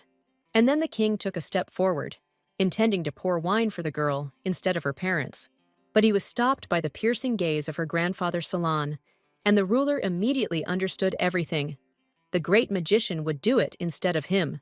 The man walked up to his granddaughter and gently hugged her, telling her that she had done the right thing. Arya was glad to have her grandfather by her side, but she was still sad because she thought that it was all for the best and would eventually bring her relief. But it didn't happen. Solon understood that the girl needed to cry out her grief. so he held her tightly to him, guiding the bottle of wine with his other hand. Ariadne reflected that she had a grandfather, a reliable uncle and aunt, a smart brother, and countless more people on her side. They believed her and were ready to follow her. She was not alone in this world. Meanwhile, the glass was already filled, and Solon handed it to his granddaughter, congratulating her on her coming of age. The girl smiled softly and thanked her grandfather, finally stopping crying. Thus, the ceremony came to a successful end, and everyone was sure that this celebration would go down in history. When the guests calmed down a little, Arya walked towards the exit from the hall. She really felt better. She had been preparing for this day for a long time and carefully, and now she was even glad that she did not have time to be sad. She needed to meet with Simon, check the condition of the Great Temple, and then write a report on the mercenary squad. The girl was so immersed in her thoughts that she did not notice how she collided with someone. She almost fell, but the person managed to catch her hand. When Ariadne looked up to thank her guest, she saw someone she did not expect to meet at all. It was Axel Valentine. Because of his powerful jaw and frowning eyebrows, he gave the impression of a monster. He had a straight nose and a sharp gaze, full of wisdom. He had changed a lot since their last meeting, but it was impossible not to recognize him. Ariadne was so shocked by his appearance that she almost called him by name. However, she still didn't understand why Axel was here, but if he was already here, then she needed to act naturally so that he would not suspect anything. So the girl briefly thanked him for his help, but Axel still did not let go of her hand. Realizing that he was very carried away, he still unclenched his fist, letting go of Arya, and she asked him if he wanted to say something. In response to this, Axel silently took her chin, looking intently into her eyes. This act angered Ariadne. She slapped him on the palm, noting how impudent and ill-mannered it was.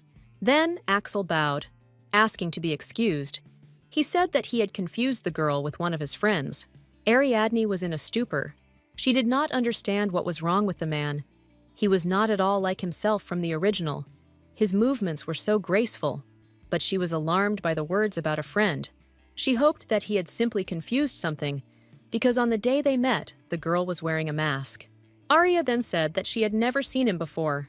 She forgave him for his mistake due to Axel catching her, but if he was impolite again, she would be forced to take action. The girl wanted to pass by the man when he blocked her path with his body. Axel apologized again, chalking it all up to excitement, and then decided to ask the girl's name. But Arya thought it would be more correct to tell him her name first. The man then introduced himself as the Viscount of Malexi, Axel Valentine. Arya was shocked, because Malexi was beyond the cursed lands on the right continent. How did it happen that he became a Viscount there? Axel explained that he had recently returned here, since he was born on the left continent, and the Marquis of Auburn sent him an invitation to the banquet. About 20 years ago, the central territory of the Cretan Empire became a cursed land, and the continent was split in half. And now, for convenience, the left side is called the left continent, and the right, the right. At first, both continents actively did business with each other, but the contaminated area continued to increase, leading to a deterioration in trade relations. About 10 years ago, the route through the land was completely blocked. Lord of Lightning, successor to the legend, winner of the Colosseum, slayer of dragons. By the age of 22, Axel had many titles and nicknames. But now Arya knew about him only what was written in the novel, as well as from the news that Valentine's Trade Guild was thriving and its composition did not change. Is it possible that in Malexi, the largest state on the right continent, Axel's merits are so recognized that he was even awarded a title? In the original, Axel visited there only after 3 trips back in time. However, the man interrupted Arya's thoughts, because now it was her turn to talk about herself. But before Axel had time to ask the question, the girl left, apologizing and citing urgent matters. With a quick step, she reached Simon's office. She nervously slammed the doors behind her. Ariadne asked what tasks Simon had at the moment, and then asked him to give them to Isabel. And she sent the man himself on temporary leave on the right continent. Simon was taken aback. He did not understand what the lady meant and why she was giving such orders. But instead of answering, Arya only said that she would increase his salary by 5 times and pay incentives separately. And this was more than enough for Simon to immediately start getting ready for the journey. His task was to find out about Axel Valentine. Simon clarified whether this was the same boy who was raised by the lady. Arya replied that she had just met him in the hall. All this time he had been on the right continent, and why he was there, the man had to find out. Simon could serve as proof that Adrian and Ariadne are the same person, where they would have to separate for a while. And although the girl did not voice this, the man realized that he should not shine. When he came out, the girl wondered how this could have happened and whether it was just a coincidence. The party was supposed to be attended by as many guests as possible, but what is the likelihood that a person from another continent would be here? Arya knew that she needed to resolve this issue as soon as possible, and time passed. And soon the trial of the Duke of Eldir took place. As expected, the matter was resolved quickly, the evidence was indisputable, and his excuses were ridiculous. Everything was revealed, even the true story of black magic. And of course, now everyone knew about the voluntary union of the dark magician and the Duke. As a punishment, Franz Eldir had to drink contaminated water. So as not to harm Ariadne's reputation, such a cruel execution was chosen. The father who gave contaminated water to his daughter himself died from infection. Arya watched him die without taking his eyes off, because this was the result of a long journey of revenge on herself and for her mother. After the Duke's death, some time passed, and Ariadne officially inherited the title. The first few months she was confused. Franz tried to manage the affairs of the estate and family, but everything turned into a mess. Pai was now doing labyrinth and conquest work like a secretary, and if Arya hadn't infiltrated her people into the estate early on, it would have taken years to stabilize the situation. The newly minted Duchess was distracted from her thoughts by a knock on the door. It was Belbartha Rictus, the man whose help she had used even under Franz. The man came about the list of new knights, but when he saw the lady, he was very concerned about her condition. It seemed as if she was not sleeping at all. Moreover, she was going to participate in the conquest of the labyrinth, and Belbartha was simply afraid that the Duchess would lose consciousness. But Arya just smiled softly. She was very grateful to the man, because without him, she wouldn't even have knights. Back in Weaver, Arya learned the Oath of Allegiance from Belbartha. She was only 10 years old. Belbartha felt that the whole Weaver proceeding was suspicious. Having learned about the experiments, which were known only to a narrow circle of knights, Belbartha and the Duke discussed this matter. The punishment for impudent curiosity was deprivation of the title of knight. Arya heard this story and decided to take advantage of the situation. And in order to make sure of Belbartha's sincerity, she gave him a task: to return to Eldir. Tell the Duke that there is no place better than the union of the Knights of the Golden Horn, and then he will postpone the expulsion. Then he will have to return to her every time he finds a new person in the duchy. Everyone will come up: servants, maids, grooms. Arya understood that if this was a lie, then Belbartha would definitely be caught. But if it was true, then her plan would become simpler. Belbartha, following the agreement, successfully lured people for years and contacted Ariadne. She persuaded Simon to hire those who would help the cause, and after a few years, people appeared who became her eyes in the duchy. These eyes later found those who were loyal to the former duke, and Ariadne, becoming duchess, fired all potential traitors. And then she admitted that Belbartha actually wanted to work with her. Now he was recruiting the next Knights of the Golden Horn, and he already had a list of candidates ready. Many of the former knights were kicked out, and mercenaries were taken in their places. But there were still few people. But judging by the list of candidates, the choice was not bad. Everyone had good skills. Arya was extremely pleased with this news until she saw one name on the list: Axel Valentine, a man with red eyes. She did not understand why he was on the list of recruits, and Belbartha reported that he was surprised by the color of his eyes. He said that a man could put out a fire without directly interacting with it, a technique that was only available to those who use fire spirits. Axel claimed that the elemental knights with red eyes control the power, but Arya crossed his name off the list without a second thought. Belbartha was surprised, because such a candidate could not be refused. He was young, but his skills were impressive. He thought it was his red eyes that were to blame. It turned out that in the entrance exam, he only showed a water spirit, and according to the rules, this was enough. but Arya knew what he was hiding. Then she replied that she could not accept a nobleman with a title from another country into the detachment of family knights, no matter how well he showed himself. This practice is used because nobles lose their territories after pollution. Belbarta did not always understand his lady's orders, but he knew that she gave them with a view to a better future, so he did not object. But Arya didn't understand why Axel applied to become a Knight of the Golden Horn, hiding his true powers. But now she needed to devote time to more important things. Pi, having become the girl's guide, grew up with her. More things could now be brought into the library. Some time ago, they added a table and chair there to make it more convenient to work. Now, they were not only dealing with the labyrinths, but also looking for priests, and this took much longer than expected. In about 2 years, when Arya turns 20, the cursed land should reach the sea. The world will be polluted from the shores. In the original, Axel goes into the labyrinth at age 24 and awakens the ability to regress. But knowing the plot, Arya went there earlier to close the labyrinth and prevent him from gaining this ability. She did so much work to find a new strong priest. In the original, the hero found him, but the choice was very questionable. In the list of priests, Pi there was a very human being, Lur Inaman, but his reserve of strength was the smallest. The role of the priest in the detachment of conquerors was to treat the wounded.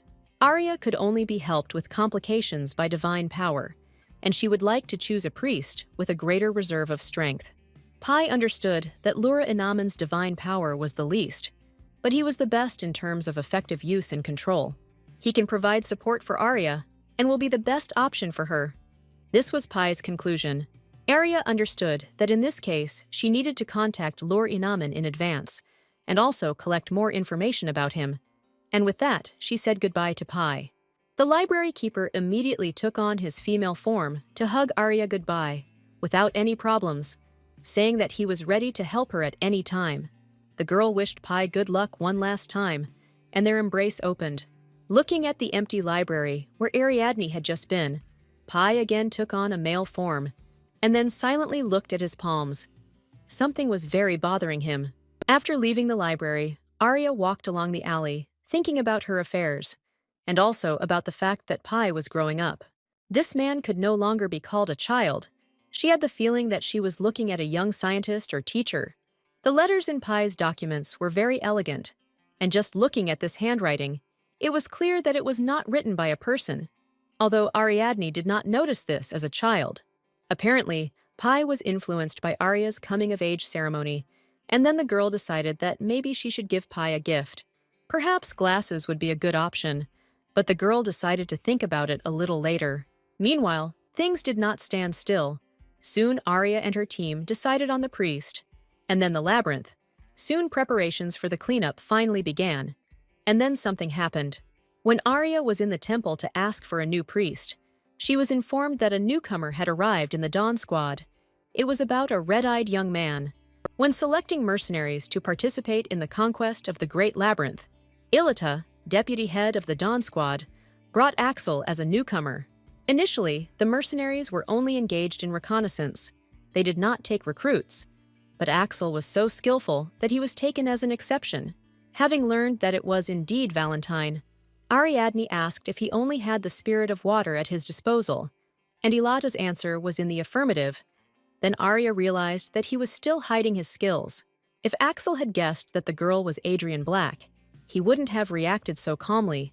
Arya had done a lot of work, so she wouldn't have killed him, but she still wasn't going to be friendly towards him. She didn't understand how he could find out the truth, because they only met once. The girl was wearing a mask, and her voice was changed by a potion. He might have suspected something because of Simon, but only Weaver's people, as well as Aunt Rebecca and Veronica, know that Simon is working for Arya. Simon is quite difficult to find, and revealing their connection is even more difficult. But then Arya did not understand what was going on.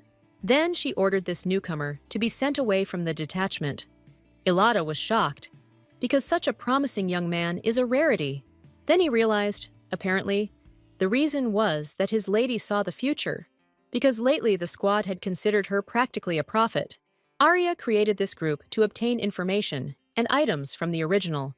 8 years of blind obedience to unpredictable orders that always led to success. For the last 3 years, Arya and her squad have conquered labyrinths and easily accomplished deeds that shocked the entire continent. Even if Arya asked them to move a mountain with shovels, they would actually start digging. Such was the strength of their trust in her. Therefore, there should have been no problem with the order to send Axel away.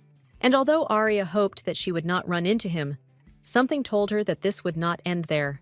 A couple of days later, at the estate of the Duchess of Eldir, while she was sipping tea, sitting in the garden, a guest showed up to her.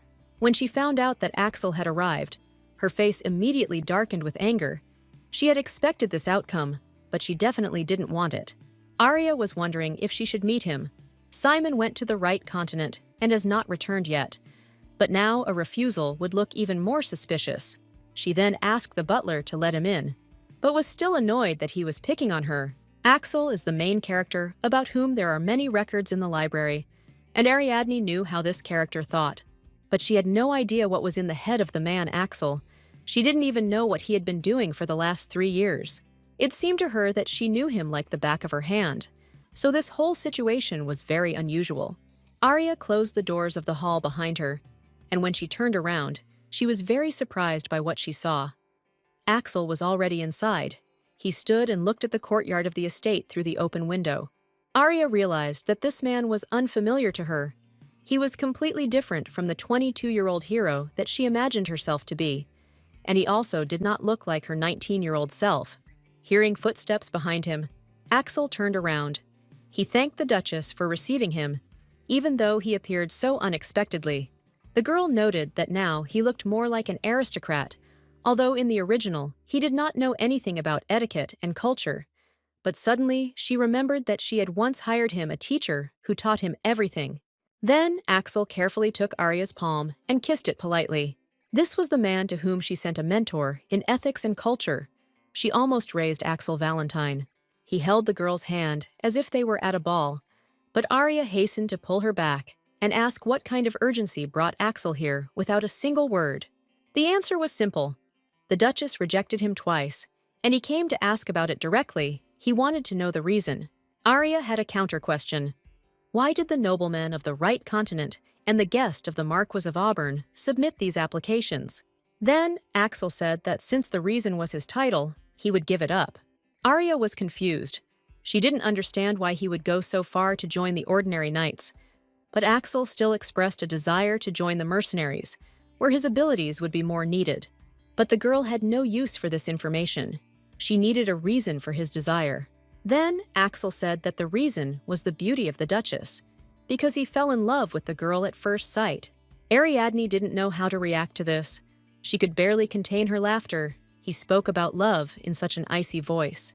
She coldly replied that she had no time for jokes, and although Axel insisted that his words were true, the girl did not intend to trust him. She turned to leave the hall, and the man repeated once again that he had been honest with her.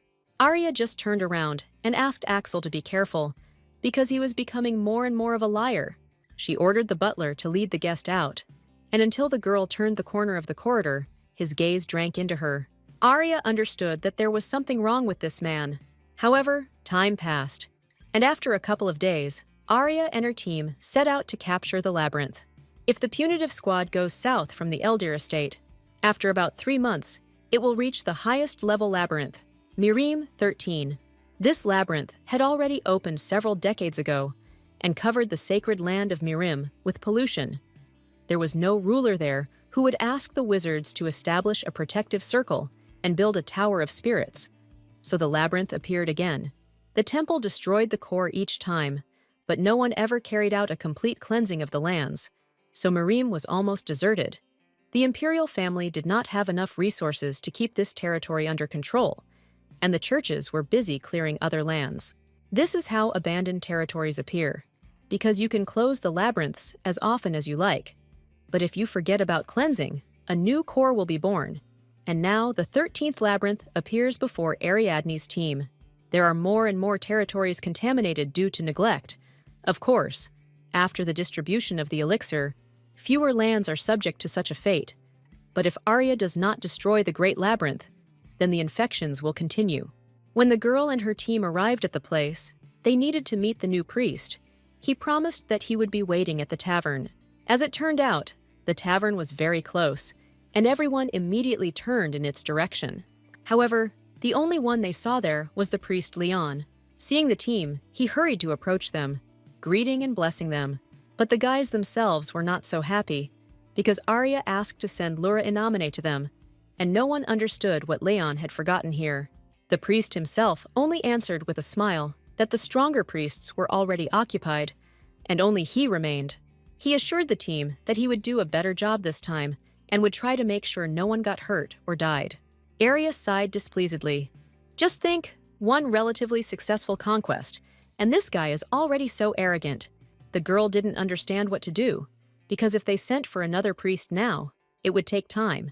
This whole situation was not pleasant, but Leon has a lot of divine power, so maybe they should have tried. They could attack a labyrinth of this level without any problems. The elemental knights could handle the boss. Moreover, this was an excellent chance to test whether Veronica and Eric were ready to receive the third elemental spirit. But Ariadne still didn't understand why the temple sent Leon, and not Lure. Of course, first of all, they themselves decide who to send, but not in the case of Arya. She was an exception, since every year the girl donated huge sums to the temple and had the title of saint, and in this case, she could choose the priest she liked. Then, Ariadne asked Leon why Lure Inaman did not appear, but the guy just grinned. It was the first time he had heard this name. Apparently, this Lure was some kind of weakling, but the girl didn't understand. Did the temple just take it and silently change the priest? Arya decided that after clearing the labyrinth, she would go there and find out everything. In the meantime, the team decided not to change the priest to clear Mirim 13, but simply put up with Leon. The Dawn team's mercenaries had helped a lot with creating the invasion route, but now they had to wait. The girl gave Ilata a totem through which she could contact him.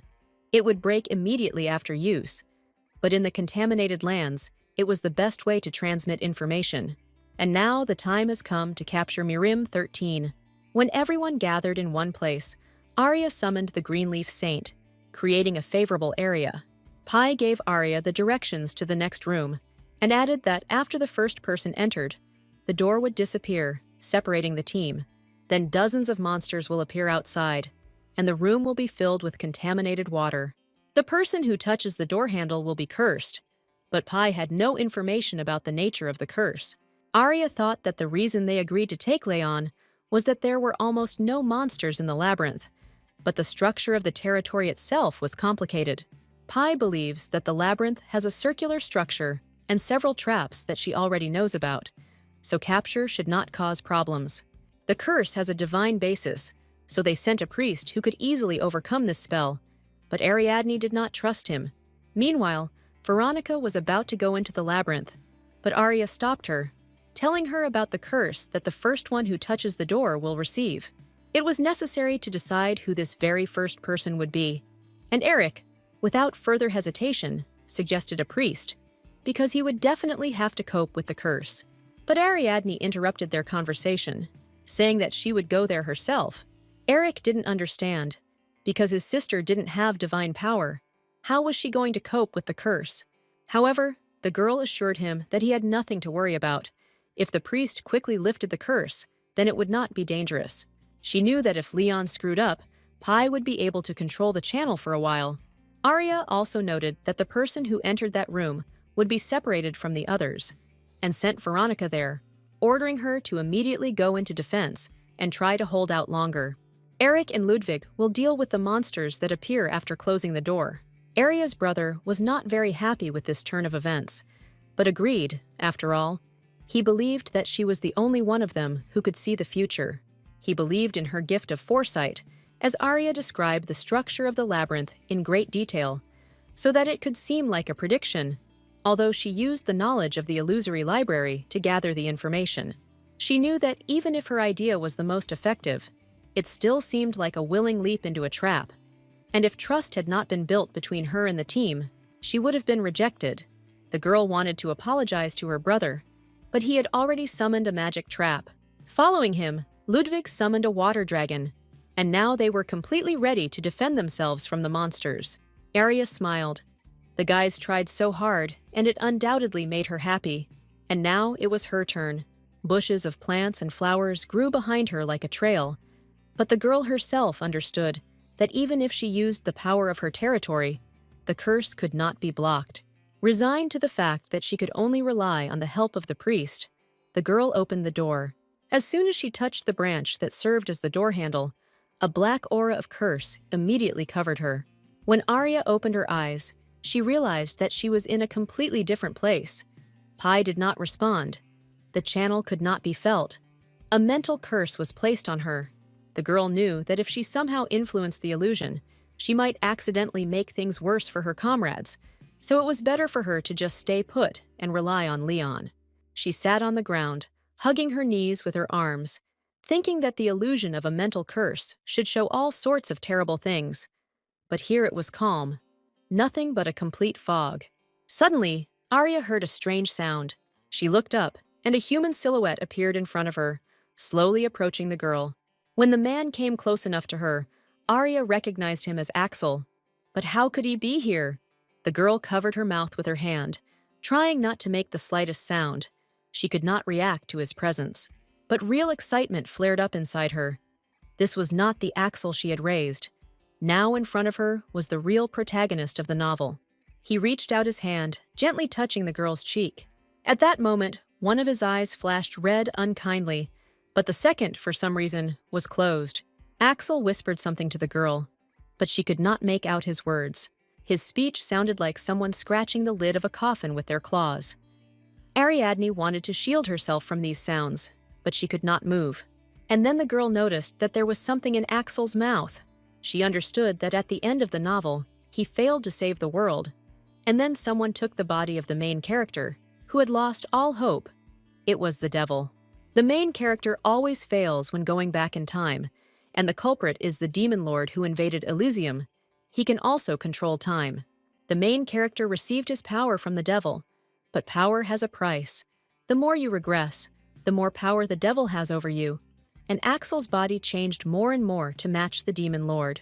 When the protagonist gets rid of the old devil's body on the lower floor of the labyrinth, the power and soul of the ruler are transferred to Axel's body. Their confrontation couldn't even be called a struggle. The devil could only wait until his vessel came into his hands. Everything the hero had done in the novel before had led to the devil taking his body, and Arya wanted to change the novel and avoid that. But now, when she saw in front of her what she was trying to escape from, the doubts in her soul were confirmed. This was a real nightmare. Before Ariadne had time to come to her senses, Axel pressed his lips into hers and kissed her. However, this kiss burned Arya. She felt unbearable pain spreading throughout her body. She screamed to be woken up. And soon she finally woke up. The whole team was hanging over the girl. They were concerned about the condition of their lady. Arya didn't know if it was just an illusion, because the burning pain was still burning inside her body. It was so strong that the girl could not clear her throat. Her condition only worsened. Then Veronica quickly opened the bottle of elixir and handed it to Arya to drink. After the elixir, the girl's stomach cramped and she could barely catch her breath. When she looked at her hands, she saw that they were covered with something black, and this spoke only of one thing: she was infected. Pi warned that the infection began from the lips. The reaction was the same as after entering contaminated water into the body. He wondered what kind of illusions she saw, because a phantom curse is an extremely rare phenomenon, and Arya said that she saw the consequences of the bad ending of the original. She didn't know whether she should talk about what happened at the end, because she herself didn't really understand anything. It was a terrible kiss, with a touch too soft for a curse. Arya did not understand such an illusion, and since she dreamed of a kiss with the main character, it must have subconsciously impressed her, even while reading. But in the end, she decided not to fool herself. This was only a consequence of the curse. In the end, that day, at Eric's insistence, the team finished earlier than they had planned. Arya slept for about a quarter of the day, allowing her body to cope with the remnants of the curse, and on the second day, they continued their conquest, and they finally managed to get to the core. Veronica began examining the area, but she did not see the main monster. The room was full of small, cute creatures. Then, Arya realized that one of them was probably the main monster they needed. He was simply hiding among his relatives, and if they tried to kill the wrong monster, it would split and increase in size. According to Ariadne, all creatures had 2 eyes, and the boss should have 3. However, it wouldn't be that easy to kill, since it has the ability to regenerate itself by absorbing other monsters. So they had to separate the boss from the rest first. The monster will start going on a rampage when it is alone, and this will be a great chance to finish it off. Arya had an idea. They would fill the area with water. The monsters would weaken when they got wet, and this would make it easier to find the boss. This idea made the girl sigh sadly, because while they were trying to wet all the monsters, Axel would have already dealt with all this with the power of lightning. But since this was impossible now, the squad set out to deal with the monster on their own. The Great Spirit Heavenly Mirror contacted Arya. He was interested in the mission so that the girl could use his power. It resembled the salt desert of Elysium from Ariadne's past life. And, if you forget that the Great Spirit lives here, this land and the clearest sky were very similar to her past life. But in the shallow water, fluffy pink creatures were already waiting for the guys. They looked completely harmless. Leon was sure that these were not monsters at all. They didn't look scary at all. However, now was the perfect moment to go in search of the boss. But it was impossible to injure the creatures, because then they would go berserk. While Ludwig and Veronica were doing business, Arya and Leon were watching them from under the barrier, and the priest was frankly bored. He was so frightened by this place. But there was nothing scary here. He didn't understand. These creatures were terrified of one kind of spirits. How could they be dangerous? And then the guy heard a sound from his side. It was one of the monsters. Apparently he got scared and came to the barrier in search of protection. Leon called him over to calm him down. When Arya turned towards him, she saw that the guy was already holding the monster in his arms, and then she immediately ordered him to throw the creature. But Leon only continued to claim that they were absolutely not dangerous. However, a moment later, when the priest looked at the monster again, it was no longer that small plush creature. Now it was a real monster, and a huge mouth full of sharp fangs. A moment later, a scream was heard. It was Leon. He needed help, and then Arya called Ludwig. When the knight turned towards the priest, he saw that the monster was already larger than the man.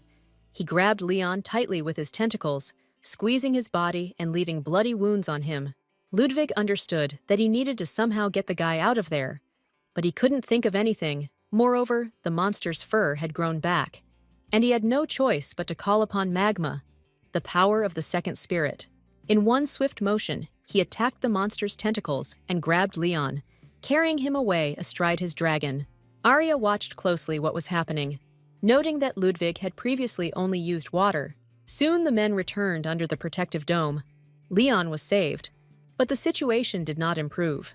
The peace of the monsters was broken, and they began to transform. Ariadne didn't understand what they should do now. Suddenly, the howl of the main monster pierced the guys. They clamped their ears tightly. The sound was so strong that their eardrums could barely withstand it. Arya tried to call Veronica through this scream. She asked her to go back under the shield. Without missing a second, the girl immediately rushed towards the team, cutting down the creatures that stood in her way as she went. Ariadne turned to Pi. She needed to know if the great spirit of the 1,000-year Snow King was ready to help them.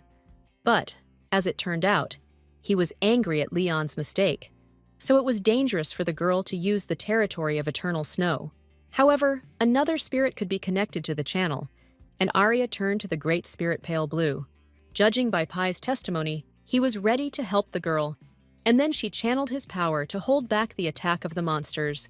The next moment, the protective dome was filled with cold, and then the monsters stopped attacking and began to calm down. The strength of spirit came in handy. One more moment, and they would have been bitten.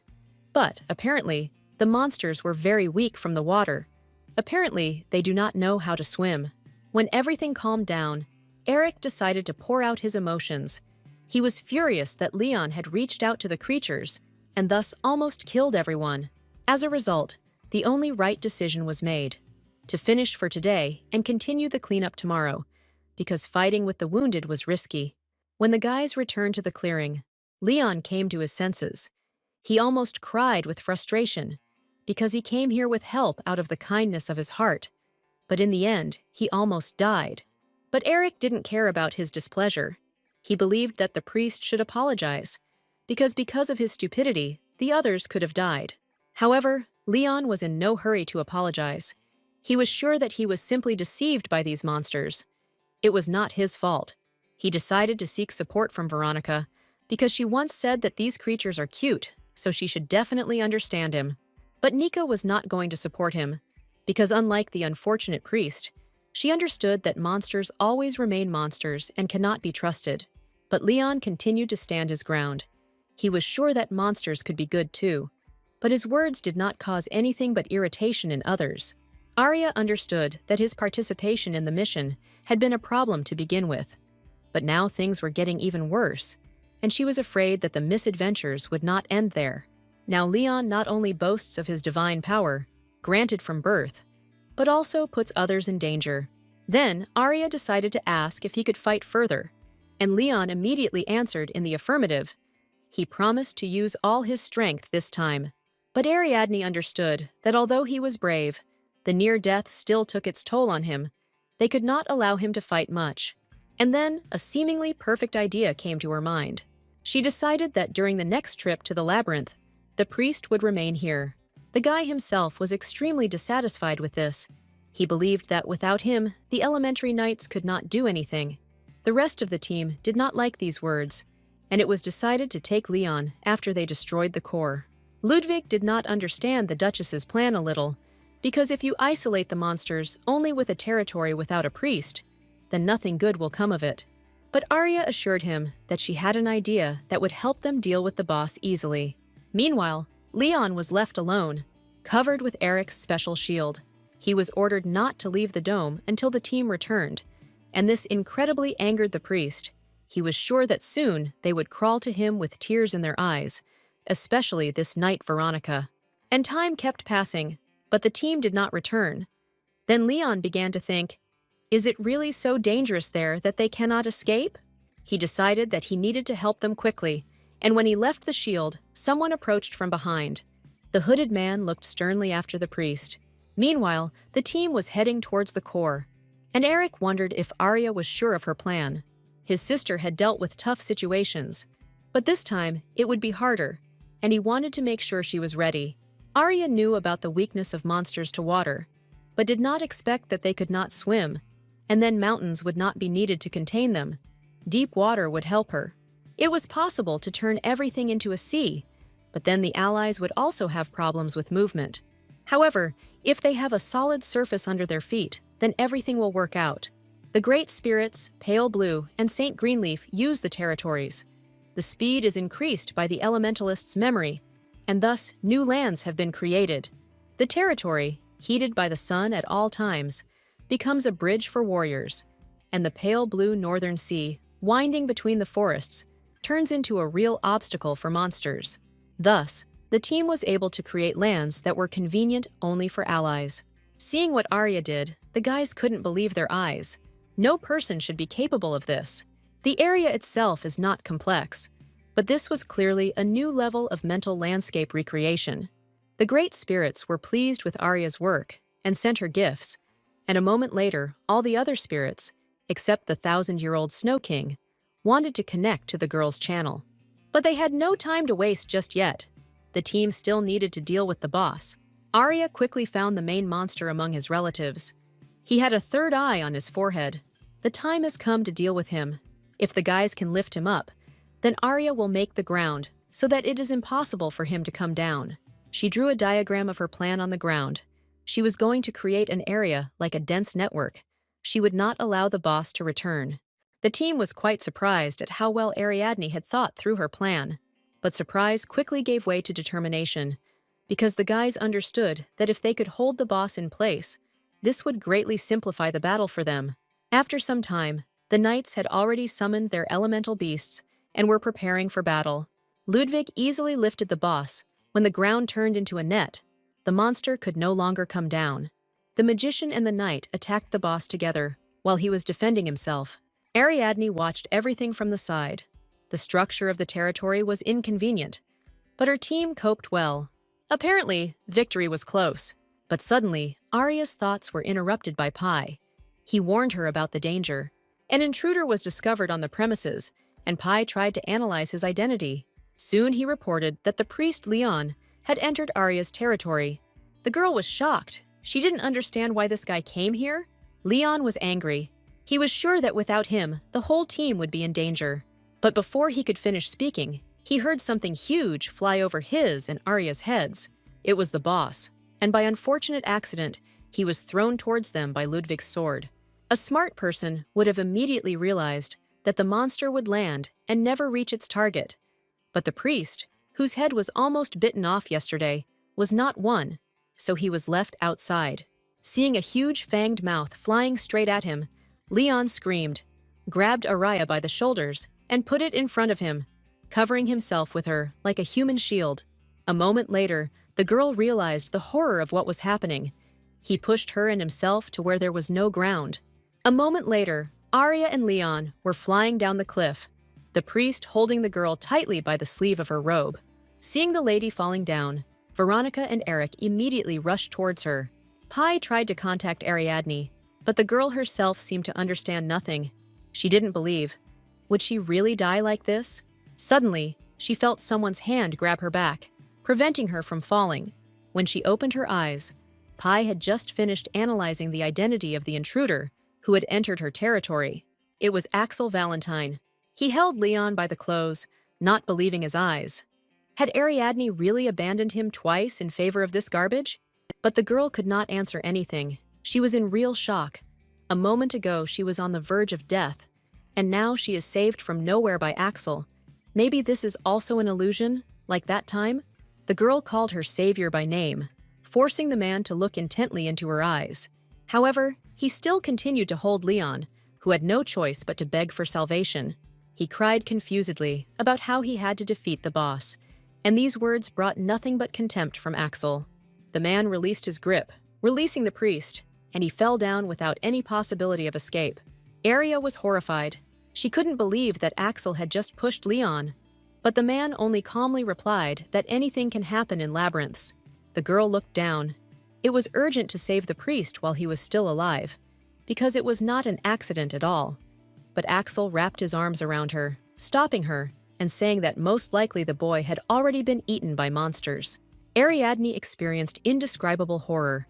This man was not pleasant to her, and she was not eager to save him, but he did not die due to an unfortunate coincidence. Someone's death on her territory was strongly felt. Arya's perception increased by 6 times. She was still not used to it, so Pai temporarily turned off the feeling of the presence of people on the territory. Having come to her senses a little, the girl turned to Axel and finally asked how he got here. Veronica, passing by, saw the lady with the man, but did not understand what was going on with them. Eric noted that this was the same person Arya looked after in the past. But what was he doing here, and how did he get here? He clearly had a different elemental spirit now. Could he tame 2 at once? However, while Arya was having a conversation with the man, they still needed to deal with the boss. Axel told the girl that he had been following the capture squad since they left the village of Mirem, and in the labyrinth, he was also behind them. He grinned. No one noticed him all this time. Apparently, Arya's squad was too weak for their elemental skills. The man noted that Ariadne had made the field incredibly comfortable, and they still had not dealt with the monster. The girl clearly did not like such statements, and she called Axel a surprisingly arrogant person. Then he turned to her by the name Adrian, asking why her team was better than him. Arya was taken aback. She couldn't believe that Axel called her Adrian. She barely restrained herself from answering. However, she had no reason to react to this, so she decided to simply ignore it. The girl got away with it, saying that the Viscount couldn't even remember her name, and this despite the fact that he declared that he was in love with her. But Axel understood that it was not he who was lying now, because the man knew that Adrian was a girl. That's why he came to the east. He wouldn't have done it without confidence in his guesses. Arya was taken aback. It turns out that he had already gotten it into his head that she was Adrian. This topic was not brought up at the estate then. But what should she do now? Is there any point in hiding that she is Adrian Black? The girl was a little sorry that she had disappeared silently, but she could have just stopped denying it. She didn't try to kill Axel like Robert did. She let him go, let him live on his own terms. And now she wondered why he had come east in search of Adrian. Arya decided to ask him directly, and Axel said that he had a question for Adrian. Ariadne exhaled. It turns out that he is not behind her head here. Then she told him that he could ask the question he was interested in right now. Axel's body seemed to be on fire. He was clearly worried, and it was all very similar to the time when Arya's uncle, Ernest, exuded coldness while thinking about bad things. The girl didn't understand why he spoke so confidently, but now there was anxiety on his face. Did he really doubt his arguments? Then Axel approached the girl with a smile, saying that he had been looking for Adrian all over the continent for 3 years. His hard work had finally paid off, and it was breathtaking. But Arya had no need for all this talk. She just wanted to know why he needed Adrian. Then Axel finally asked what he wanted. Why did she raise him? And this was not what Ariadne expected. Now the man was not looking for revenge, but something still forced him to go to another continent. To his question, the girl only dryly answered that she needed that person for personal purposes, but Axel needed specifics. Hearing that the goal was to conquer the Great Labyrinth, the man breathed out a sigh of relief, as if he had been waiting for these words.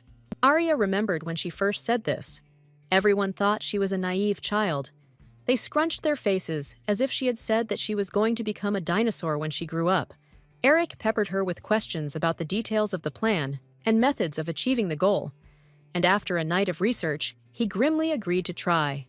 Ludwig took her words seriously after the first conquest, and Veronica became the only one who easily believed in the girl's goal with all her heart.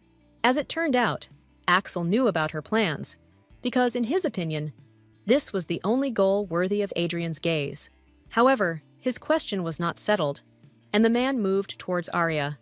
Then she suddenly remembered that illusion, the mouth that looked like an abyss, and Axel, who never existed.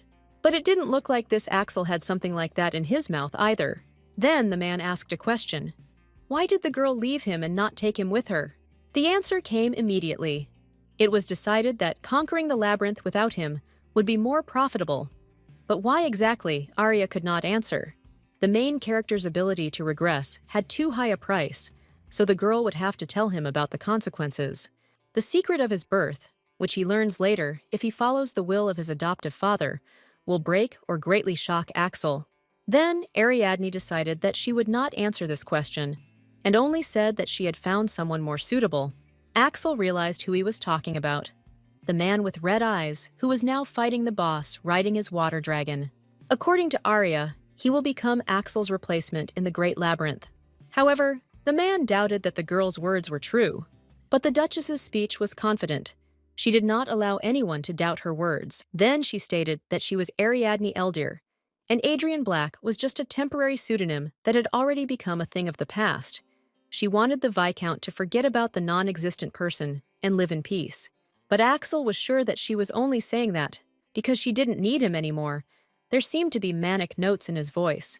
The girl tried to resolve this misunderstanding because the man was no longer her property and could follow his own desires. But Axel did not let up, because, in his opinion, it was Adrian who did not understand something. He now stood before her, not at her behest, but of his own free will. Ariadne was surprised by the way the young man behaved, and was about to object to him, when he suddenly turned away from her. As soon as she blinked, the man was no longer there. Axel suddenly disappeared. The next moment, a deafening blow sounded in the sky, and lightning flew right next to the water dragon. A moment later, Axel rushed with his sword at Ludwig. The knight barely had time to repel the attack. Ludwig asked in surprise where he had come from, but Axel had no intention of explaining himself to the trash. Veronica immediately rushed to the aid of her friend, calling on the shadow butterfly for help. But when the swarm of purple insects reached Axel, he had already managed to knock Ludwig off his elemental beast.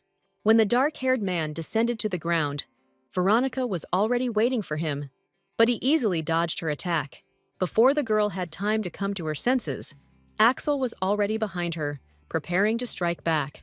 However, Nika's reaction was quite good. She managed to turn around and block the attack.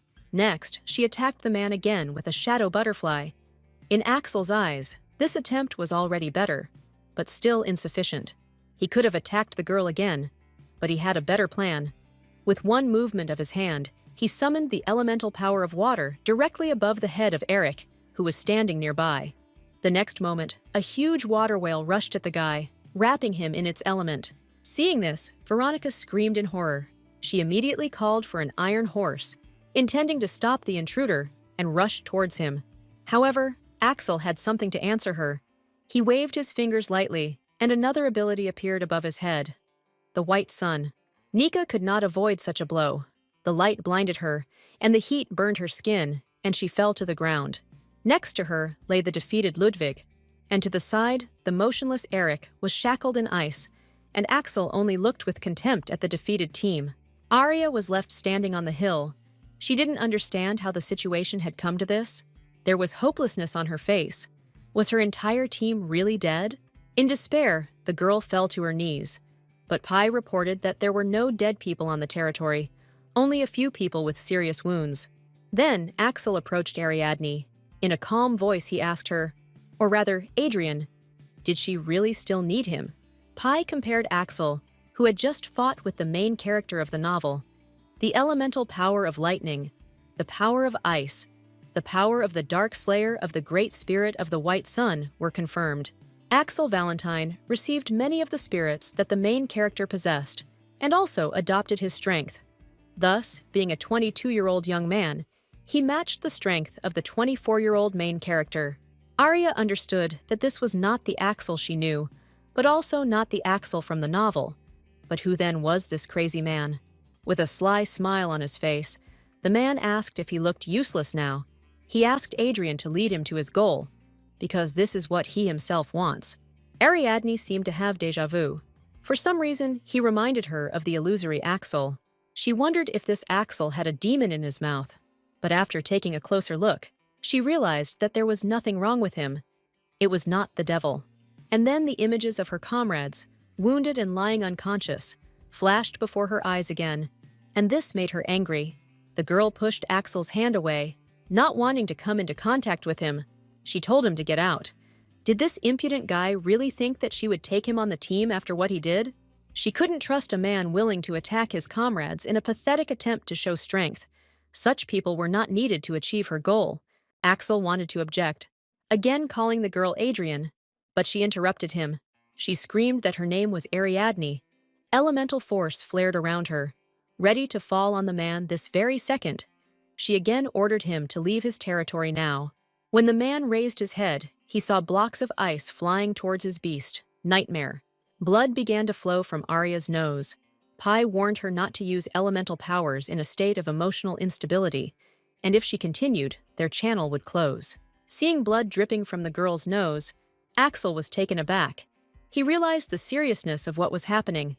Then, he quickly called the beast terrifying fire to him, hastening to quickly fly away from here, catching himself thinking that he had failed again. Arya was left alone in the middle of the ice blocks. She was exhausted. She had practically no strength left, but she understood that she needed to save others. She walked forward, and a green clearing blossomed under her feet, paving the way straight to her wounded comrades. They were still alive, but seriously injured, so Arya took out the bird talisman and called Dawn Squad to help. Sitting down near a tree, waiting for help, she thought. Axel had dealt with the boss, so the remaining monsters had disappeared, and she could only hope that Pai would help her with access to the channel. With thoughts that Ilata would soon arrive, the girl lost consciousness. Arya woke up already in bed in her room. Veronica was sitting next to her. She was very concerned about the condition of her lady, but when she saw that she had woken up, she breathed out a sigh of relief. When Arya woke up, it turned out that the mercenaries had already dealt with the core of the labyrinth, and they were brought to the Eldir estate. Eric received frostbite and hypothermia, and Nika was seriously injured in the fall. Ludwig was injured by lightning, so he was in the most serious condition. But, fortunately, everyone recovered quickly physically. The most worrying was the mental state of the guys. Arya was also left a letter. It said that her brother had gone to his maternal grandfather. Suddenly, the girl was distracted from her thoughts by Veronica. She knelt down on one knee in front of her lady's bed, announcing that she should acquire a third elemental power. Nika was serious. She wanted to do this right now. She only needed the Duchess's permission. Ariadne thought it was true that everyone in the enslavement squad was inspired by the victories of the past. Each of them was sure that they were becoming stronger. However, in the entire squad, there were no elemental knights equal to Axel. Everyone was shocked. Even the boss battle could not be an excuse for them. Then Arya promised to write a letter, and soon Veronica also left on her own business. Ludwig informed his lady that it was Nike who told him who they had encountered in the labyrinth. It was a child whom the Duchess herself was caring for. He was surprised. Had this place really belonged to him before? Ariadne did not answer, but the man already knew that it was so, and then asked why Axel was replaced, to which the girl replied that he was more suitable for capturing the Great Labyrinth than his predecessor. Ludwig could understand this, because this man was impossible to control.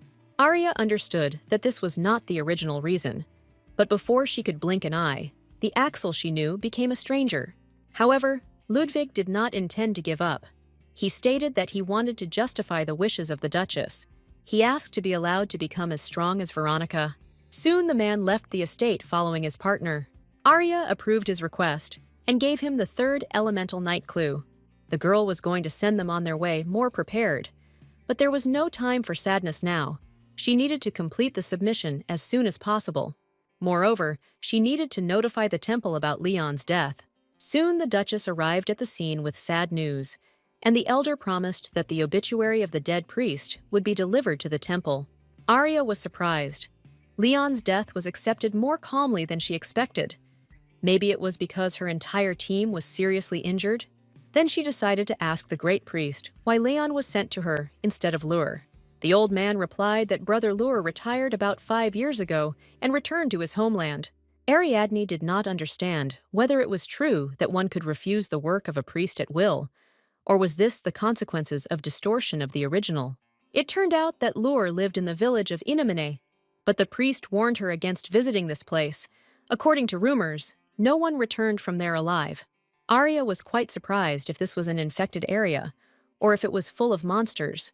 But either way, it all looked suspicious. Then she decided that she would leave the investigation to the Dawn Squad, and with that, she left the temple. During the ride in her carriage, the girl thought, after the incident in Mirim 13, Axel no longer appeared. She had nothing to worry about, although she doubted that everything would be so simple.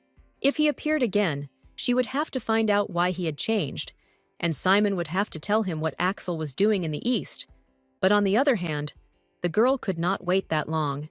Suddenly, she remembered Axel's words, that he had received an invitation to a banquet in honor of her coming of age from the Marchioness of Auburn. Then Ariadne decided that she should go to the Marquise herself and ask her about it. Soon this happened. The Marchioness of Auburn was glad to welcome the Duchess of Elder to her estate.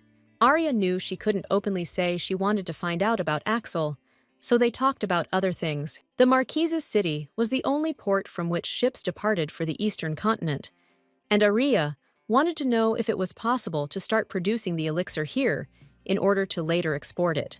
Ariadne also brought with her an assistant, Isabel. She will study all the available information and write a report on the chances of success. This girl is known abroad as a navigator, but she is also well versed in business management. When this issue was resolved, Arya decided to ask the woman about Axel, saying that she met this noble man of the East at the ceremony. She said that she still could not talk about it due to lack of time, and assumed that the Marchioness was on good terms with the Light of the East. And so it was. Because the woman's father was from Malexi, she had relatives there, with whom they sometimes exchanged letters. About 3 years ago, one of her relatives told her about one knight.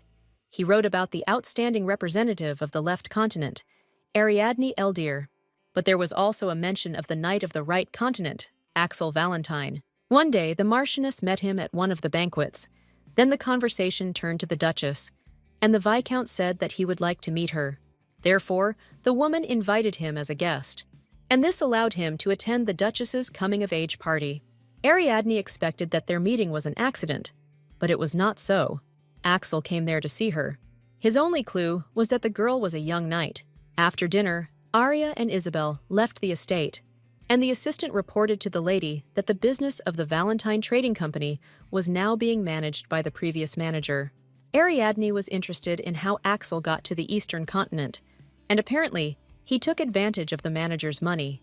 Based on the results of the investigation, the only property of Axel that was not destroyed was Black's house in the City of Criminals. If everything had been true to the original, Axel would have destroyed the association and then burned the house to the ground. Ariadne was sad. She did not understand why he became so attached to Adrian. Axel believed Adrian, who tried to kill him, deserved a completely different attitude, but for some reason he cannot let go of that mistress and continues to look for her. There was trust between them, but they never got close. There was no way to get attached to each other. Aria was never there for him, never comforted. Even Simon showed more friendliness than her. So what made Axel so obsessed with Adrian? Why does he continue to search for her after gaining freedom? Aria realized that she needed to vent to someone, but she couldn't tell anyone from the team or the Weaver house right now. And then it dawned on her. She had an interlocutor who was ready to listen to her for days on end. It was Pi. Once in the library, Aria immediately received an answer from Pi. He already knew what was happening to Axel's soul. The young man stated that they were similar in some ways, meaning that they both only had Ariadne. He remembered one proverb that said that a person is a person if he is among people. After all, only Aria could call him Pi, so Pi doesn't want to let her go, no matter what the cost. The library keeper on the move changed his image to a female one and pressed tightly to Ariadne, hugging her and saying that for Pi, there is no one but Aria. And approximately the same situation was with Axel. The girl was embarrassed.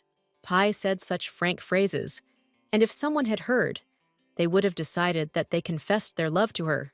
Aria didn't understand why there was no one else in the illusory library, because Pi was very lonely here, and in this she and Axel were really similar. He also has no homeland, no parents, no family, no friends, no love, and he doesn't even have the desire to take revenge. His adoptive parents were the only thing he had, but they died. So in the novel, he dedicated his life to following his father's words. Axel risked everything. He has nothing to rely on, of course. There are people who can simply go with the flow, but he was not one of those. Axel needed some kind of ground under his feet, and Adrian became it for him. The owner had a big impact on his life because the man was isolated, just like Pi. This situation made Ariadne sad. She realized that she had to abandon the original right away. She should have let Axel go to people. But he was already an adult. Now he is not locked up. But why is he so dependent on Adrian? Because nothing prevents him from getting closer to other people. In the original, Axel and his comrades, who fought side by side with him, did not have a good relationship.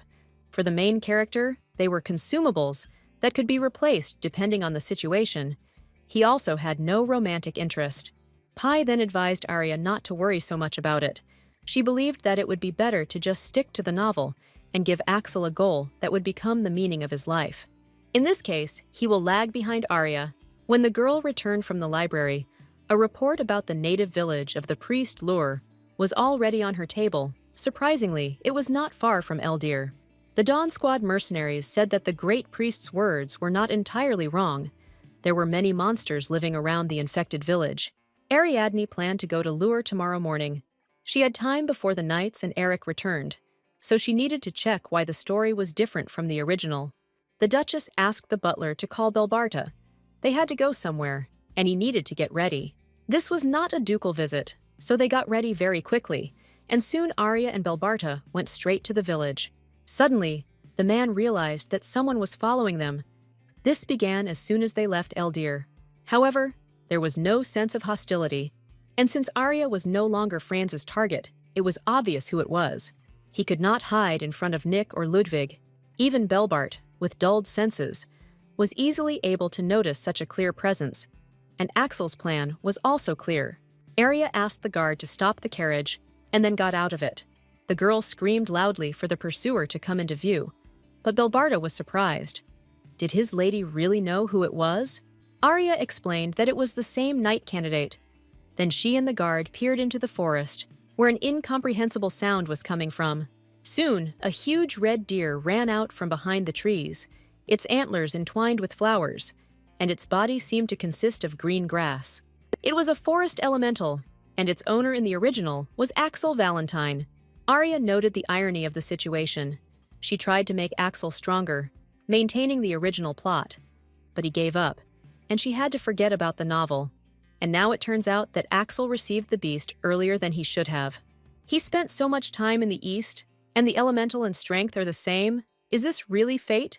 Ariadne asked him directly why he was pursuing her. The man did not answer right away, and then said that he might need them on their trip, so he went after them, because the Duchess was completely alone. The girl tensed, because he had something similar in mind that time. Why does he communicate with everyone as if they were just dirt under his shoes? What kind of thoughts were in Axel Valentine's head? Arya was not going to support his selfish speeches, because he was the only one here, and the girl was with Belbarta.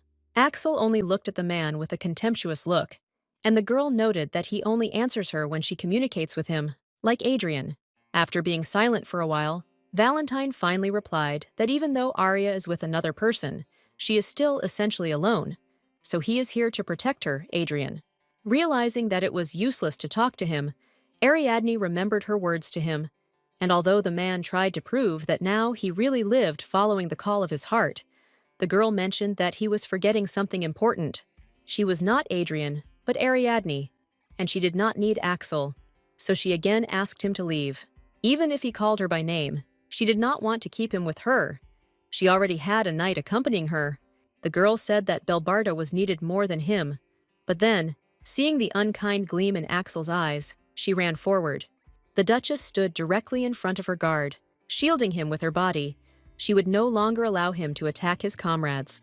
Arya once again ordered Axel to leave and not come back, thinking that this would be the best decision since he had fallen in love with her. Option Pi was also good, but she didn't want to use it. Axel only indifferently asked why he should follow Ariadne's orders, since she is no longer his mistress. A moment later, he disappeared again, just like in the labyrinth. Arya understood that he did not leave, but only disappeared. Was Axel really going to continue to pursue her? She could no longer influence him. He could attack the person nearby at any moment. However, there was no point in staying here anymore, and Arya and Belbarta set out on the road again. The girl thought that Axel needed some kind of support, but what should she do? In the village of Inamine, the homeland of Lura Inamine, all the inhabitants had the surname Inamine. It's not uncommon that when people without a last name need to take one, they usually just use the name of their homeland, and it seems that this has become something of a tradition for the locals. One day, in a self-sufficient village, ominous rumors began to spread that about